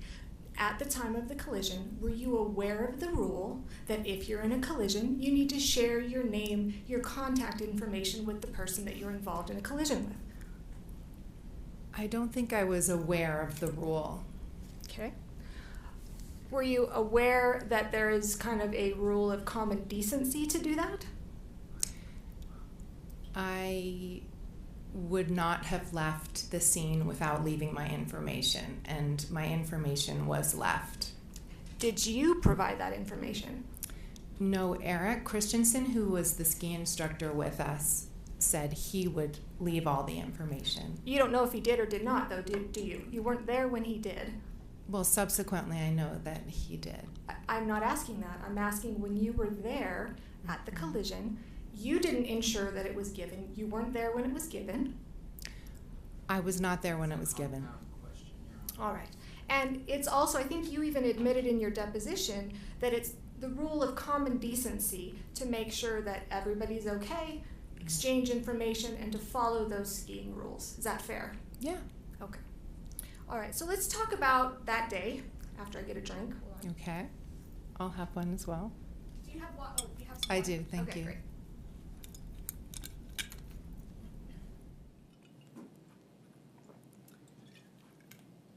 So I just want to kind of set the stage. You're skiing that day. My understanding, it was a nice conditions, beautiful day. Mm-hmm. Is that a yes? Sorry. And Deer Valley, we know that Deer Valley is always immaculately groomed. Good conditions on the slopes. Good conditions. All right. You were skiing that day with your daughter, Apple, correct? Yes. Moses. Mm-hmm. My son. And Brad Falchuk, who was your boyfriend at the time, now current husband. Correct. All right. And his 2 children. That's right. Right. And his kids were the same approximate age as yours on the day of the ski collision. They all remain the same age. That's as very, each other. Very good point. We're like the Brady Bunch. Girls are the same age, boys are the same age. All right. And back then, it was 12 and 9? 11 and 9. 11 and 9. All right. Fantastic. And the day of the collision, I think you had been to Deer Valley twice prior to that I believe so. Okay. And this was the first day of your ski trip? I think that's correct. Okay. And I don't know how many days you were there, but I know, at least from what you've told us, that after that first day, you also skied the next day. Yes. Okay. So when Mr. Sanderson was at home, you were skiing? I don't know. Okay. Fair enough.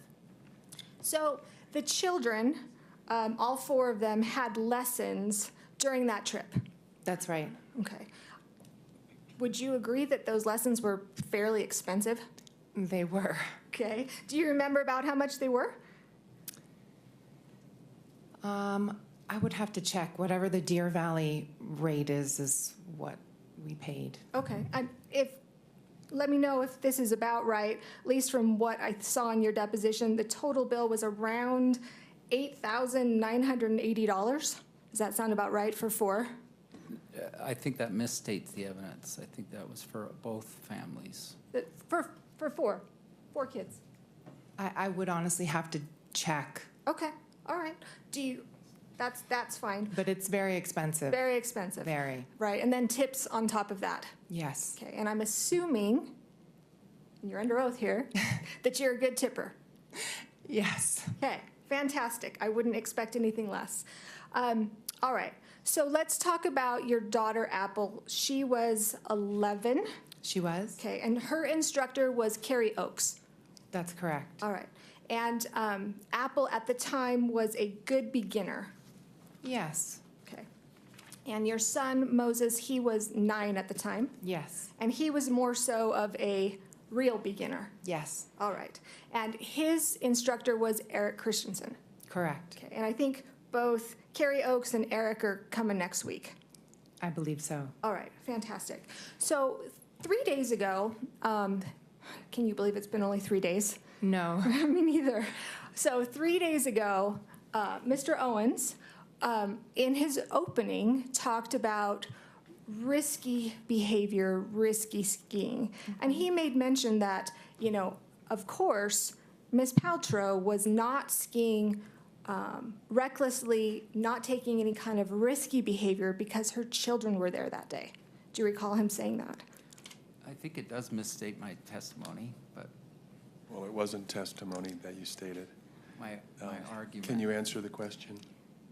If I remember what he said? No, just maybe do you agree with that? That on that day of the collision, you were not engaging in any kind of risky behavior, especially Correct. because your kids were there. I was not engaging in any risky behavior. Okay, but also, and I think your counsel made mention of this in opening, that especially because your children were there. I don't recall him saying that. All right, well, did your children being there make it so that you especially would not engage in risky behavior? I didn't engage in risky behavior. I wouldn't with my children there or without my children there. Okay. And kind of in life, I mean, I'm a mom, right? I've got a couple kids, actually about your age, one of them, not your age, your daughter's age. Sorry, I'm not that old. When my kids are around, I kind of behave myself a little bit better, especially when they were younger, than on average. Would you agree with that? I've always been very open and honest with my kids, and I think, you know, they know me very well. Right. And would you agree that you have engaged in risky behavior with your children present? Your Honor, may we approach? Sure.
back, thank you. So the objection is sustained, and the jury should disregard the question. All right, let's go back to the day of the accident. Okay. So you're on Bandana, correct? It's a green run. It's true you were relatively familiar with that run, correct? Yes, my children especially like that run. Okay. And the accident happened towards the beginning of the run. Is that accurate? Not at the top, but Sure, but Yeah. not at the bottom? correct. All right. And it sounds like, from what I have heard and reviewed, you had done about 4 to 5 runs that day, and you and kind of the group were going to go get some lunch with everyone. Correct. All right. So let's talk about, as you're skiing down, Apple, we've talked about she was 11, Moses was 9. Did your children, when they were skiing or doing anything that kids do, like to ask you to watch them? When they were very little, I remember, watch me jump in the pool and things like that. When they were more like 4 or 5 years old, that sort of age. Okay. So when Moses was 9, he didn't say, "Mommy, Mommy, watch me," or "Mom," I don't know what he called you, but Mama. Mama, watch me do things? Not that I recall on that day. Okay. Do you remember testifying that on that day, that's exactly what did happen? I don't remember. All right, and I'll show you your deposition in just a second. So in fact, you remember the deposition, right? Yes. It was actually during 2020. It was during COVID. Yes. So it was via Zoom. We've never actually met in person. It was kind of on the video. And you were asked a question a number of times. Were your children asking you to watch them? And you said no. I think you. I don't remember them saying, Okay. watch me on that day. Okay. Well, do you remember that in that deposition, then we played you parts of Carrie Oakes's deposition? So, Your Honor, this is improper impeachment. I mean, what's the question that's being contested? We're just kind of going through the history here. Not through the deposition. Let's I'll hear. allow a few questions. I think counsel was referring to what was going on during depositions, but Yes. Please get quickly to the question. Absolutely. Do you remember during your deposition being played just a portion of Apple's instructor, Carrie Oakes, her deposition, wherein she said that, yes, Moses was saying, "Mommy, Mommy, watch me." That she was saying, I don't remember, that while they were skiing, they were saying that? Yeah. I don't remember that, no. All right, okay. And so you don't remember then changing your testimony in your deposition, admitting that is what happened? I'm sure if Carrie Oakes said, I'm saying, I don't remember him saying, watch me, watch me. Okay. May I approach, Your Honor? You may. I'm going to hand you a copy of your deposition. I'm gonna need my reading glasses, unfortunately. Sorry about that. I don't think there's a contradiction here, Your Honor. She said she doesn't recall that Carrie Oakes said something. So I don't know why we can't just move forward. Overruled. Go ahead. Thank you. Could you turn, let's see here, to page 122 of your deposition?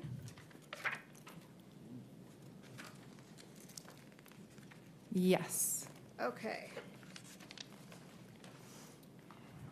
And I'm going to read the question that was given by Mr. Sykes. Everybody's going to know it's Mr. Sykes who asked the question when I read it. Then I'm going to have you answer. Now, Ms. Paltrow, and this is, I'm sorry, I apologize, I'm starting on line 4. Okay. Okay. Now, Ms. Paltrow, isn't it true, I'm just a country lawyer here, okay? Isn't it true that your kids wanted to watch you ski? Or, pardon me, that the kids wanted you to watch them ski? Isn't that true? And your counsel, he objected. How did you answer that question? Let's read the objection, Your Honor, if we're going to do this. The objection was vague as to time. Do you want me to rule on the objection? I mean, If what's we're the going to purpose? read it, then we should read the objection. Okay, read it. Yes, the objection said vague as to time. Yes. Yes, and then how did you respond? I said I can still watch my children ski and be skied directly into my back by someone, And then you continued. which is what happened. Exactly. So you were watching your children when you alleged that you were skied directly into your back by someone. My daughter was down the hill. My son was to my left. So I was skiing. My eyes were not fixated only on my son when Mr. Sanderson skied directly into my back. Okay. And so when Miss Oakes, who's going to testify next week, said that your son Moses was saying, "Mommy, Mommy, watch me," that's who you were watching, right? That's vague as to time, Your Honor. Right, yes. Just overruled, go ahead. Thank you. Sorry, what was the question? When Moses is saying, "Mommy, Mommy, watch me," that's who you were looking at when you were when you were skied directly into your back. I do not recall Moses saying, "Mommy, Mommy, watch me" on the ski slope. Okay. Well, Apple was down further, right? Yes. She didn't see it. No. Okay. And Moses, he was the one, at least according to Carrie Oakes, was calling your attention. Okay. Okay. 9-year-old, did he want more attention to have somebody watch them rather than 11? Not necessarily. Okay. Moses was skiing above you, though, right? He hadn't gotten down as far as you. He was on my left. And up. I was on the right. He was, oops, sorry. He was on the left side of the slope. Yes, I believe kind of a little bit uphill. Okay. And that's where your attention was when you were hit, allegedly, in the back. I don't know where my attention was the moment I was struck in the back. I'm sorry. Okay, well, that's what you said, which is what happened. He struck me in the back. Yes, that's exactly what happened. Okay, I know, but you said, "I can still watch my children ski." Yes, and he's meaning directly into my back by someone, which is what happened. Yes, exactly. What's the pending question? It sounds like they're saying the exact same thing. What's the question? The question is, you were watching your children ski when you were struck in the back. So that's asked and answered, Your Honor. Overruled?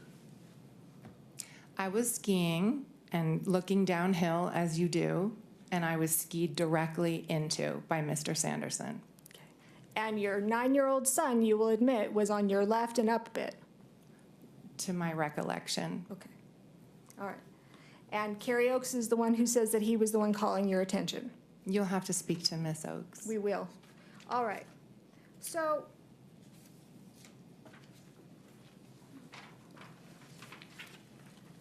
I want to go through the accident a bit. Because we did this over video, we didn't really get to act it out a whole heck of a lot. But I want to just kind of talk with you first and see if this is your recollection of how it happened.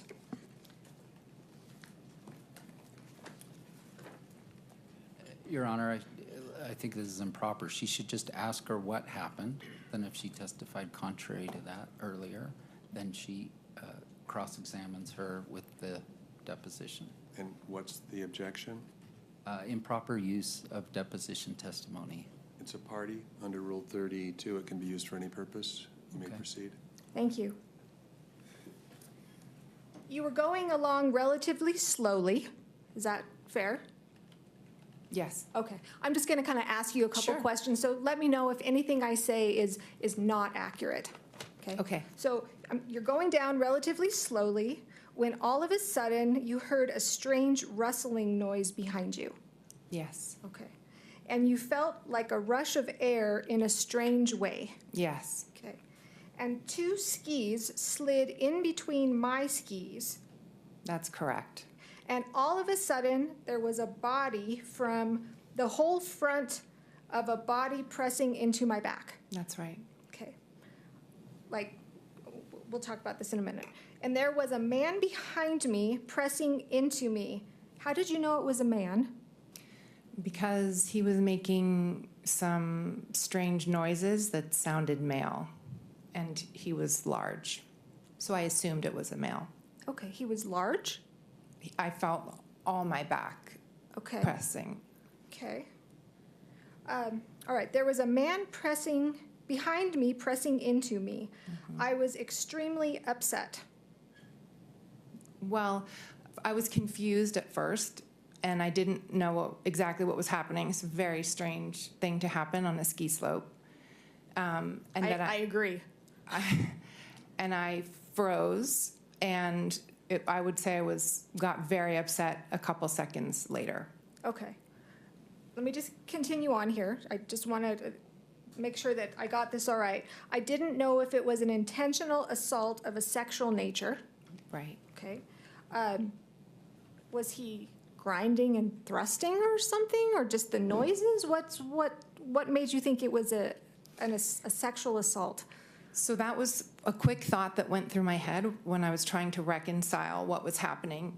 I was skiing, and two skis came between my skis, forcing my legs apart, and then there was a body pressing against me, and there was a very strange grunting noise.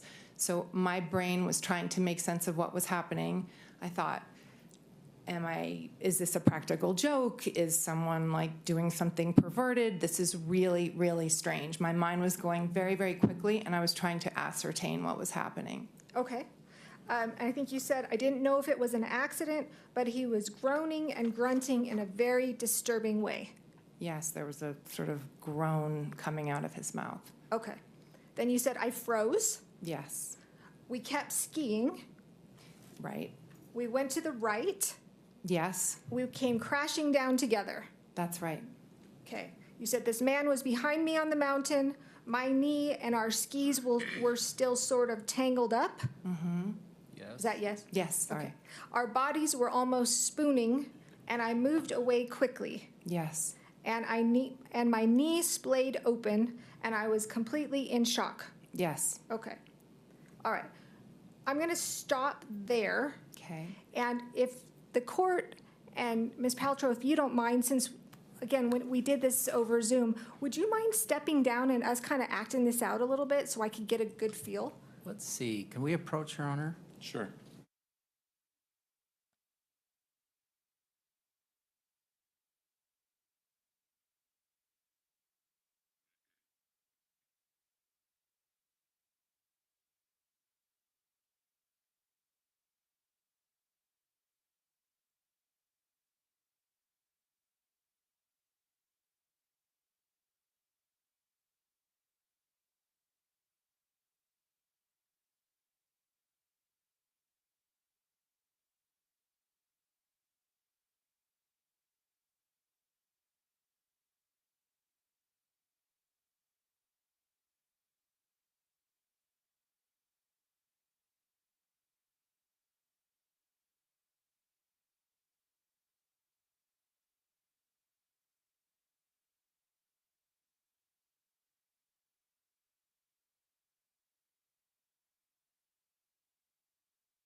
court doesn't mind if I act it out, correct? Let's just get a sustained.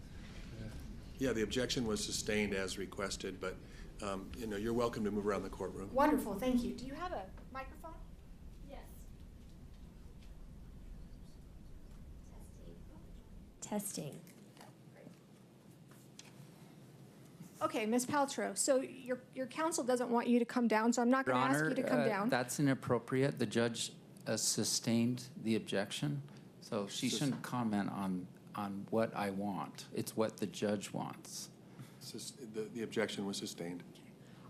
I am going to try and be both you and Mr. Sanderson at the same time. Let's Fair? have Bob. Bob can be. Your Honor, let's have Mr. Sanderson, he's here. Let's have him come. I don't want to, we're not going to reenact what happened. I think you can ask questions, and Yes. if you want to stand and move around in order to help Perfect. you with those questions, you can do that, but that's as far as we're going to go. That's not a problem at all. All right, so since you're not down here, may I ask how tall you are? I'm just under 5'10". Okay, I am so jealous. I think I'm shrinking though. You and me both. I have to wear 4-inch heels just to make it to 5'5". Well, so. they're very nice. Well, thank you. So, all right. So, as of right now, I'm Gwyneth Paltrow. Okay. Okay. I'm skiing down. Can you tell me with my legs? I don't know. Again, I'm not much of a skier. Are you snow plowing? Are you parallel? Kind of orient my legs first of all. Sorry. I can do this. I can do this. Not snow plowing, just Okay. skis. All right. It's hard for me to see where you're standing. May she come down just to see?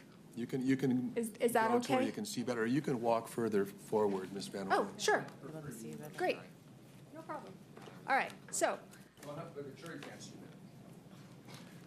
The jury, you can go ahead and stand or move wherever you feel you need to see what's going on here. all right. So, are my feet oriented correctly? Yes. Go ahead and tell me how to move them. I think, skiing down, going to the right. Okay. So Okay, about probably a little bit further apart. about like that. And then 2 skis slide slowly between my skis. All right. So my feet are about what, a foot apart? Would you say 18 inches? Probably. Okay. And you believe that 2 skis slid right between. That is correct. Okay. And so all of a sudden you see these 2 skis coming in between your Yes. legs. I would have freaked out too. And I did. Okay. So the skis are coming. How far did the skis get in between your legs before you guys fell? His body pressed up into my back. Okay. So I froze. I don't know exactly how far the skis would have come through. Okay. Because then I noticed his body pressing against my back. Okay. And then it was probably a few good seconds, and then we fell to the right. Somebody must have caught an edge. Okay. So when you froze and you're skiing together, I think you said at one point it was like you were spooning. Well, when we fell down, we fell. I fell on his body. He fell on the ground. And so it was kind of like a spoon on the ground. Okay. So Your Honor, the defendant has come into well of the court here. Why can't we see it to the plaintiff? I think it's fine. I think it's fine. okay. Well, now that Mr. Sanderson is here, and I don't need you to do anything, Terry, but just for comparison's sake, I'm in my heels. We're about the same height, about 5'5" with heels. It's roughly. Oh, tell me I'm taller, please. Okay, we've got Mr. Sanderson that's about 5'5" that comes in back of you, and you said that you felt something huge. What was your word No, behind just you? a big body. A big body. All right. And was it just the front of his body that touched the back of your body? I couldn't see in the back of my head. Sure. But I felt a body press against my back. But there was no grabbing, like he didn't like grab your waist or grab your arms? No, not at all. No. Nothing like that? Nothing. Okay. All right. So skis slide between you kind of freeze, you end up, maybe your skis kind of cross, you end up going down. Would you agree that Mr. Sanderson fell to the ground and then you fell on top? I don't know if it was simultaneous. I don't remember. Right. But you didn't fall and hit the ground, correct? I don't remember exactly where I hit, Okay. but I fell over All right. And with Mr. Sanderson. right. And Mr. Sanderson fell and hit the ground. Yes.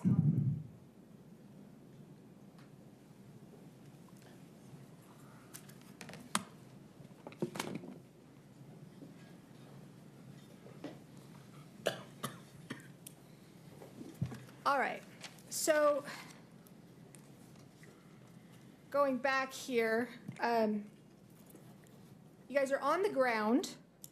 Now you realize, right? You're not saying to the jury that this was in any way, shape, or form a sexual assault. I am not saying that. Okay. I'm just saying what went through my mind for a split second when it was happening. All right, great. So you're down on the ground, and then you started yelling at him. I don't remember if I started yelling at him while I was on the ground. I remember pushing away because I was very upset, and it was still very strange to me what had happened. And I pushed down the hill, and I turned around, and I yelled at him. Okay. Did you scream before you went down? I don't think so. Okay.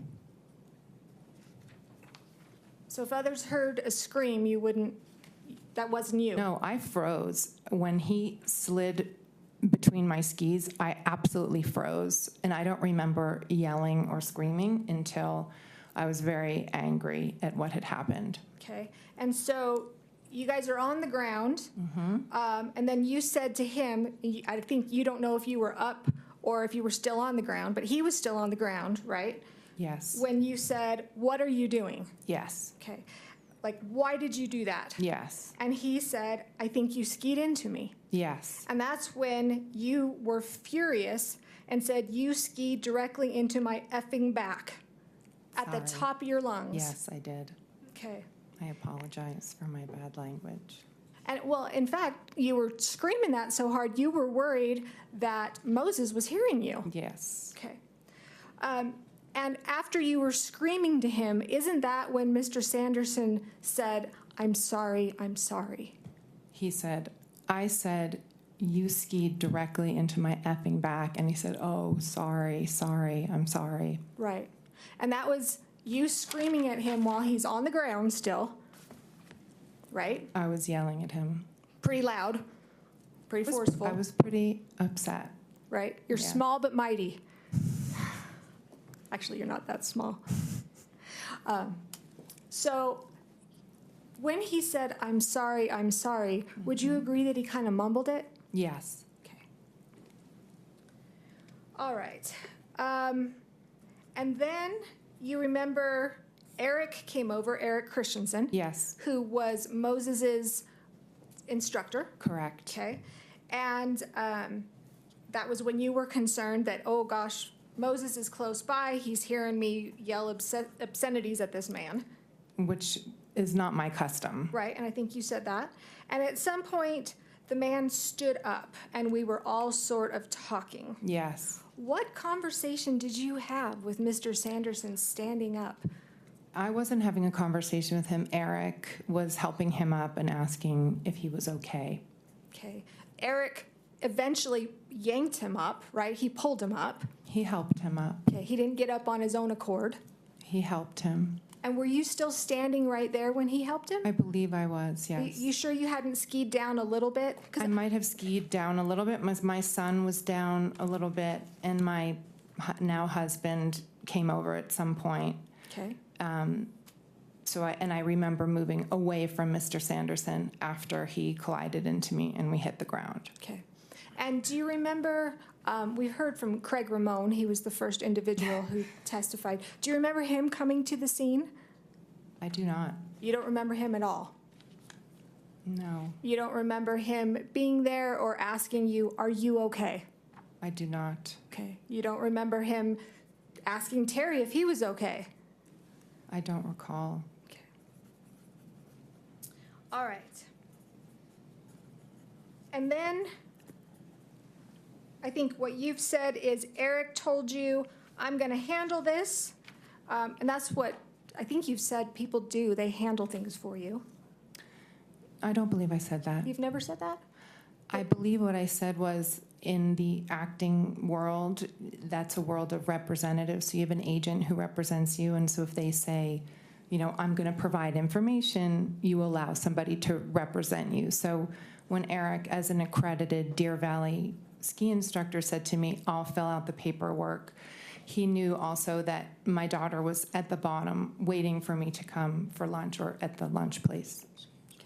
And so Mr. Christensen handled it for you? Mr. Christensen stayed and filled out the report, made sure Mr. Sanderson was okay, and said to me, you can go ahead. Okay. How do you know that if you weren't there? Because he told me. Okay. That's what he told you? Yes. But you weren't there to see it? He told you you can leave. He wasn't there. I object to the form. I don't understand the question. Sustained. Go ahead with your questions. You weren't there when the paperwork or the exchange of information was given, fair? Fair. All right. And would you agree that Mr. Christensen did not see the incident, didn't see the collision? Correct. Okay. He just saw us right afterwards. Right. But, and in fact, nobody from Deer Valley saw the collision. Correct. Your kids didn't see the collision. That's right. Okay. The only person that, and you may not be aware of this, the only person who says that they saw the collision was Mr. Ramon. Yes. Okay. The way you answer that makes me think that you don't believe that he saw it. I did not believe his testimony. Do you believe that he saw the collision? No. I don't believe that he saw what he thinks he saw. Ms. Paltrow, why would he lie? This is a man. Goes to motive, Your Honor. But, perhaps that's not the right objection under the rules, so let me be quiet and withdraw my objection. Can you answer it? He said he was at 40 feet away and colorblind. I don't know how he can be positive about what he saw, especially with how much he changed his story.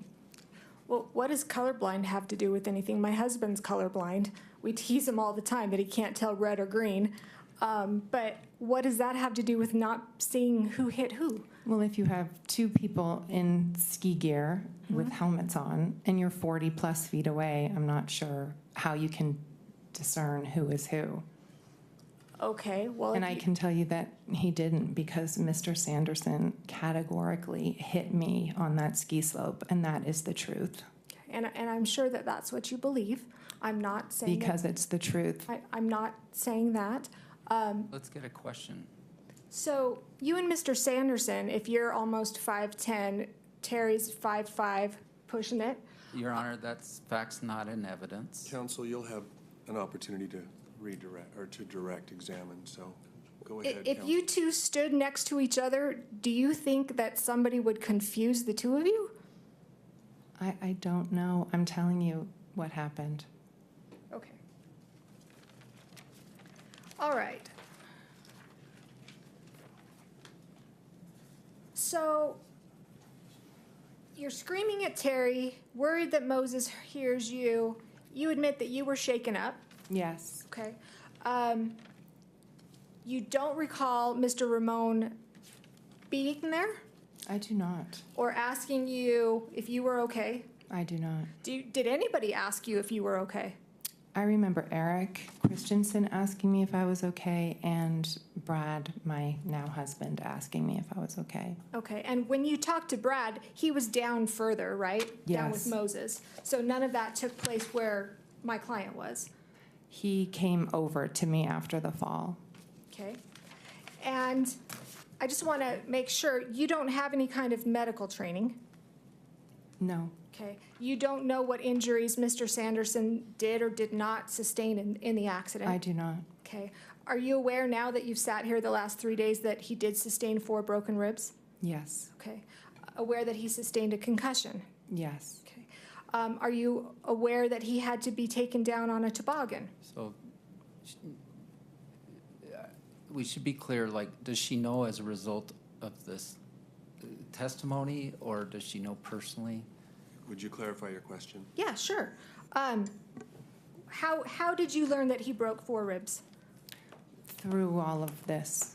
Okay, and to make it clear, I don't want to find out anything that your lawyers told you. That's attorney-client privilege. We can't. So anytime I'm asking you, I don't want you to tell me what your lawyers have told you. Okay. Through the court proceedings, is that fair? That's fair. All right. You learned that Mr. Sanderson broke 4 ribs. Yes. Okay, and that he sustained a concussion. Correct. Okay, that he was taken down on a toboggan. Yes. Did you learn of that day? No. Did you inquire? What is your name again? Sorry.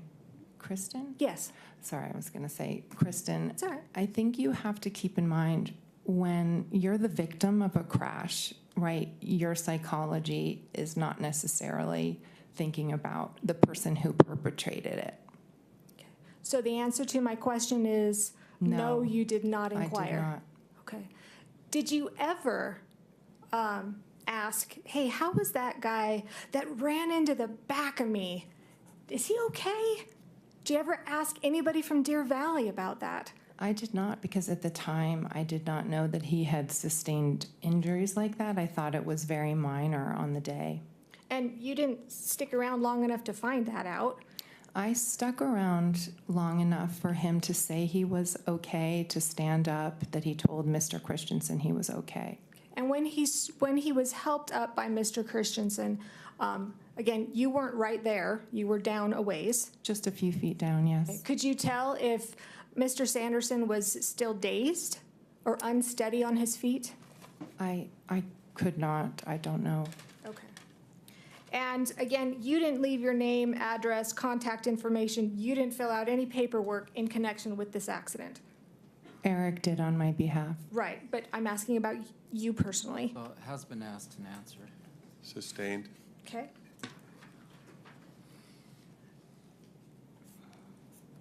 After the incident, you skied down, went to lunch, and then my understanding is you got a massage.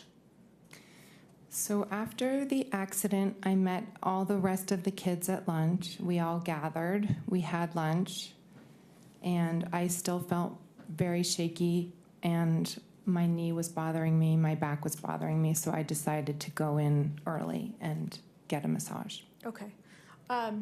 You never did seek any kind of medical treatment for your knee or your back? No. Okay. Now, at the scene, before you skied down and had lunch, there was no indication that Mr. Sanderson knew who you were. Is that fair? I don't know. Okay. I think, well, you testified there was no indication of that. You were wearing goggles, a helmet? Yes. Okay, kind of looked like everybody else on the slope? That's always my intention. Okay. Probably had a better ski outfit, though, I bet. I still have the same one. I just have one. Okay. So nobody on the hill would be able to recognize you. Is that fair? Maybe your family and friends. I have been recognized on ski slopes before. Okay. Do you recall testifying in your deposition that no one on the hill would be able to recognize me? That would be the idea. Okay. But sometimes paparazzi has a way of figuring it out, is my point. Okay. So your testimony to the jury here today is Mr. Sanderson skied into you. That is correct. All right. Craig Ramone, you said he's not telling the truth, or you don't believe him. I'm telling you that what he said is not what happened. Okay. So in other words, if somebody says something that's not what happened, they're lying. He is not telling the truth. All right. I don't know if he knows he's lying, but I'm telling you what he said is unfortunately not the truth. All right. Well, in addition to Mr. Ramone, you've sat here when some of the experts have testified. Mm-hmm. We had Dr. Gibby, and we heard Dr. Boehm, I always want to say Baum or Boehm, Yes. Boehm. You've heard their testimony that the only way that Mr.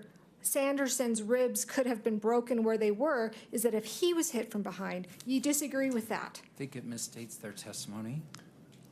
I guess I'm not sure what the objection is, but it's overruled. The jury will have to remember what the testimony was. That means you get to answer. You disagree with their testimony? Absolutely, I disagree. Okay. What medical training do you have to disagree with that? I'm just telling you the truth of what actually happened. Okay. That's all I can do. All right. And you don't have any other witnesses who sought to support your position, correct? Well, I have a lot of witnesses who saw the split seconds afterwards and the positions of the bodies on the mountain, which would indicate very clearly who hit who. Okay. Do you have any witnesses who saw it? Who saw the collision? The collision? No. All right. And you're not trained in accident reconstruction? Me? Yeah. No. Neither am I. All right. So, Ms. Paltrow, isn't it true that this was an accident that you caused? No, ma'am. Okay. Would you agree that you are accident prone? So, Your Honor, can we have a bench meeting on this? Why don't we take our recess now?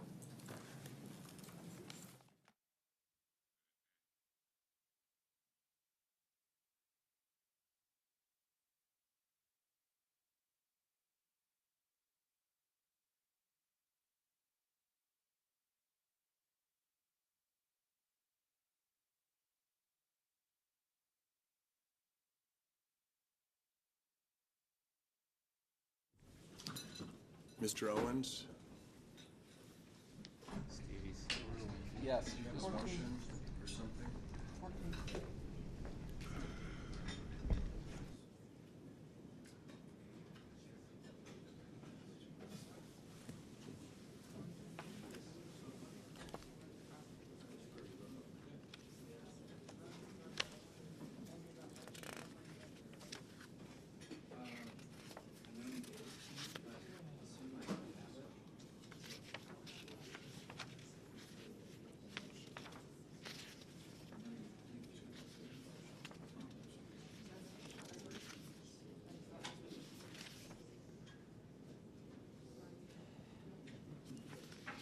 Your Honor, why are we dealing with things that have been addressed specifically on pretrial motions?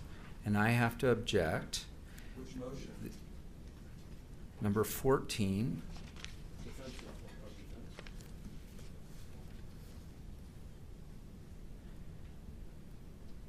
Previous unrelated injuries. The court's ruling on that was that it appears the plaintiff does not intend to inquire into the areas covered by that motion. I think it was represented to the court and the motion was therefore granted. The ruling would be revisited if the defendant opens the door to these areas of evidence at trial. What's the relevance? Let's say she's clumsy. There's been no testimony that clumsiness in any way contributed to the accident.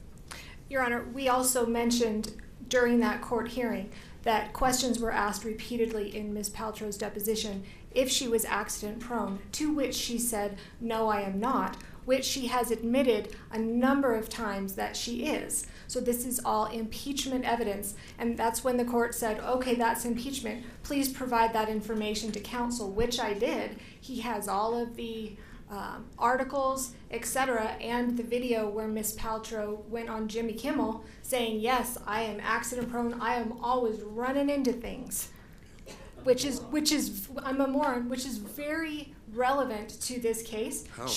How? Yeah. Because we believe that that's exactly what she did, is she ran into things like she always does. She was asked if she ever said that. She said no. And we have impeachment evidence that she has. But you've got your accident reconstructionist did not testify that her clumsiness somehow had played a part in the cause of the accident.